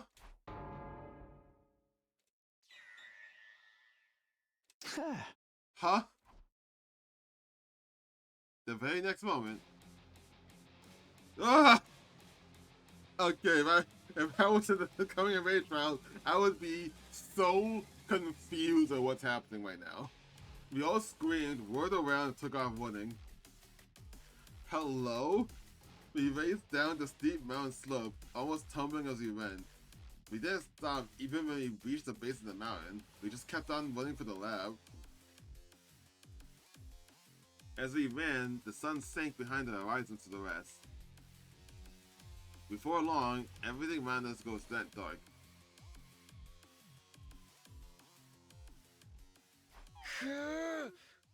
I think we're far enough. More than enough. We made it all the way to the lab. Whoa, when did that happen? Excuse me? Are you acting stupid or are you really that dumb? Does it matter? We need to come back here eventually anyway. So, what were those two doing there? At first glances, I thought they must be the versions from us from this timeline, so I panicked and ran. But I don't think that was the case. What? They must have been the versions of us from this timeline. What? If it were, they would have chased after us, but they ran off in a different direction. Does that mean they're from another timeline like we are? Maybe. Maybe not. Should we wait here for them? If they did come from a different timeline, they'll want to use the lab too. You're right, but it doesn't look like we have that kind of time. I pulled out the device and checked the time. 7:45. No way, we only got 15 minutes left. Exactly. I think we're just gonna have to forget about them. I'm sure they'll be fine. They are us after all. Things will work out even if we leave them to their own devices. I guess that's true. Now let's hurry. We need to get everything ready for the leap. Watch that. So they're not from the coming of age timeline. I wonder if they're from a different route? Maybe if I jump to the serial killer timeline and then whatever happened that, I guess if that I jump to the serial killer timeline and that route continues, because every other route I've done so far ended with a bad end. If that route continues, maybe we'll also come here on day 90 for some reason.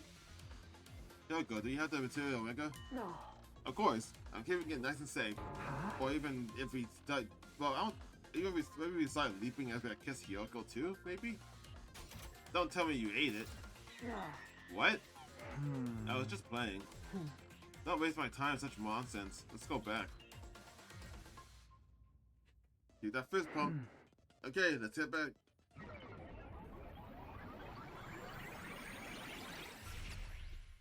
I was actually pumping my fist in the air, not sure why I'm doing that.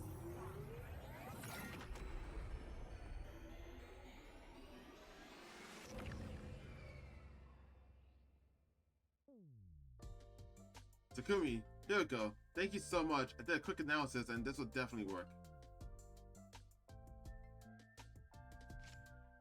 Tsubasa put the material Omega she got from Hyoko on the desk. So that means we can make a life support system for Mr. Shion. Yep, just gotta mount it to that jar Kurara told us about and we'll be all set. If we put the baby in there, he won't be consumed by its flames. Then, since we'll be taking care of him Since we'll be able to take him out of the defense room, we can save Shion. Hooray! Huh. We simply had to bring him on the escape pod with us on days 100 and all will be well. We got ourselves a way to keep all 17 of us alive and kicking. We're gonna live happy ever after. Time for a real freaking party. Oh, hold on. Isn't it a little too soon to celebrate? Right, the life support system isn't actually finished yet. Tsubasa, I'm counting on you. I'm on it. We patted Tsubasa on the shoulders and left the garage. She had a confident smile on her face.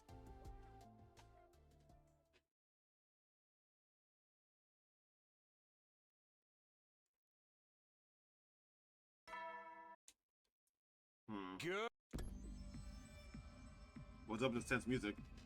Work well and work together, huh? It's probably a recording, but still. Contrary to serious words, something unsettling happened that day. What?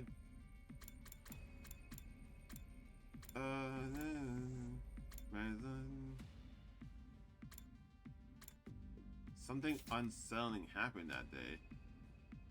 It was shortly after sunset, right after dinner.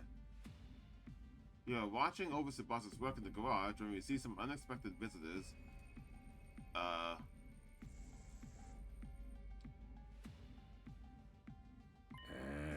Hey, what are y'all doing crammed in here? Siri and Nigo.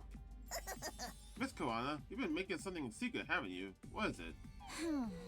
Well, mind your own fucking business. This is our business. We'll mind it all we want.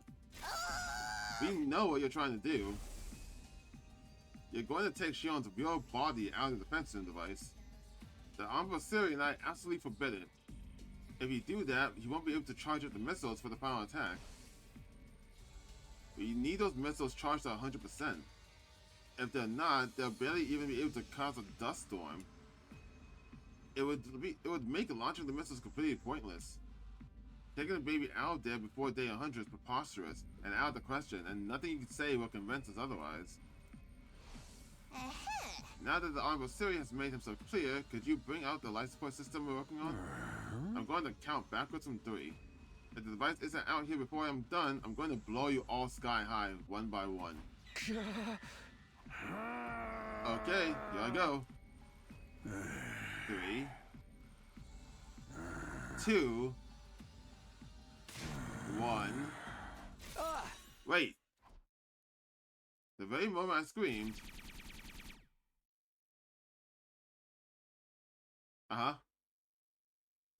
Oh, so I had a feeling that was what the gun was for. It just disables him.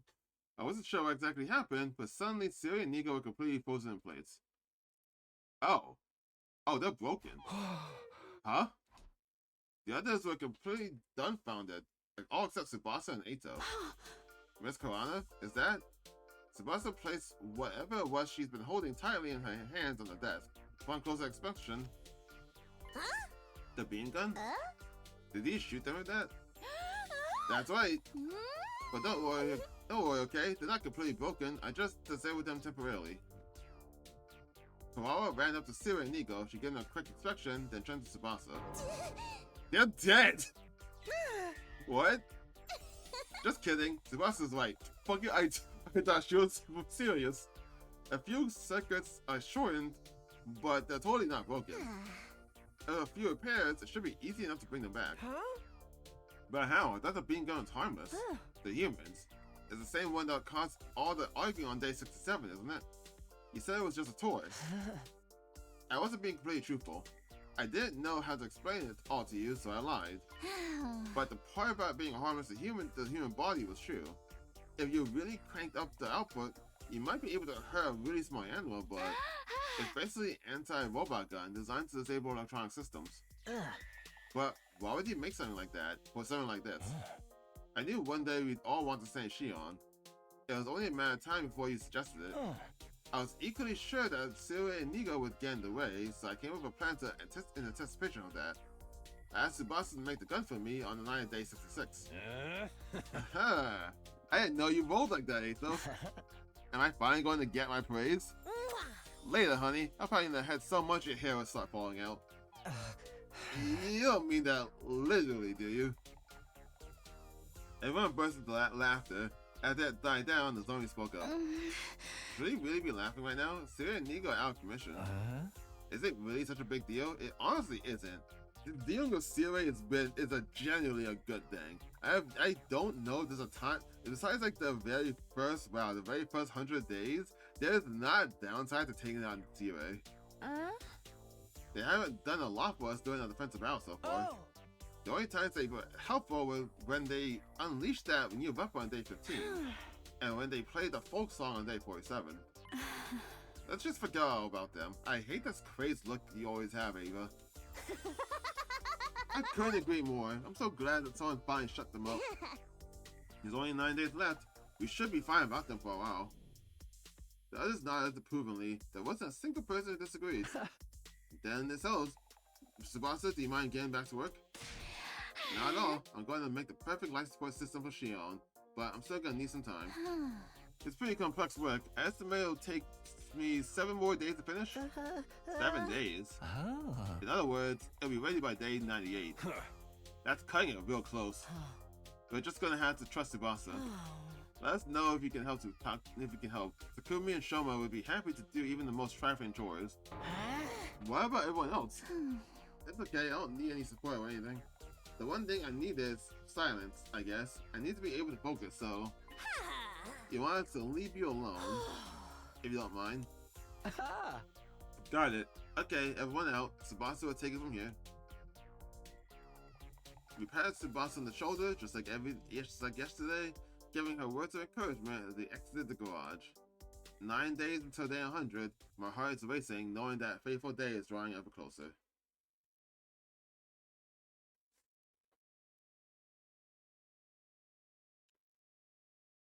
I mean, Tsubasa is safe then, though. Like, I don't remember all the people that show up in the Visitors the Day 100 ending, but I want to believe all those people are automatically safe. I know Tsubasa is one of them. Ate breakfast, went back to my room, and saw off to my usual routine. I guess it's just, maybe it's just about people who died and Kako. So that would imply that, because Eito went missing, I think, during that route, the mystery route. So it'll be Eito, Ima? No, it'll be Eito, Kako, Shoma, Ava, Tsubasa, and Moko, and Karawa, and the Zomi, I think, who should show up and be safe. Everyone else will probably be dead by the end of this route, assuming everyone here, at least assuming the people here are the ones that got sent to that route. I ate breakfast, went back to my room, and set off to my usual routine. Alright, let's go. To sleep, or... I'll try it. Let's go to sleep. Is it really faster? Is it faster than going on exploration? I'm not sure. I want to say it is. I think by now I'll probably would be like going into simple exploration and trying to get through the cutscenes. So I think resting twice might actually be faster, actually. Everybody, I have good news and bad news. Which one should I start with? The bad news? At the dinner, Yagumo offered everyone in the cafeteria a choice. Oh. How about the good news first? I formulated the poison to weaken Dalsha. You have? Yes, with the lovely Ava's assistance, of course. Yay! Fine work, Mr. Omakage. Gratitude to Lady Eva as well. Oh, all I did was donate blood. Then what's the bad news? I won't be able to stick needles into Ava's pretty flesh anymore. The tragedy is so great I might never be able to recover. That's just a you problem. How about you, Kawa? Did you finish it yet? Yes, the trap is ready. All that's left is to load it with Yagumo's poison. Oh yeah, now we can pulverize that geezer. The Dao shall be back tomorrow morning, right? There's no need to hold back, everyone. Let's kill that senile old freak without a trace of mercy. Ava thrusts her fist high in the air, but I guess her fingers count too.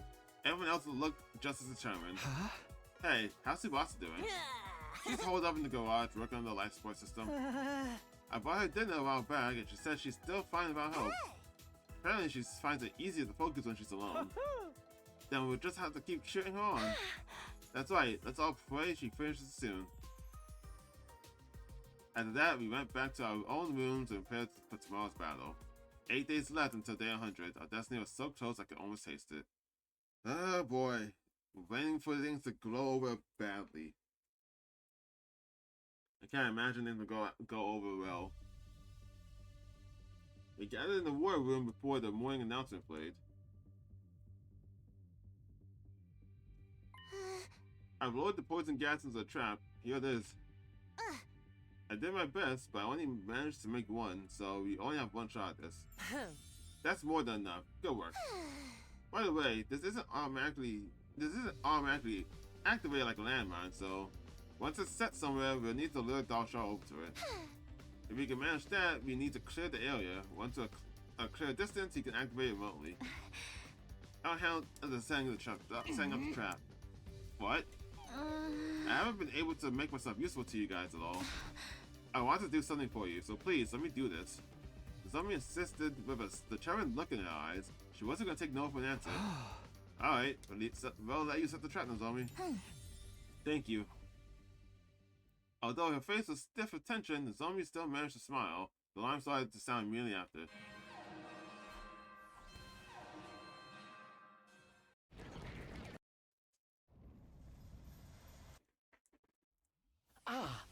Dash was not alone this time. He's got so scared he had to bring backup. That's so annoying. He's hard enough by himself. It's fine. If our trap strategy works, we'll be able to weaken him. You have me too. Shion. Theo and Nigo are out of commission, aren't they? That means they can't stop me. I'm free to fight. If you need my power, just call for me. I'll back you up with everything I have. Glad to have you. Yeah, now I don't have to barf up the BLT I had this morning. I saw a sliced tomato come up. You did not. Let's do this, everyone. Yeah, we didn't come this far just to lose now. If we all work together, we can do this. Here we go, Special Defense Unit, move out. I doubt it, but since he's in the room, will he show up in this transformation sequence? It would be real cool if he did. I don't see him though.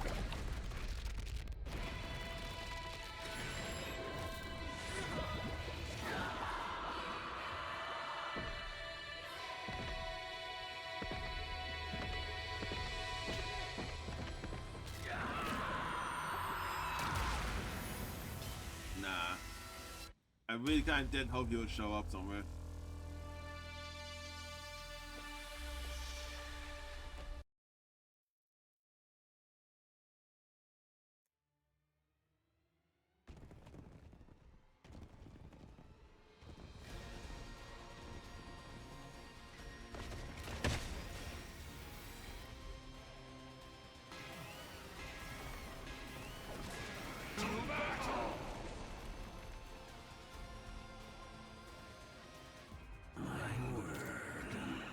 You're finally here.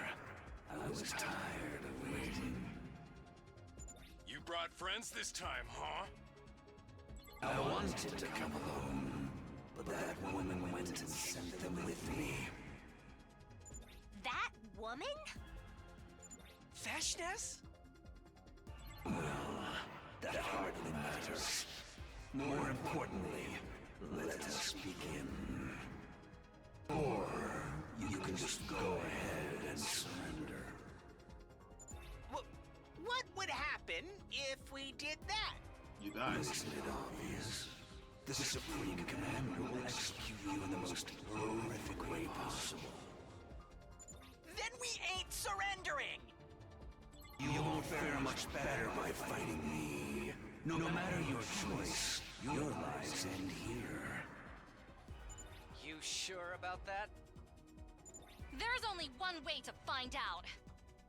Believe me, I can see how things will end. Ready, everyone? Let's show this guy just how wrong he is about us.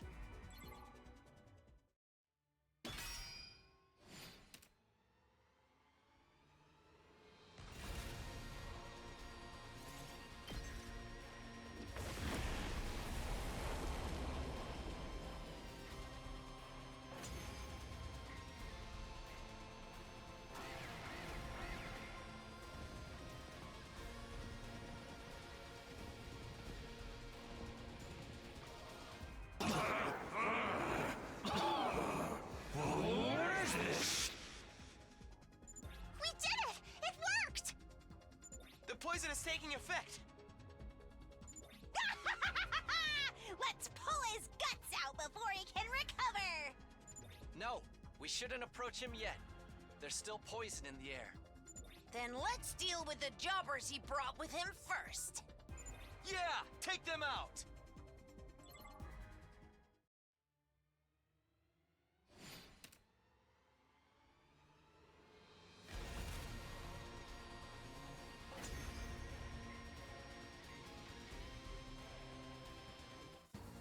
There. That's all of the cannon fodder dealt with. Now, only Sir Dal Shah remains.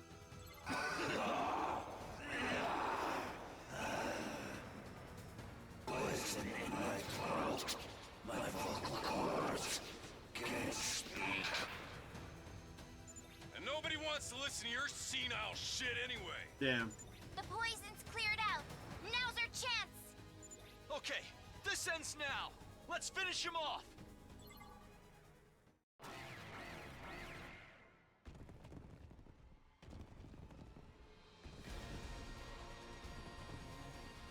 Help me! No!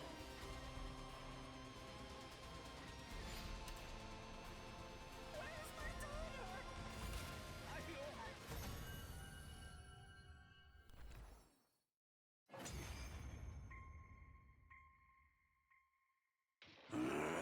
How could I lose? I should have killed you the last time I was here. Yeah. That reminds me. You said you had something you had to do. Yeah, what was What that? was it? Had to visit his grave. His grave? I wanted to tell him before I fought you. To tell my son. Your son? You had a kid? Just kill me already. Grant me the proud death of a warrior. Oh, no. She's still going to no matter what then, huh? That sucks. Freshness.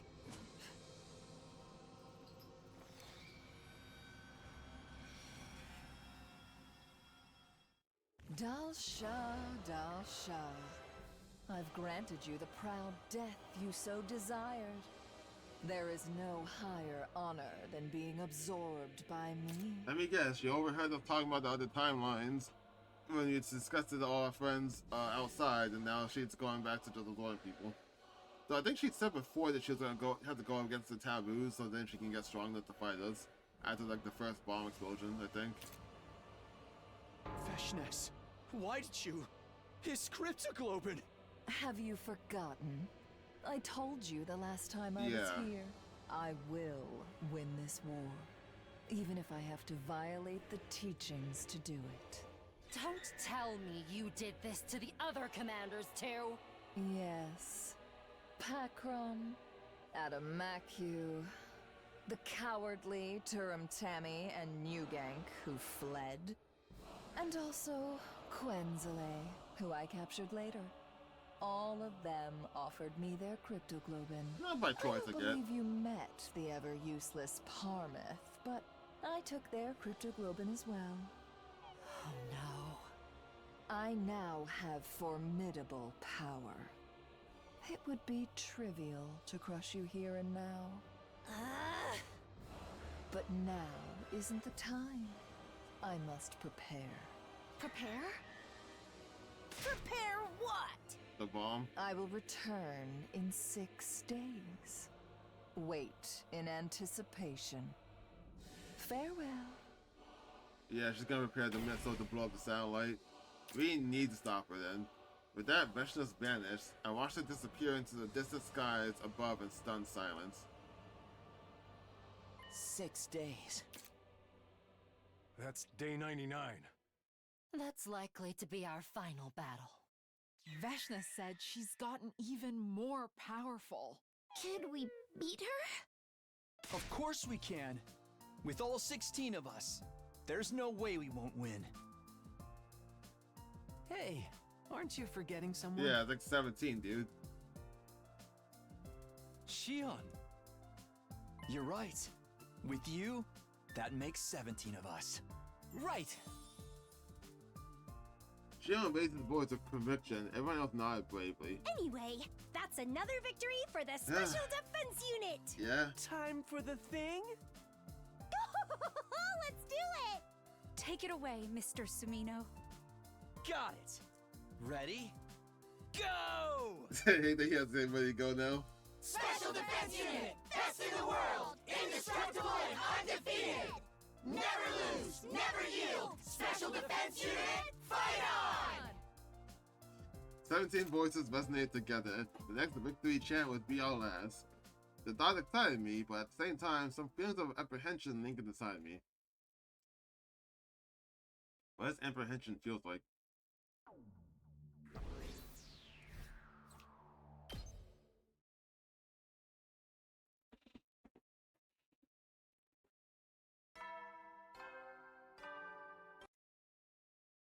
A fire. Hey Tsubasa, is the life support system ready yet? I told you it'll be done day 98, didn't I? Don't rush me. Once we cleaned out the dishes after breakfast, we hung around the cafeteria and talked about what was coming. Sorry to open my prolapsed hole in her mouth, but I've been wondering something. Even if we managed to put baby Shion in the jar on day 98, won't we still have to fight vegetables on day 99? If we take the baby out of the defense room device, the energy supply and the missiles will be cut off. Since the power tag won't launch, the mission will be humanity's loss. You're suggesting that the hag won't bother fighting if that happens? Oh. Unfortunately, that's not the case. She's most certainly coming here to take the baby herself. We can hardly just hold up a white flag. Lasha said he'd be executed if he surrendered. In essence, there's no way for us to avoid fighting Vashnis on day 99. For a moment, everyone looked uneasy, but the twins were undeterred. It's fine. Like Takumi said yesterday, we're sure to win. That's right. We won't have anything to worry about. And once we beat Vashnis, the escape pod will be deployed on day 100. Then we all board it and head for the R pressure satellite. That's how we get the happiest of all endings. Everyone face turned cheerful again. I was relieved to see it. But just to be sure, that escape pod thing is really for sure definitely going to deploy, right? It's hard to trust something that's basically just hearsay from Sirei. Then why don't we go find out? Huh? Hirka and I know where the escape pod is kept. We saw it in another timeline. Hirka and I led everyone to the hangar. When we got there, however, we couldn't believe what we were seeing. Oh.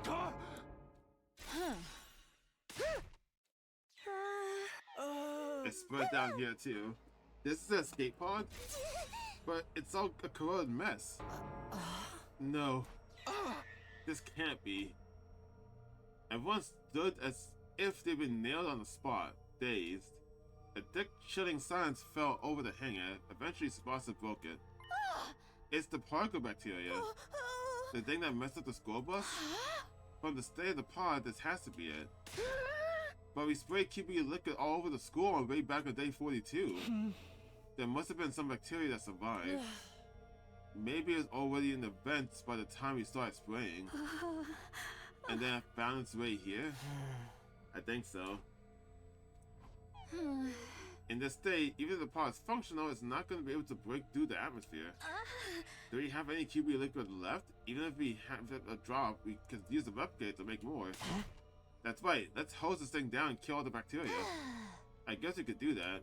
But look at how bad this damage is. It's not the kind of thing we can repair with a duct tape and polyfiber filler. How many days would we need to fix it, Tsubasa? Tsubasa bit her lip, then she answered with a deep sigh. Going as fast as I can? Maybe 50 days. 50?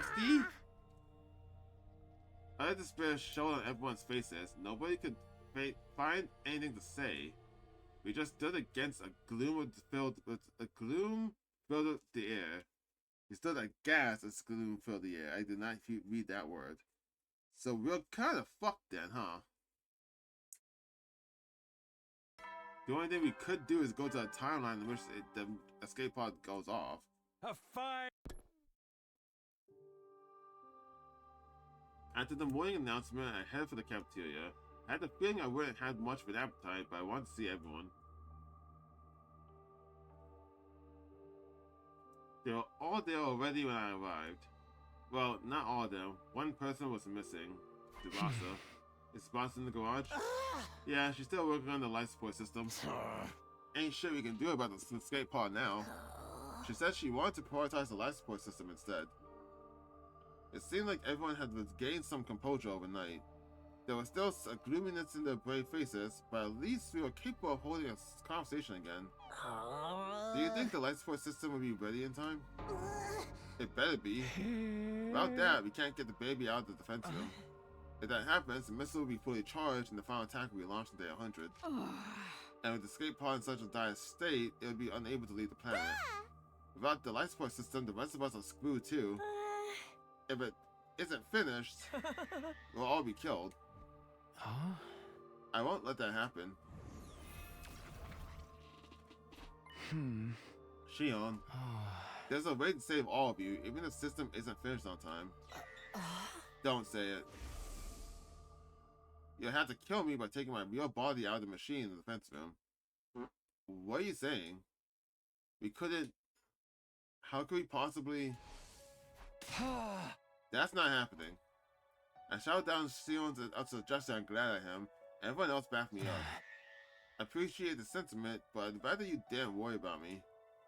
We've only had a short time together, but I've had so much fun with you, all of you. I'm satisfied with the life I've been able to live.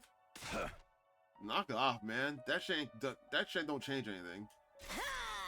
You're our friends. We can't just store you away like that. Hold everyone. This is still hypothetical, remember? That's right. As long as the life support system gets finished, we won't have to worry about anything. By the way, there's something I'd like to ask you, Shion. Could you use your powers to stop the missiles from launching? I'm afraid not. The missiles launch is entirely automated. What about the engine supplies to the missiles? Can you stop it from draining you? Unfortunately, that's not possible either. The energy is spontaneously released from my body. Even if we cut all the pipes in the defense room or destroy the missiles, the outcome would still be the same. Doing it might start the final attack, but the baby inside the device would be consumed by its own flames. See, it's just like I said, we're screwed if Tsubasa doesn't finish the life support system. Indeed, it's the only way for us to remove Shion from the machine. Anyway, we're just gonna have to let Tsubasa work her magic. This is so frustrating. I really want to help her, but she insists she's better working off alone. Yeah, she should at least let me above her boobs, her back. You're the reason she's so guarded right now. Suddenly, Shion spoke up, his expression rather uncomfortable. I'm sorry. What are you apologizing for? Well, you're going through all this for my sake, so I'm sorry. Cut out, Shion.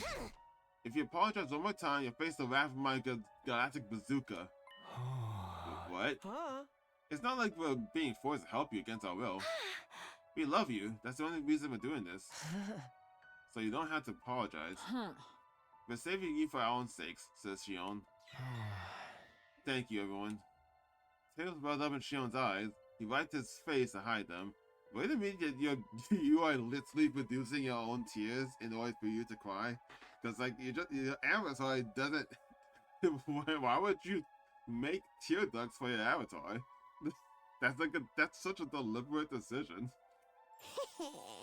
The boy made a fire crying? That's what I mean. Like, he made the avatar so he doesn't need to eat, but he still can cry? Why did you keep that as a function? That's not it. I just got smoke in my eyes. Everyone smiled at Shion. It seemed like he wasn't used to getting as much attention. Well, I'm gonna get going. I'll see you all soon. He disappeared in a flustered huff, leaving behind a few droplets on the ground where he'd been standing.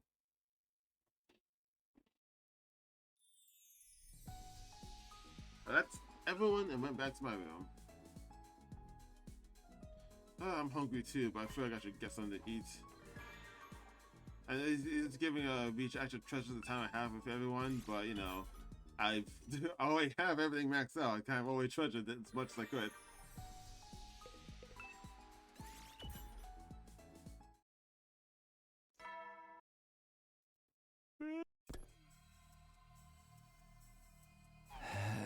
Five days left until day 100. But what if our plan doesn't work? What will we do then? I'm really thinking about it during the day, but maybe the darkness is preventing from my disturbing shadows creeping through my mind. If she can't finish the light support system in time, all of us will... I quickly shook my head, driving away those pessimistic thoughts. Hey! It's fine. Things will work out. They have to. They will. I repeated it like a mantra as I crawled into bed. The night felt unusually long. By the time I finally fell asleep, the haze of twilight was already drifting across the inside of my room. The haze of twilight? What's that mean?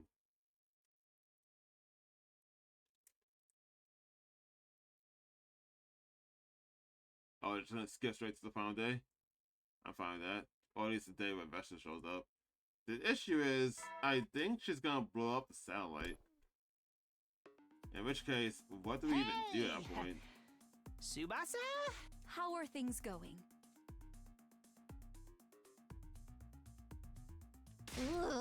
I told you to leave me alone. What are you doing here anyway? Well, today is day 98, you know. You said you had the life support system ready by now, right? You were just wondering if maybe you were close? I didn't say I'd have it done by day 98. I said on day 98. So anytime today before the stroke of midnight. What's with your tone? Are you trying to rush me? I'm busting my ass over here. Everyone fell silent. We couldn't argue with that. Anyway, I need to be alone to concentrate. I'm sorry, but I really need you all to go. If you don't want to get burned alive by the final attack, that is. It's unusual for Tsubasa to be so blatantly on edge. Her eyes are bloodshot, and dark circles hung under them. She probably hadn't slept for the past few days. Everyone, let's do what she says. We had to trust her to finish it. Let's get going. I lightly tapped everyone on the shoulder, gave Kawana a deep nod, and left the garage. Why'd you refer to her as Kawana instead of Tsubasa? That's the first time you've done that. We hadn't eaten any breakfast yet, so we stopped at the cafeteria. But I wasn't in the mood to eat. Everyone else seemed to feel the same. They stood around about heading to the counter to make any food. Hey, what time does the final attack start on day 100 anyway? It should be around 10 o'clock in the morning. We've got another 50 hours to go then. Would the life support system be ready in time? The buster said it would be done before the day was over. We just had to believe in her. A heavy tension filled the air, but suddenly Daomi cut right through it. Oh, I have an idea. Everyone looked at Daomi in confusion. Takumi, Mr. Hiroko, you said there were set times when you can parallel leap, right? Yeah, we did. When's the next window? Today from 9:20 to 11:50 p.m. Perfect timing. Then my plan might actually work.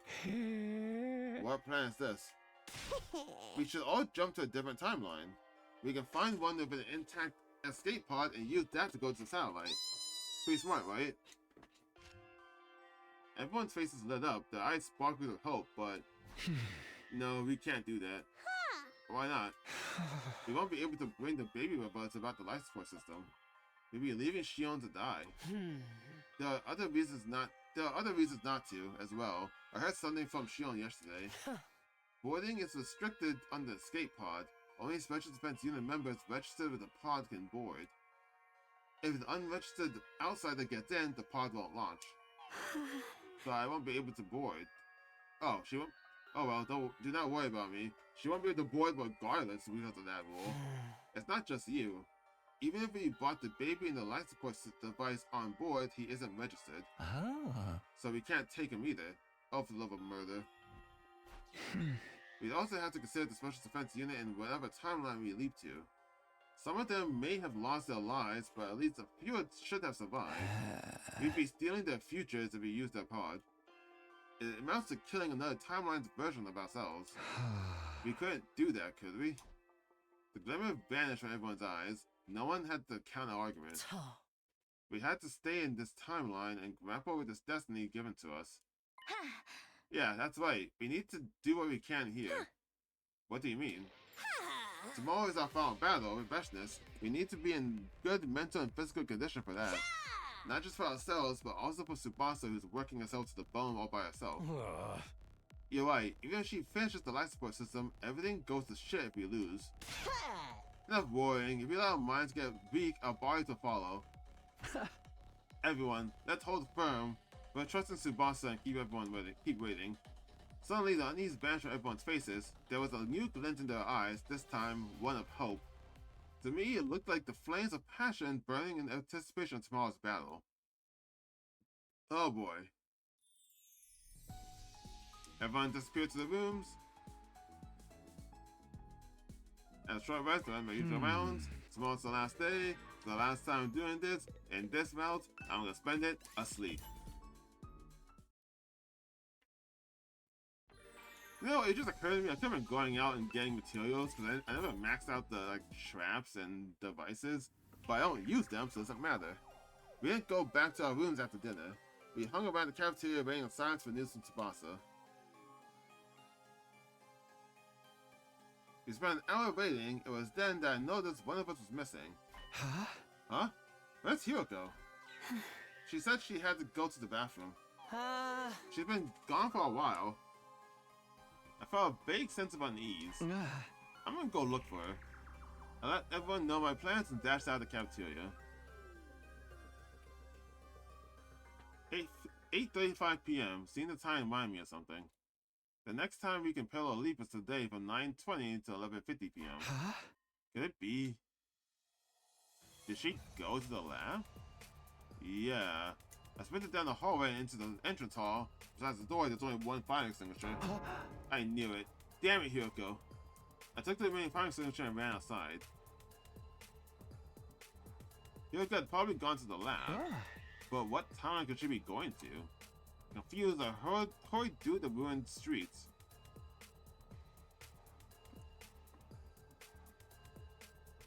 I ran inside and looked around, no sign of anyone. There were white particles flickering throughout the air. I'm too late. I checked the machine's log immediately. I knew where Hiroko had gone.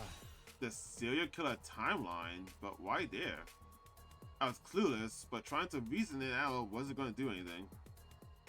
I set up the machine and quickly put on the leaf suit.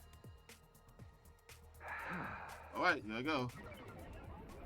He went to the serial killer timeline on day 98. Why?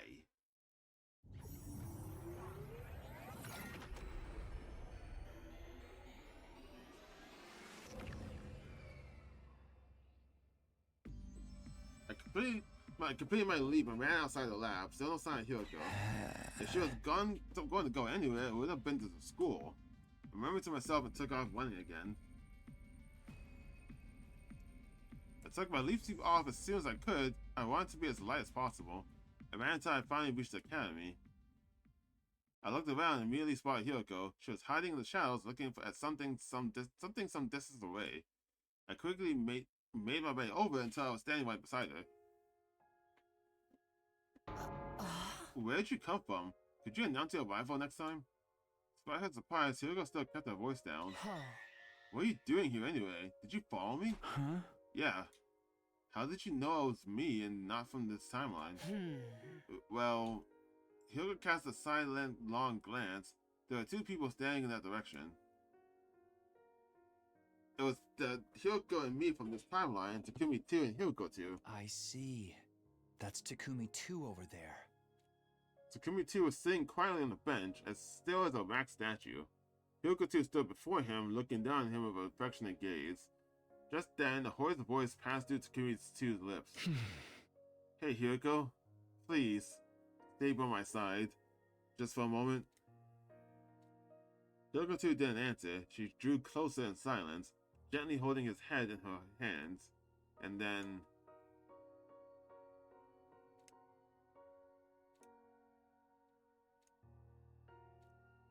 just watching it made my body burn with a fever. I remembered everything. Her warmth, her pulse, even the sound of her breath. It was as if I could hear it right next to me. And of course, the scent of lavender, the sweet, enchanting smell that tickled my nose. It's okay. Everything will be alright. My chest tightened at the sound of her soft voice. I was shaken, my mind utterly blank. That's right, I remember. Back then, I couldn't hold back the emotion surging inside me, so I said, Hideko,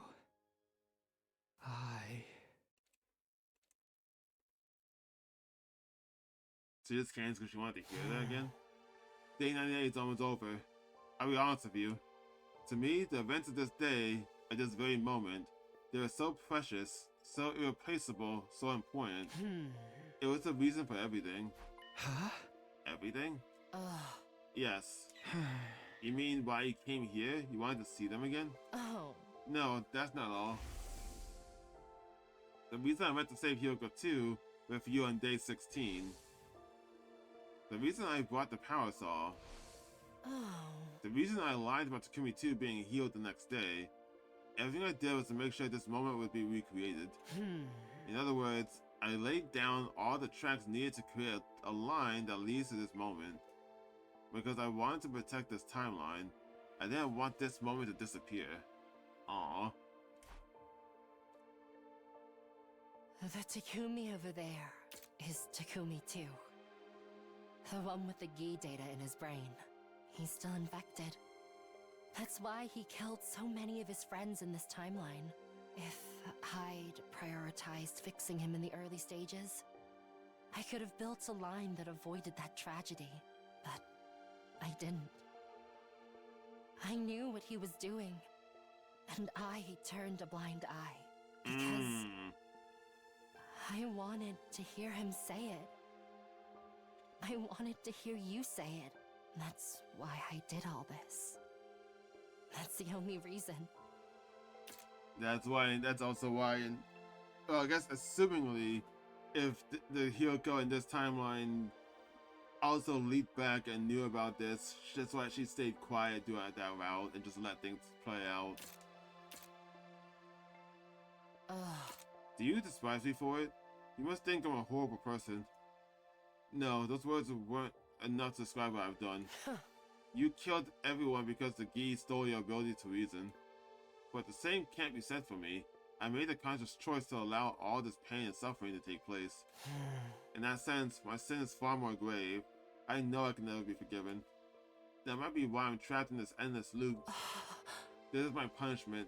I'm trapped in a prison I can never escape for all eternity. To pay for the horrible things I've done. I couldn't find my words. It was as if I'd been robbed of the ability to speak. On the other hand, Hyoko is right. Her crime was unforgivable. But for whatever reason, I couldn't bring myself to blame her. An indescribable, riddling, complex heat wavered inside my mind. It was anger, hatred, and sadness, but it was also a heart-wrenching affection.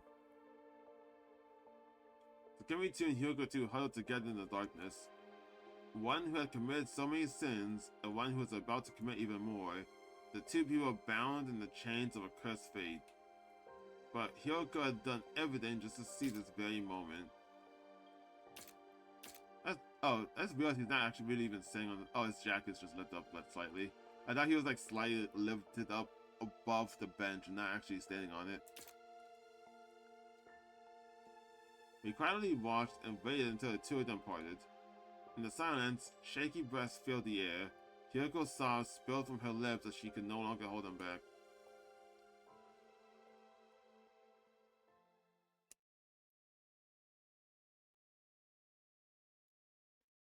Ah, jeez. We made it back to our home timeline just before midnight last night. By the time we got back to the academy, the day had rolled over. Morning came and there wasn't any good news from Tsubasa. Oh. The final battle is upon us. We need to ensure we win, not just for ourselves, but also for Tsubasa's sake as she worked on the life support system. Is that understood? As much as I care about Tsubasa, I'm more concerned about how losing would be a death sentence. Yes, though I walk through the valley of the shadow of death, I would feel no evil. Our strategy is exactly how Hyoko laid it out. Everyone remember it? My power at the end the poison trap. I used the two-hit combo to weaken Veshness. The trap is good to go. Just like last time, I could only make one, but it's ready for you to whenever. I'll handle it. I figured it out in the battle with Dalsha last time. I can do the same here. Thanks, Nozomi. Shion, don't overdo it. If you die, everything you've done will be for nothing. So I can't use all my power. It's a tall order, but I'll make it work. Rash's new technique will be a pain to deal with, though. You mean the Undying Flames attack she has now? She gobbled up so much commando blood that she can do that kind of shit now, huh? According to the information I have, yes. Where did you get that information from exactly? Hey, yeah, Siri and Nigo aren't working, so how do you know all this? Well, that very moment, the door to the war room flung open and someone came rushing in. Tsubasa, sorry to keep you waiting. I somehow managed to make it in time. You mean, could it be? She nodded and pulled something out from behind her.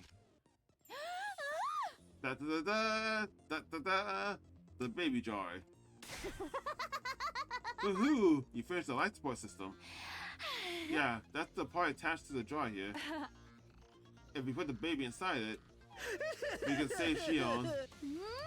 That's right. That's why I made it. After all, you're amazing, Tsubasa. So, like, I understand that we can save Shion by like keeping him in that jar, and like the thing's gonna be absorbing his flames. But like, theoretically, he can't leave that jar. If you open that jar, that's like opening up an undying flame grenade. Like he can't open that. Great work. Everyone else started to cheer one after another. Their faces were almost bursting with smiles. Tsubasa, you did this for me? What should I even say? Thank you doesn't even begin to cover it. I appreciate so much from the bottom of my heart. Oh, stop it. Don't thank me. As long as you help us in the fight, that's enough. The alarm sounded, cutting off our conversation.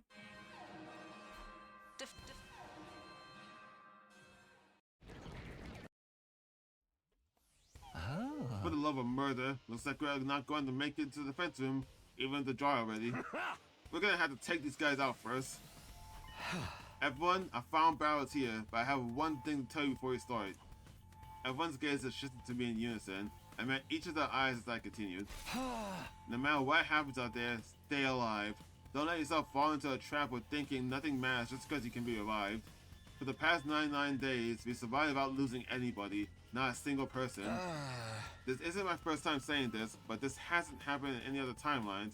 What we achieved here is nothing short of a miracle. Takumi, shut the fuck up! We can't let this chance slip through our fingers, so I'm begging you. Do not die. We have to finish this fight and survive together. I certainly had no intention of dying today. I want to stick with you guys for a long time to come. You accepted me in spite of everything I've done. I need to pay you for that. I agree. Everyone happy that a creepy lump of blood like me as part of their team.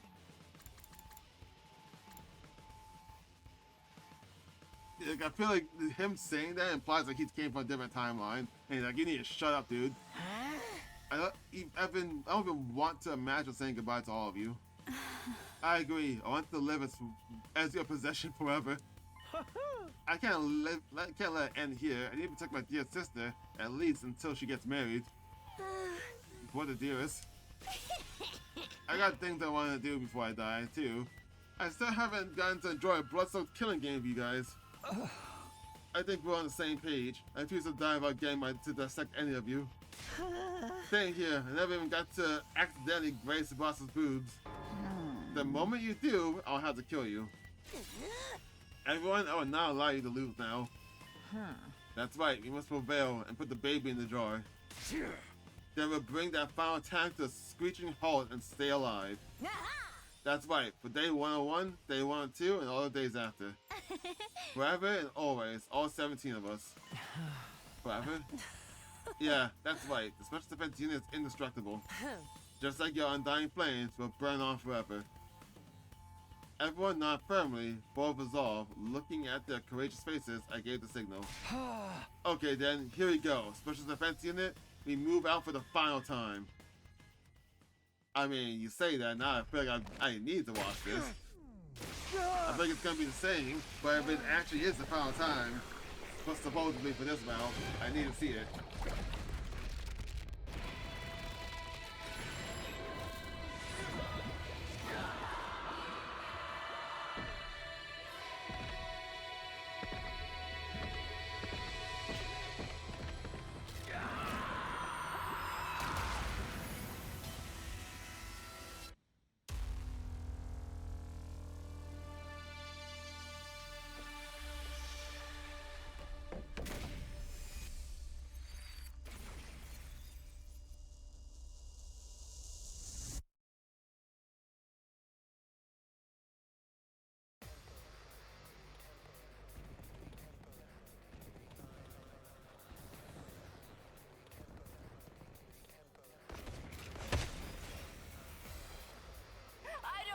To fight! They're still doing this? Not like this. I know you warned us, but... There's so many of them! Just what you'd expect to see in a final battle. And according to Hiroko, Veshness won't be showing up right away. Yes, as you can see, it's only her minions now. We'll need to deal with them first. Then let's hurry and kill them all. Here we go!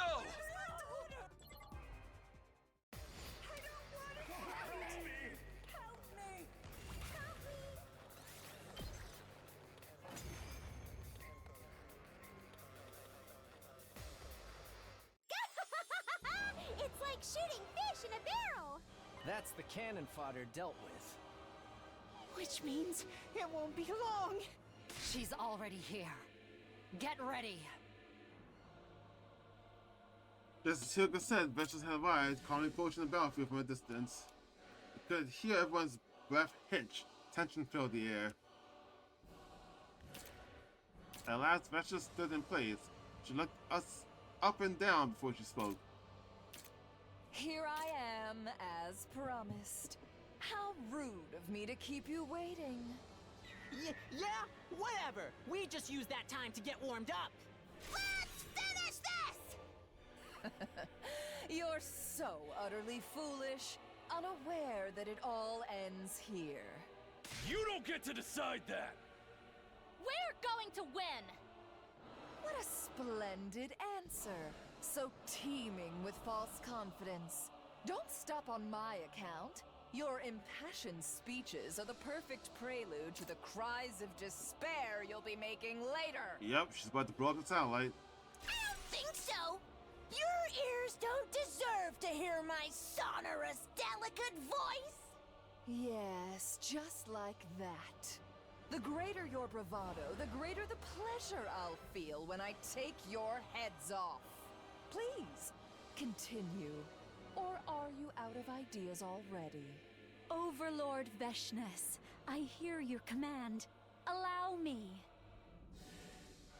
Shut the hell up, you hag. Stop running your mouth and fight. Jeez. Oh, Ava. Still enslaved by the enemy's ridiculous brainwashing, I see. Well then, have it your way!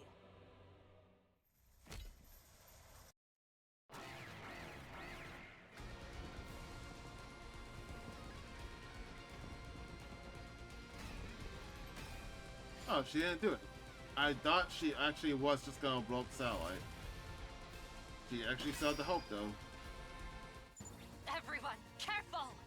She's going to use that attack! That attack? You mean... The one that will kill someone? Yeah.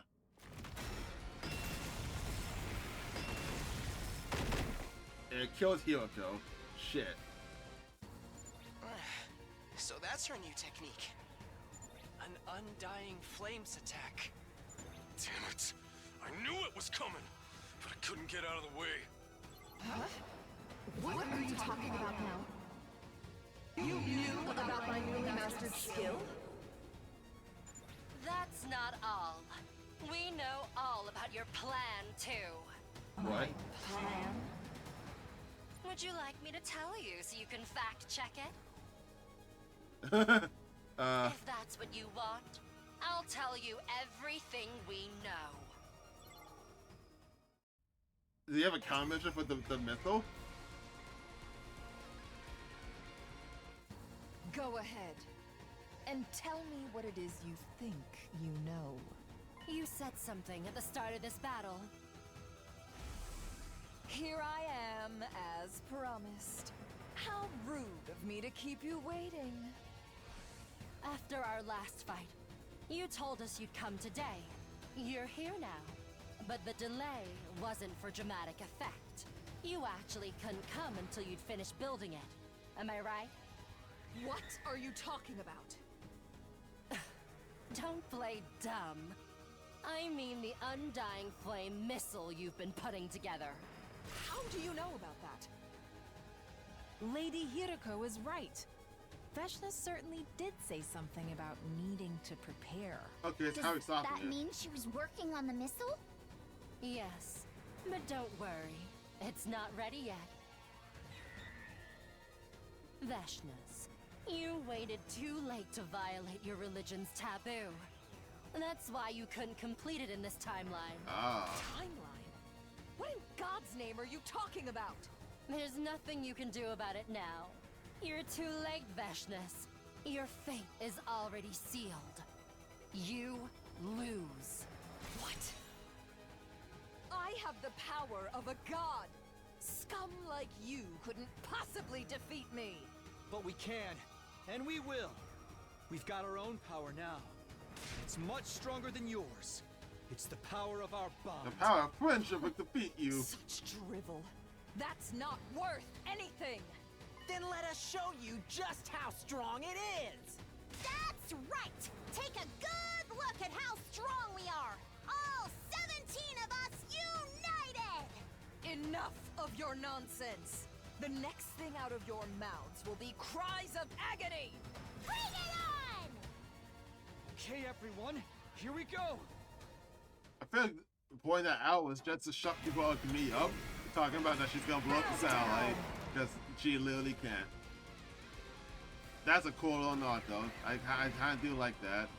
Since in every other timeline which that's a possibility, she started joining people immediately. She could have been building that missile for Now like then, weeks. is it my turn? But now she can't because she started like probably like last week. Shion! Don't worry. I won't use all of my strength. Things will be all right. I'll save enough to skirt the line between life and death. That's too dangerous. You need to keep it under control. I'm telling you it's fine. I would never betray your trust like that. I'll fight for you. And I'll survive for you. I want you all to smile when this is over. Thank you, Shion. Don't thank me until we've won.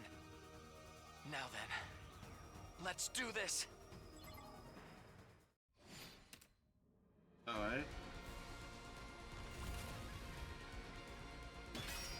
Shion Bomb, go! And poison, fuck you.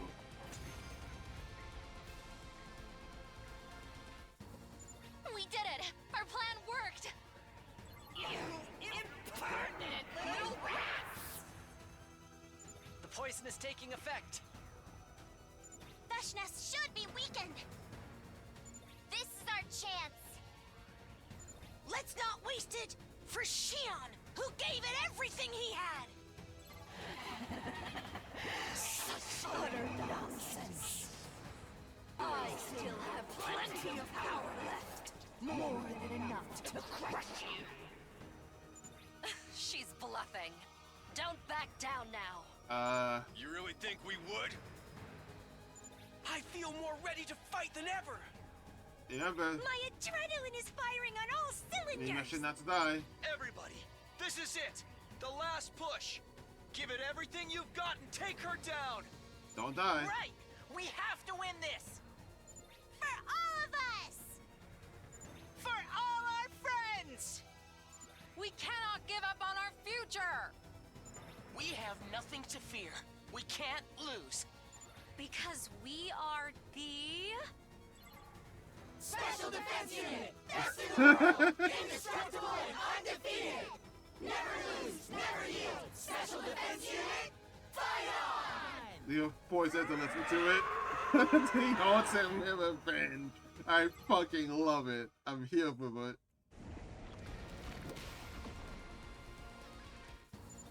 we go, everybody! The future is ours for the taking! Remember, don't let your guard down. Don't want someone to die and fuck you all up at the last moment.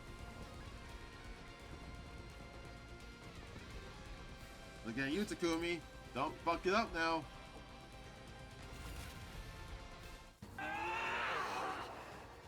You will pay! Die! Die! Die! Die! Die! Die! Die! No! A species as ugly as yours? This can't be! I refuse! I refuse! Someone as great as I can never be defeated! He is really losing his shit here, more than any other timeline. I'm waiting for the you win. Thank you. I was like waiting for the you win message. Let's give it already. Let's die already. Like, goddamn.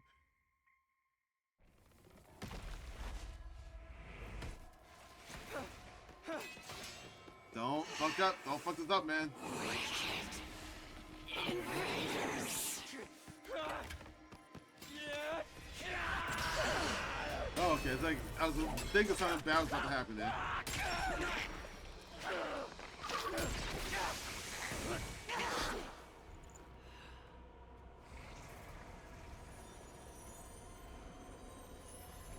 Now that you've won, there is only despair in this planet's future. Truly, the worst of all bad endings!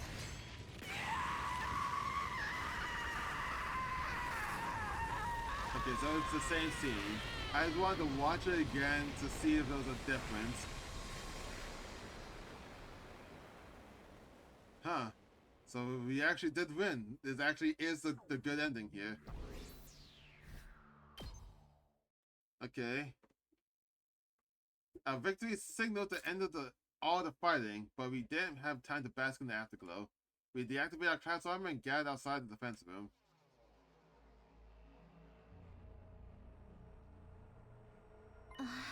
Look, the wall of fire's gone. Shion must have gotten rid of it for us. Where is he? Everyone glanced around. Nobody had an answer. Don't tell me he burned up all his freaking power. No, that's not possible. He said he survived for us. He's probably just exhausted. Yeah, maybe. He used too much power to keep making an avatar of his. That's Hoi. We need to get his physical body out of here. Tsubasa, do you have the jar? You brought it, right? Of course I did. Do you really think I've forgotten something that important? Then let's go.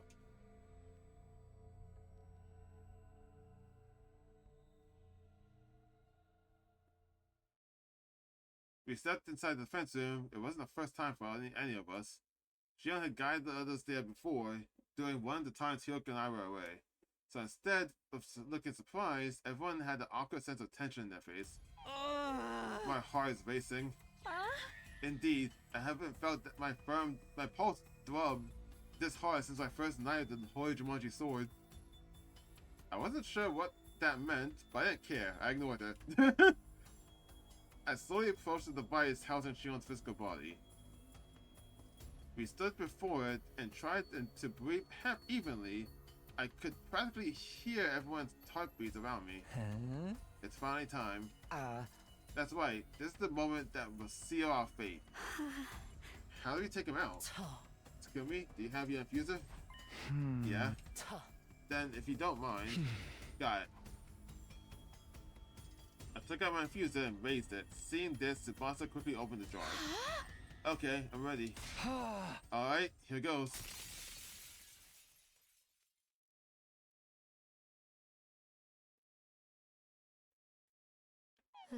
Well, did it work? Yeah, everything's fine, don't worry. The life support system is operating normally. The baby, he's okay. Everyone inhaled deeply. Now that all that tension has been let out, we started to celebrate. Alright, we did it. Hell yeah. Just as planned. Now Shion doesn't have to die. And that's not all. But stop the energy supply to the missiles too. The final attack won't launch tomorrow. In other words, all of us, we are saved. Yeah. Yay, yay.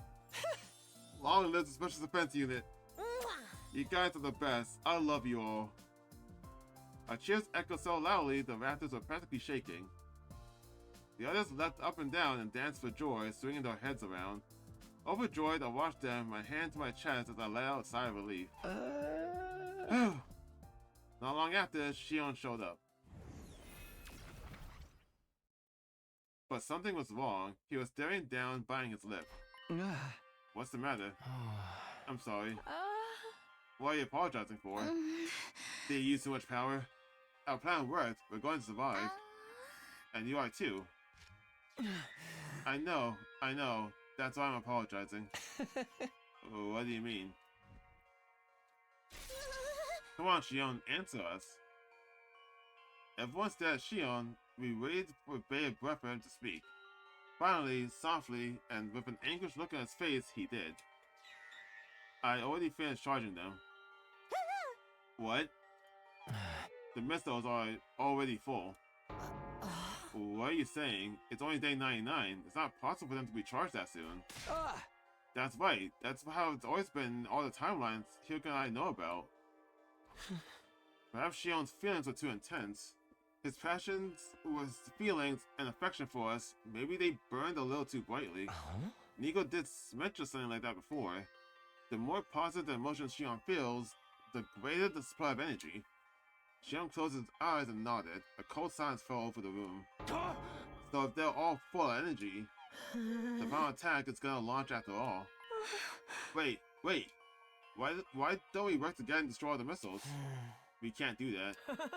Why not? If we do, we'll solve the intercept system. It's a stronger foe than Veshna's ever was. Even with all our might, we could never hope to beat it. Shion, is that true? Unfortunately, yes. There's no doubt about it. I couldn't control it even with my power. If we fight the intercept system, you'll almost certainly be killed. So then the final attack. That's right. It will launch tomorrow at 10 in the morning. No. Then we had to go to a different timeline. There's no other choice. We had to go. We have to go. There is literally no other choice. The missiles were already full of energy. At least they weren't launched immediately. Apparently, the control system had been designed with this possibility in mind. The final attack was a significant event in the history of the people living on the artificial satellite.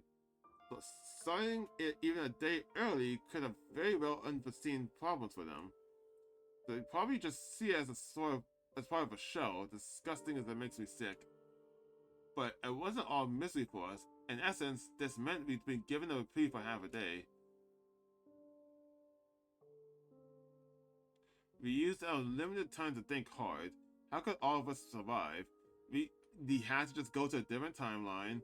We wait like a week, and then we can come back here and everything will be destroyed, but humanity will be on the surface. Probably I wouldn't give it a week. You have no idea how long the flames will be gone for. If anything, we could come back and it'll still be burning. If you pressed on until 10 AM without doing anything, the final attack would launch and all life on the planet would be obliterated by undying flames. There was no way to escape the flames. Hiding somewhere with thick walls or deep underground wouldn't save us. We were guaranteed to be killed by the relentless, all-consuming fire. We couldn't destroy the missiles in the defense room either. There was no way we could beat the intercept system. And of course, there was the issue with the escape pod. It was completely corroded by the particle bacteria, so we wouldn't be able to use it to escape. So what do we do? Is there a way to save us all? Just then, Sebastian spoke, her face pale with terror. We made it so far, too. This is so cruel. There's nothing we can do. No one said a word after that. Silence hung in the air, gloom permeating every inch of the room. Like, we can't leave because of the missile, but we can still go to another timeline so we're not getting burned by the attack. If we go to a timeline in which if we get to a timeline in which we took Shion out to get rid of the attack, we could survive there. That's the only way. Assuming we're allowed to jump anyway. Soon, and without mercy, dawn arrived without us ever finding a solution. We heard Siri's overly positive announcement on day 100 play.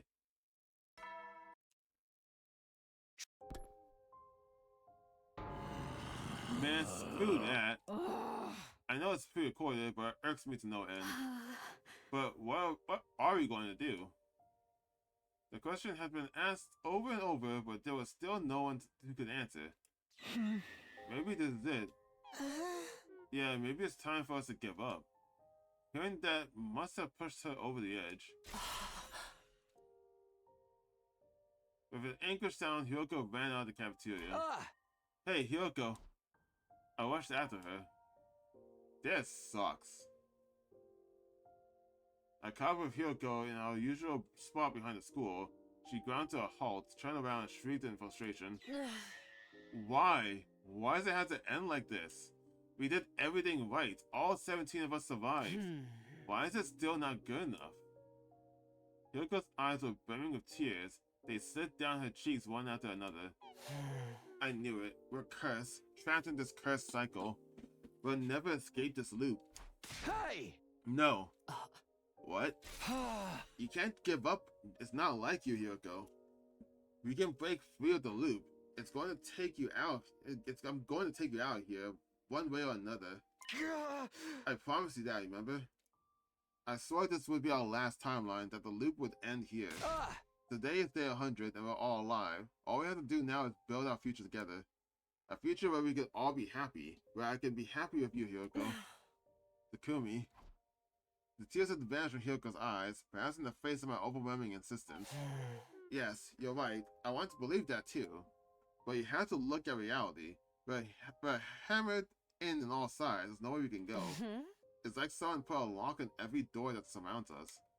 Something sparked in my mind the moment I heard that word. Wait, did you say lock?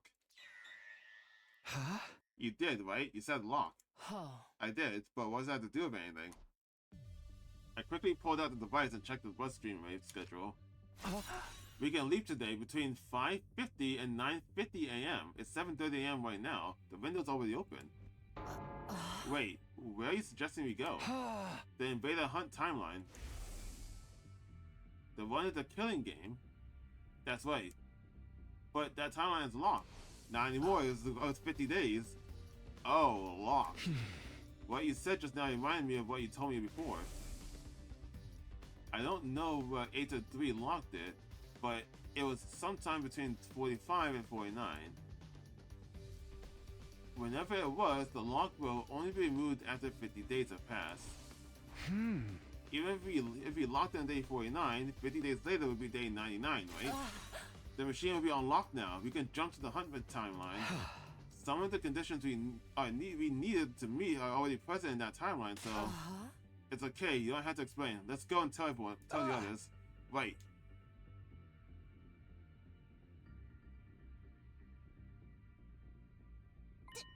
I see. So that's it.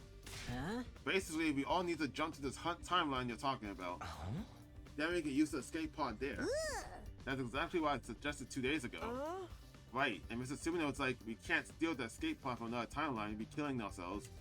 Or am I remembering wrong? So why is it suddenly okay now? I'm sorry to say it, but everyone in that timeline is already... Oh no. Are they really dead? Yes. Oh right. The survivors of the Hunt timeline were all killed on day 93. They sacrificed themselves to finish Veshness. One more thing, the baby in that timeline is gone too. I see, so I died like everyone else. The others grew stiff, at a loss for words. There was a plaintive look on all their faces. I couldn't say I expected any less. Who could keep calm after hearing that we'd all die in another timeline? Well, I guess there was one person. What's the point in crying about it? You can't bring back the dead. We need to keep pushing forward so the sacrifices won't be in vain. We need to live on, not just for ourselves, but for them too. A relevant attitude aside, she was right. You're not wrong. We need to think positively. I feel bad for them, but now we can use the escape pod without feeling guilty about it. Let's pay our respects to them by using their pod.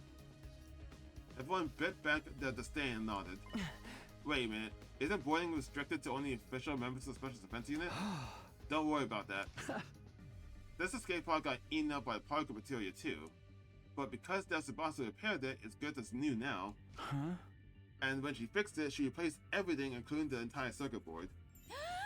Wow, I'm a genius. There definitely won't be any problem then. The original program will totally be overwritten with no boarding restrictions. So even unofficial members like myself and the baby, you'll be able to get on just fine, trust me. It's like a giant puzzle piece. What the fuck? Thank you. Sincerely, I'm so grateful. Thank you. Hey, don't thank me. It was a different timeline Tsubasa who did it. Anyway, that about sums up. That's why we're going to the hunt timeline right now. We're gonna go low to your god now. I heard that phrase the other day and it's just stuck in my head like forever. Everyone there is dead, and the pod's boarding restriction has been disabled. It's our best, maybe our only shot. The details are too much for me, but all I know is everyone's gonna be okay. If we go to the hunt timeline, they'll all be saved. Hell yeah! Sakamoto pumped his fist into the air and everyone let out a cheer. Okay, let's go, right? Oh, but what about Siri and Nigo? Fuck them. Let's take them with us. They're part of the team too. I wouldn't say that. Just fuck them. They're machines. Yeah, let's go. Well, what? And so we head for the lab with a completely immobile Siri and Nigo in tow. Can they even travel? Shion had vanished. Keeping his avatar materialized meant consuming energy, so he'd returned to being a baby now kept inside the jar. Hey, can we get going already? We're wasting time hanging around here. The army ran off ahead, the rest of us followed after her.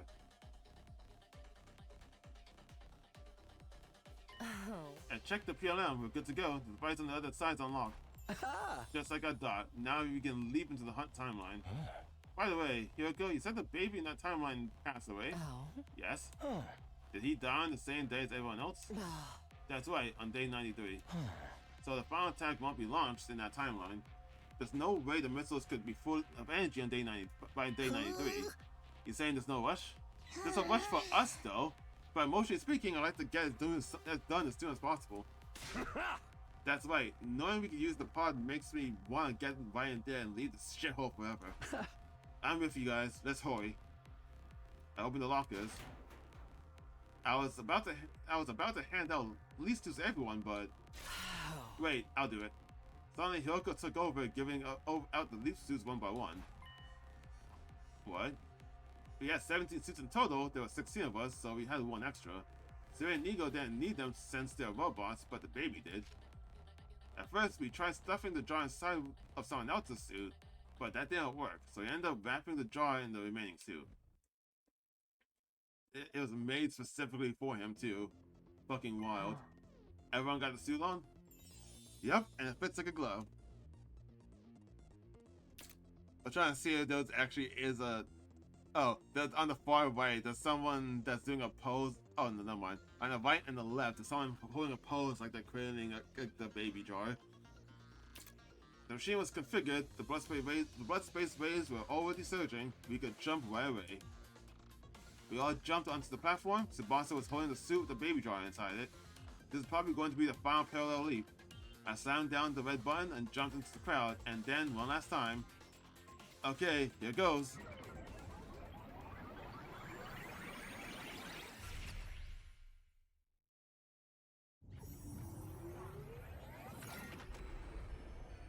I can't believe this is actually working out. I was sure something bad was gonna happen, but yeah, I don't see any issues here. The leap was complete. Everyone took out the suits and rushed out of the lab. Left on her own, Hiroko and I charged into our regulated clothes, but just then... I was gripped by intense deja vu. I've seen this somewhere before. In another timeline? No, that wasn't it. It had to be on day 86. Just like after we visited the timeline where the academy was blown up, Hiroko was hunched over. Hey, are you okay? Is his suit not working?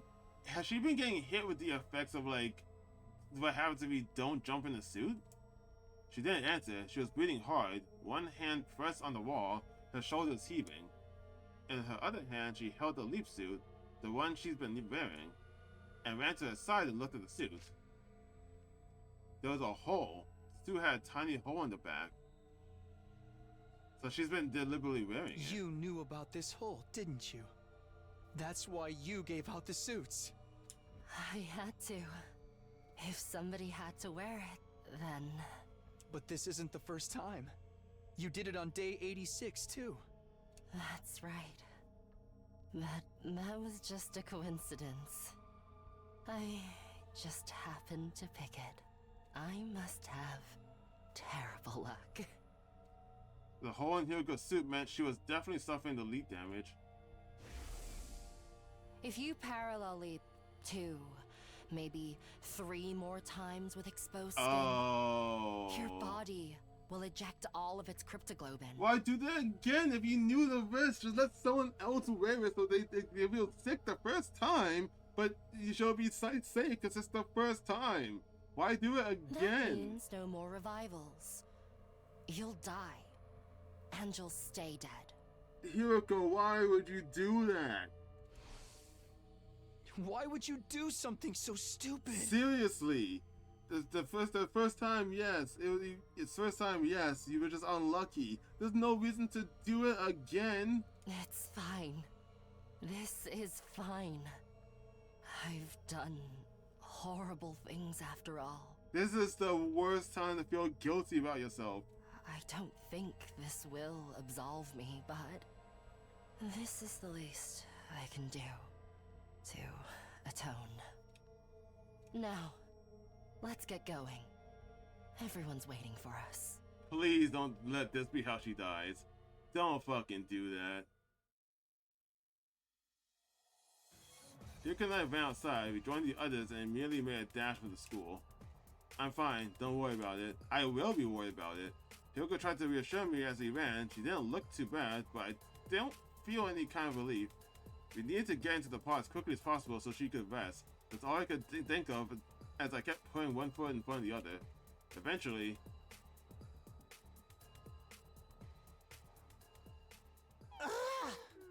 we made it. But doesn't something seem odd? Odd how? He's right, there's something coming out of the top of the building. No. It can't be. As if to confirm our realization, an automated announcement began blaring out of the PA system. An omnidirectional attack will launch momentarily. Special Defense Unit members, please evacuate to the schoolyard immediately. Okay, but it says that automatically. Guess we just don't know though. But why? This isn't what you told us, Takumi. The baby was supposed to be gone, so the attack wouldn't launch. Just then, Shion appeared.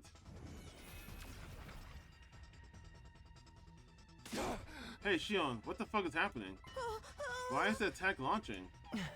I don't know. I can't imagine how it could have built up that much energy. We had to hurry and get to the escape pod. But where even is it? Everyone looked around, but the pod was nowhere to be found. It's 9:30 a.m. right now. The attack is scheduled to start at 10 a.m. The pod won't come out in the schoolyard until just before the attack. The next moment I had a flashback. I remembered what the Tsubasa from this timeline had told me. If we replace the control system circuit board, we'll be able to manually deploy the pod from the war room. I told everyone what I remembered. They didn't need any further explanation. The moment our eyes met, we all started to sprint for the war room.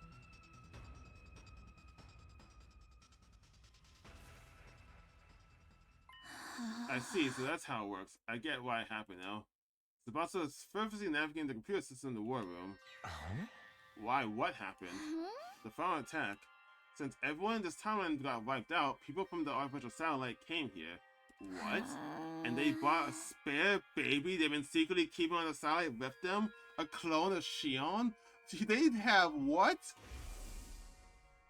They put him in the machine in the defense room as a replacement for the baby who passed in this timeline. Huh? You mean there's another baby in the defense room right now as we speak? Not exactly. This one's still developing, but his body wasn't quite stable yet. Because of that, right after he finished powering the missiles, he passed away? Tsubasa nodded silently. So they had a clone of me. Well, I did have my suspicions. Looks like the people of the satellite didn't think they had anything to worry about, even if I were to die. They had spare, so it's acceptable for them. Losing me was hardly even a setback. Jesus! Everyone stared at Shion with intense emotions in their eyes. It was a mix of sadness, sorrow, and burning anger directed to everyone in the satellite. Shion, I don't know what to say. They probably thought the same about us. Indeed, to the person on the satellite, our lives are worth less than dirt. Damn it, I really wish I could give one of those guys a kick in the nuts. Do that, I want to beat them all to a bloody pulp. I don't blame you, but there's something we had to do first. The escape pod. We need to survive and actually get to the artificial satellite. Tsubasa. On my cue, Tsubasa got moving. She rushed over to the control panel at the back of the room and signed her palm against the large button. When she did, the schoolyard appeared on the monitor. An omnidirectional attack will launch in 390 seconds. Special Defense Unit members, please board the escape pod in the schoolyard immediately. An omnidirectional attack will launch momentarily. Please depart immediately after boarding the escape pod. Repeat. An omnidirectional attack will launch momentarily.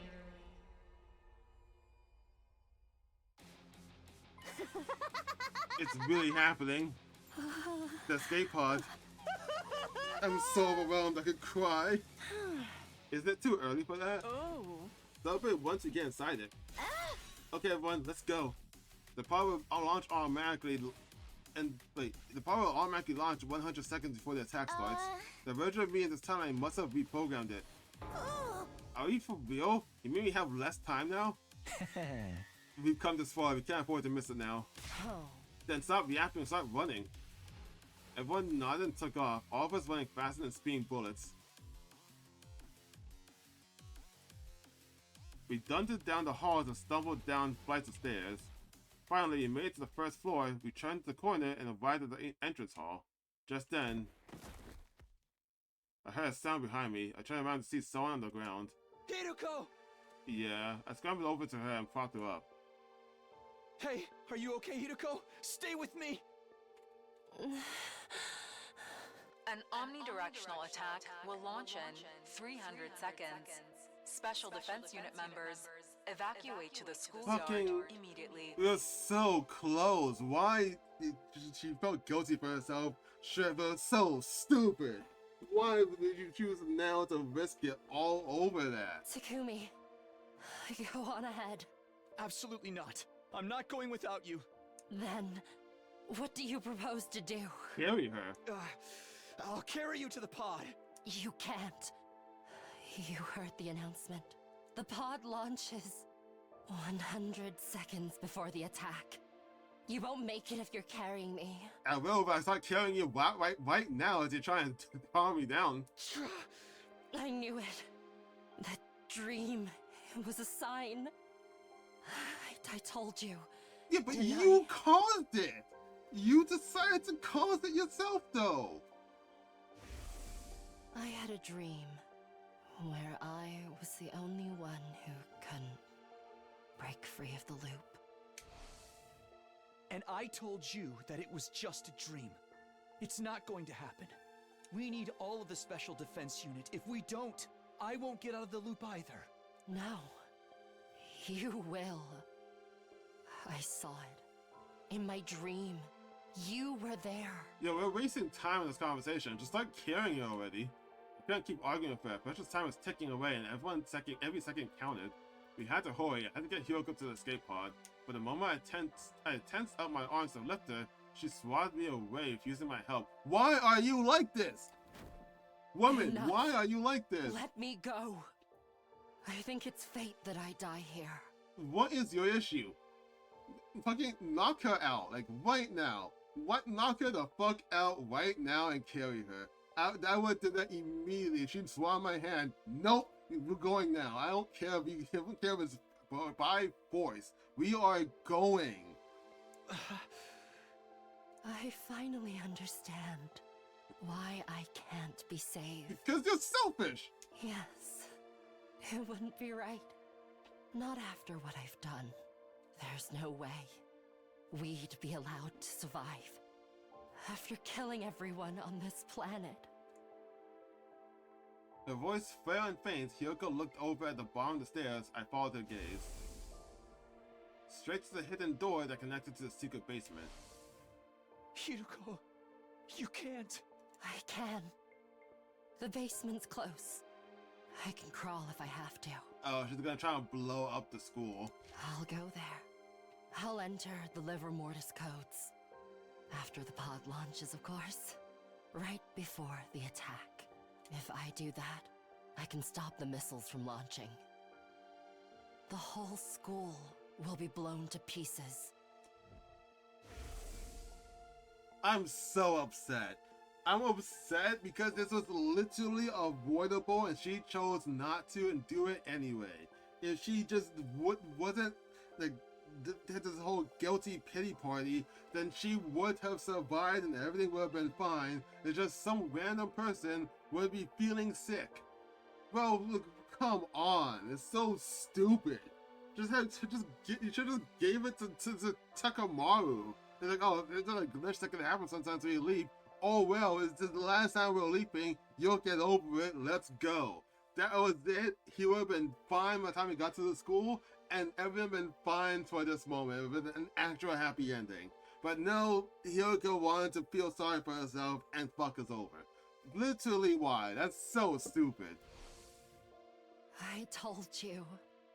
I wore the suit with the hole in it so I could atone for my sins. This is also a part of my redemption.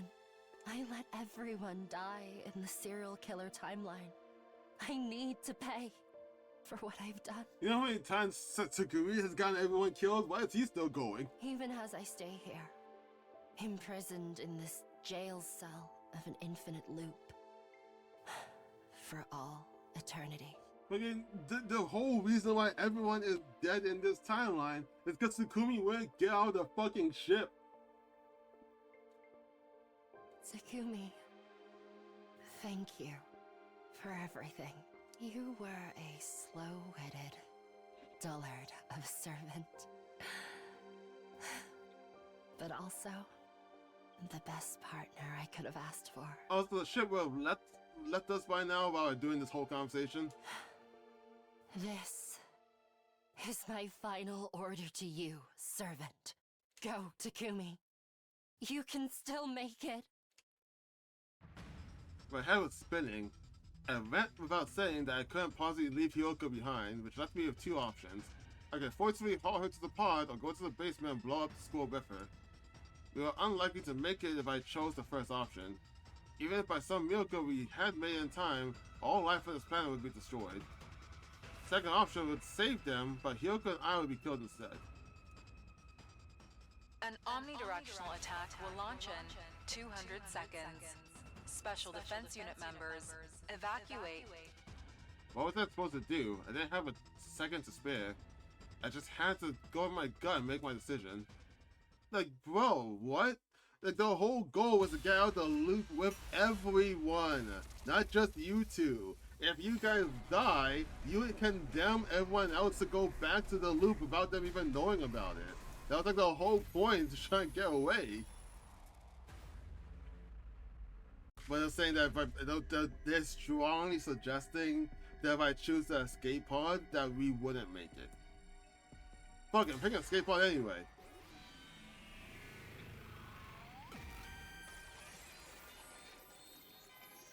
Man, fuck the people of this planet. We're trying to get out of the loop together. All life on the surface will die. Who cares about Yeah, that? we didn't do this to get out of the loop and then save all life on the planet. You can't add that on the last 100 seconds of our lives. Fuck that. There's only one life I'm worried about saving right now. The one I care about the most. It's yours, Hiruko. I can't let you die. I grabbed hold of Hiroko and took off running. I tore through the hallway, through the corner, and flew into the entrance hall. That we wasted time on this stupid conversation. I heard the announcement, 170 seconds remaining until the final attack, 70 seconds until the pod was launched. I could do this. I could make it. I held my convention's cloak to my heart and ran to the exit, opening the door and dashing through. I ran for my life. I recklessly and single-mindedly sprinted forward. I could see the pod in the distance, a small shining dot that looked no bigger than a grain of rice.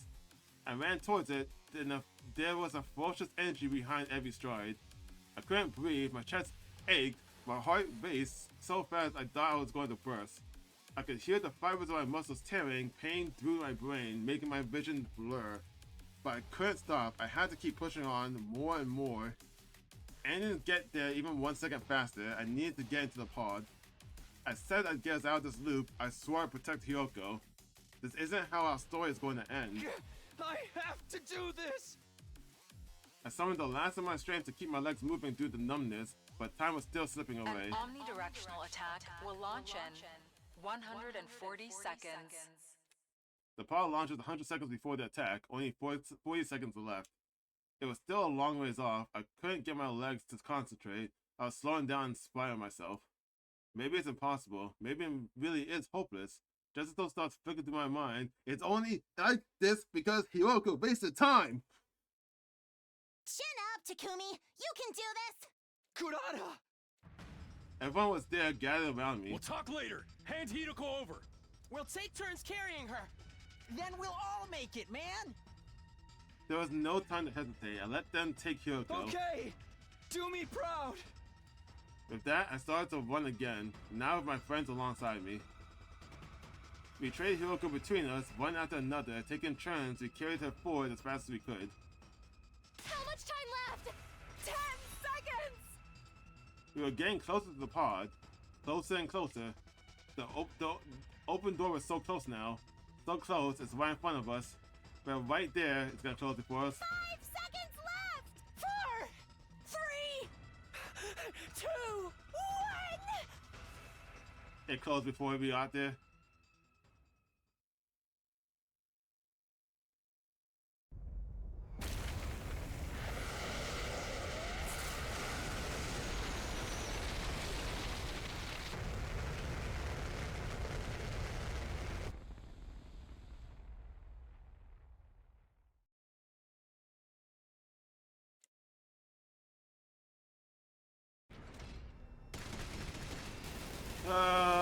Closed before I got there, I think. I don't know. They're making it just so, like, intense.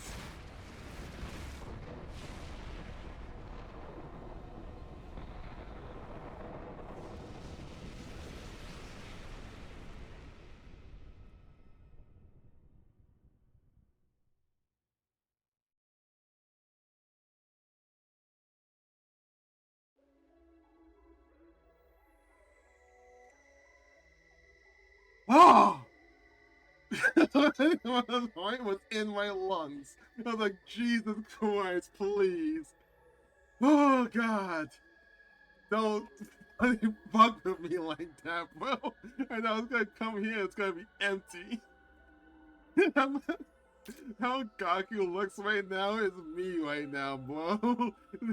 Motherfucker. Everyone was inside the pod. Nozomi, Gaku, Darumi, Shoma, Kyoshika, Moko, Yagamu, Takamaru, Karawa, Tsubasa, and the twins. And there was Eito, Ava, and Shion. I had his baby body in my arms. Sere and Nigo were there too. Their prayers were complete, and their functions had now been restored. And of course, there was Hiroko, just sitting in the back, staring out the window. We're saved. Okay, but like, I guess everyone's just tired. because everyone looks so disappointed. Her voice is raspy and joyless. Her eyes are lifeless and dull, only a dark, violent shard of light shimmered weakly in their depths. The reflected light of undying flames. I could see the surface of the planet being raised in her eyes. I feel so empty. I guess because, yeah, you just exterminated a planet. Yeah, that's a good way to describe it. It's like there's a huge gaping hole in my heart. Those feelings made sense. We'd done what we had to survive. But in exchange, all life on the planet had been completely annihilated. I'd be lying if I said I didn't have any regrets. If I'd have gone to the basement, if I'd blown up the school, maybe I could have saved them, but what choice did I have? I made my decision to save Hiroko. Suddenly, Ava spoke up. Oh, I see. It all makes sense now. What's with you all of a sudden? I remember everything. Oh, the brainwashing went off? It must be the shock of what just happened to the planet. My brainwashing has come undone. Uh-oh. Uh-oh. That's not good. Yeah, it's not. Yes. A strong enough mental shock can undo the dolmenic procedure. Oh, you guys are fixed. So you realize how fucked you are right now, right? If she decides to get revenge, and we don't have our infusers, you're pretty boned. Thankfully, I understand everything now. I know what I need to do. And what is that exactly? Everyone was looking at Ava. She didn't answer our questions right away. Oh. No, we're already dead. She just has to snap her. She just had to like flick her finger or whatever, and she'll self-destruct. I had a daughter down there. A sweet girl that I loved so much. Yep, she's gonna self-destruct. We're fucked. A daughter? Yes. I don't need to explain further, do I? Don't tell me you're... Your suspicions are correct. I will go to your satellite.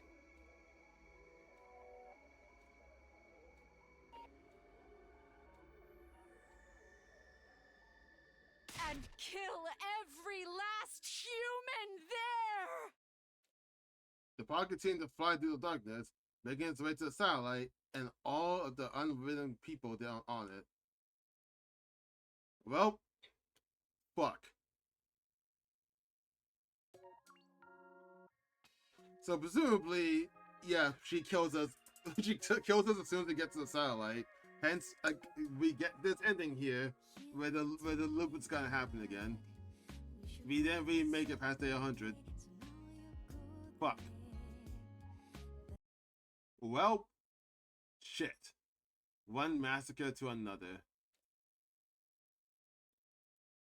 That sucks. Yep. Yep, that sucks. That was awful. Guess let's see what happens when we sacrifice ourselves then. As soon as she said I remembered everything, I was like, oh, so we're just boned. We're so screwed.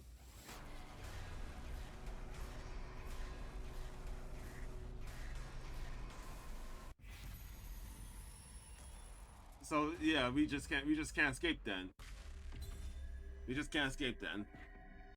Because even if we blow up the school and save everyone, they'll still get looped. So we're just screwed. That sucks. You're absolutely right. That really sucks that this ending just kind of screws up all of us. We could save ourselves, but what's the point of a future where all of the other life here has to die? Even if I'm the only one, I don't want to sacrifice all those lives for ours. So... I'm going with you, Hiroko. Hiroko let an exacerbated sigh. You really are stupid beyond all salvation. Let me guess. You're not going to take no for an answer. You wouldn't. You know it. All right. If you're not going to back down, you can come with me. Hiroko. Now stop wasting time. And hurry. Is there a timeline in which we do all survive? I think it's just a Visit to Day 100, but that means neither of these two routes leads to that ending. So I think the correct answer was to go to the serial killer timeline then. From the very beginning, that's what we had to do. Because neither of these routes can possibly get to that. I let Hiroko on my shoulder to get her upright, supporting her weight as we head for the stairs. Oh, I also just thought about this, because like, everyone was outside running with us to the pod. I'm wondering if they all have the same thought too. They can't like let all life be destroyed, so they want to just sacrifice. They wanted to sacrifice themselves, and maybe they thought that we were going to do that. So they got off the pod and were coming back around with us, like go into the school with us, and then suddenly they just saw Takumi and Hiroko run out of the school and just like, oh well, nope, our choice has been made. We're going to leaving. I think that's why they were outside. Is that why they were also so like dead inside once they got in the pod? Because they didn't really want to do that. Jesus, this game. I let Hiroko on my shoulder to get her upright, supporting her weight as we headed for the stairs. And then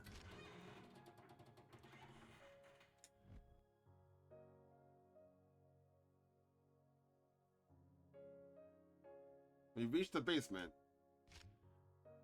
I rushed open the terminal, quickly entering the 8 of the Livor Mortis Codes.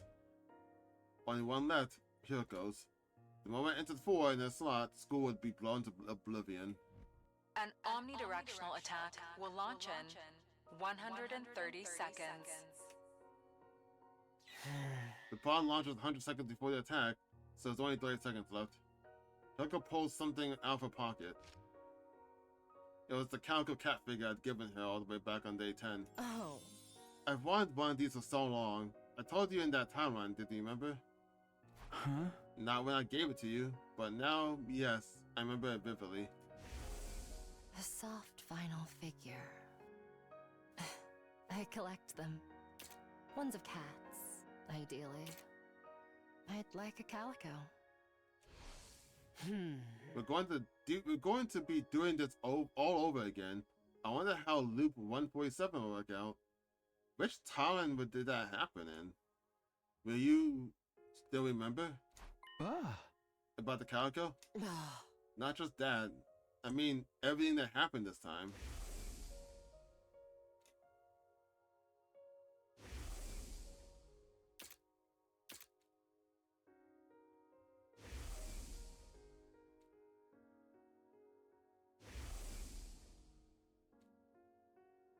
Drug into Takumi.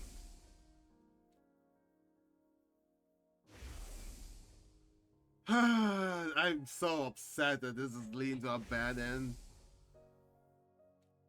Or I guess not really like a bad end. It kind of is a bad end, but upset that this doesn't lead us to breaking the loop. I actually don't think there is going to be a route where we do.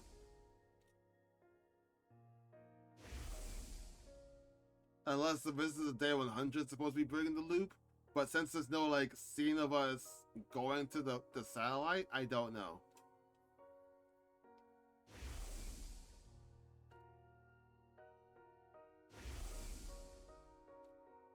What if all of this is for another story log? Of course, how could I possibly forget? Is that a promise? I promise. An omnidirectional attack will launch in 100 seconds. It's launch time for the pod. The others should be taken off now. I nodded quietly, placing my finger over the 4 over the terminal. Unlucky number 4. No, I think this one's good luck. Suddenly, I felt warmth on my right hand. I looked to see Hiroko holding it tight. A familiar smell hit my nose. The sweet, soft scent of lavender. Ready? Ready as I'll ever be. You sure? You're still the same idiot you were when you started this timeline. Yeah, then here I go. 3, 2, 1. The very second I was about to apply pressure on my finger. Yep, I fucking knew it. What? How? Don't worry, the pod's still on the surface. The boss have ripped up a program that lets us launch it manually. She's up there waiting right now. What? So you just hurry up and go. But who's going to enter the Final Four? I'll handle it. I'll press it right before the final attack is launched. You can do that? Bro, I didn't think this interactive mattered. Bro. I can teleport in this form, and my real body is inside the pod anyway. But I can't move anymore. It's okay, we'll take turns carrying you. If we do that, we can still make it in time. We are wasting precious time having this conversation. I look straight into Hiroko's eyes. Hiroko, you have to trust us. I told you before, right? If you keep believing in something for so long enough, you can make it happen. You can absolutely overcome any obstacle in your way. Takumi, everyone. Hey! Here we go. It's time to take back what's ours. Our future, our hope, the artificial satellite up there in the sky. We'll reach out and grab it with our own hands. And now Eva won't need to kill everyone. This is actually a happy ending. Shion, you take it from here. Got it.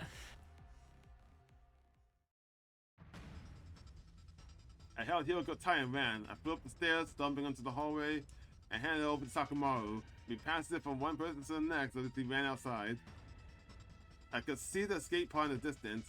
A small shining dot that looked no bigger than a grain of rice. 30 seconds remaining. Everything will be all right. We're not done yet. How big is the explosion actually for our school? We shouted encouragement to each other as we continued to run for our lives. Each of us took turns carrying Hiroko. Eventually, our relay brought her back to me. 15 seconds remaining. The pod was close now. If we kept up this pace, we could make it. Keep going. Get Hiroko to the pod. My feet thundered against the ground as I picked up the case. I ran for my life. I recklessly and single-mindedly sprinted forward. I couldn't breathe. My chest ached. My heart raced so fast I thought I was going to burst. I couldn't hear the fibers of my muscles tearing, pain through my brain, making my vision blur. But I couldn't stop. I had to keep pushing on. More. And then to get there even 1 second faster, I needed to drive into that pod. I promised I'd build a future where everyone could be happy. I won't let things end up any other way. I have to do this! It's summoned the last of my strength to keep my legs moving due to numbness. Only 6 seconds left. 5! Yo, hit the button, dude. 4! 3! We have to make it! Did we just not make it this timeline?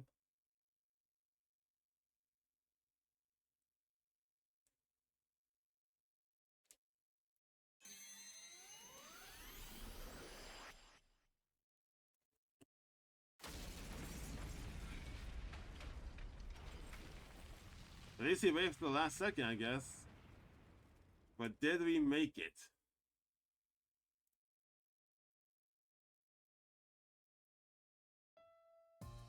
Oh my god, we did. Oh my fucking god. I picked the wrong ending first. I thought we would have fucked if we didn't go. I'm such a bad person. Oh god, this game's amazing. I fucking love this game. Everyone was inside the pod. Nozomi, Gaku, Terumi, Shoma, Kyoshika, Moko, Yagimu, Takamaru, Kawara, Tsubasa, and the twins. Then there was Eito, Ava, and Shion. I had his baby body in my arms. Siri and Nigo were there, too. The repairs were complete and the functions had now been restored. Oh great, now they're probably gonna blow us out because we ran the mission. And of course there was Hiroko too. She was beside me, watching with the light as everyone celebrated. How are you feeling? What does it look like? I feel incredible. Look at us. We're all here. We even saved everyone on the planet too. Hiroko looked out the window towards the shining blue sphere. The beautiful planet hung in the darkness, its continued existence only an absolute miracle. That's all thanks to you, Hideko. It's all because you wanted to save them. Anything was possible. Know your place, servant. It's 100 years too early for you to be doling out compliments to your master. I was a little happy to hear her retort. It meant Hiroko was the same old self. Besides, it's not all thanks to me. This achievement belongs to Shion, and the others as well. And, although I hate to say it, it's yours too. I truly appreciate what you've done, Takumi. My face burned red hot. Anything I could have said got caught in my throat. I tried to hide the effects of Hiroko's words had on me. I tried to look at everyone else. They were smiling, crying, and hooting like animals as they let their emotions flood out. We did it! Yay! Woohoo! Ah, it all worked out. Now we can be together forever. Is it really okay if I stick around with you? Are you crazy? We wouldn't have it any other way. You're our friend forever, Shion. We all care for you. Thank you so much. Aw, yeah, you are the best buds I ever had. I love you guys. Oh, I'm sorry. I let my gutter juices out in a zero-gravity environment. Don't call them gutter juices, man. They look like shining diamonds to me. Takamaru!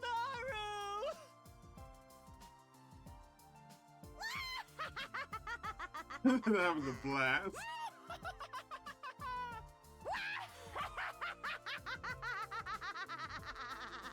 They straight up look like brother and sister to me.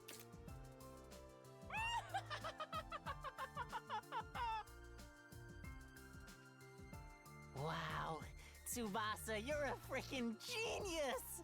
Thanks! Now, give me some space, please. Sit tight, Tsubasa. I'll send him flying with a slippery Moko German suplex. Tsubasa, baby, nobody does it like you do! Just leave me alone! Kako! Ema! Wait, what did you just call me? Hey! You did it too! Well, why not? Let's just be Kako and Ema from now on. Sounds good to me, Ema.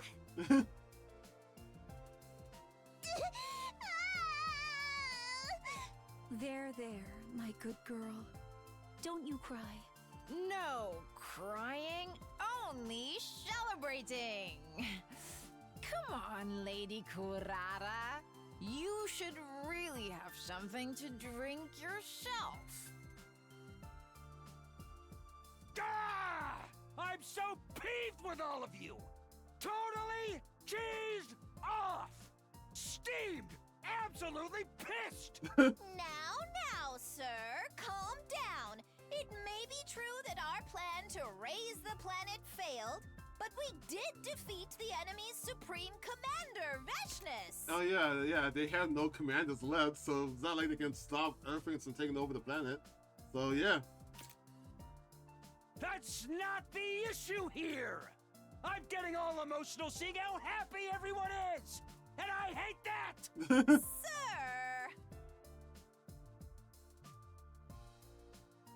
Hiroko gazed at everyone with the stars in her eyes.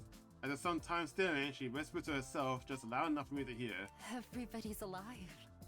Yeah, everyone's alive. That's right. Safe and sound.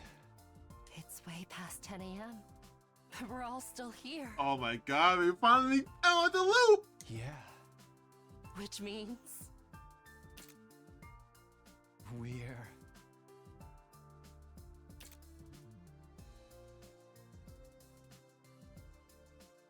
Free from the time loop! Yes! fights echo through the escape pod. Everyone was staring at us with vacant expressions, blinking. Takumi, Hiroko, that's great. Yeah, congratulations, you two. Huh? You understand what they're talking about? Yes, everything's wrapped up nicely. Oh, Maybe this is it would great. be more accurate to say it's been unwrapped and smoothed out flat again. Oh my god, I can't believe it's over! I ain't sure what you mean by that, but... In short, everything's been resolved. And it's happily ever after! Oh god, I fucking love this game, bro. We finally made it! Let's do the thing! Yes! Oh god. Choke each other! I never remember the words. With intestines? When have we ever done any of that weird crap? Takumi, that's your cue. Take it away, Takumi! Got it. Ready? Go! Special Defense Unit, best in the cosmos, indestructible and undefeated. Never lose, never yield. Special Defense Unit, fight on! Such a fucking nerd. The fog continued to drift through the emptiness of space through the artificial satellite in the dark distance. We weren't sure that would happen. I'm not sure what would happen to us when we arrived. After all, we disobeyed the will of humanity.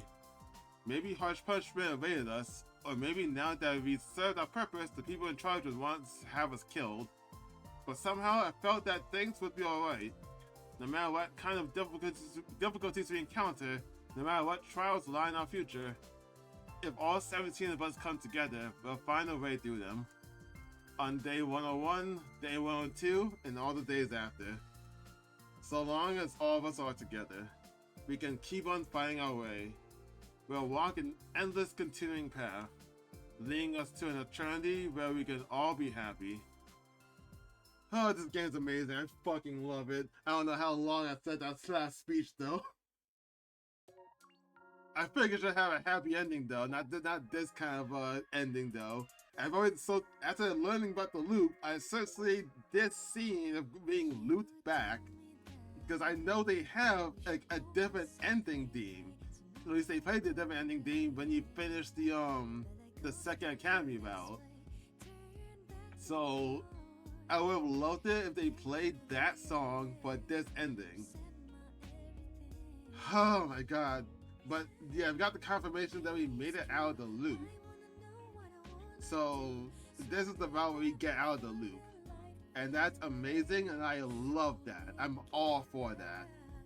I'm probably gonna list that as like the last the like finale, but I still want to go down the serial killer route to see it. Assumably going through that route would be about stopping Kakoji though, because she's still existing in the timeline. Oh, Utsukoshi made the mystery route. Makes sense.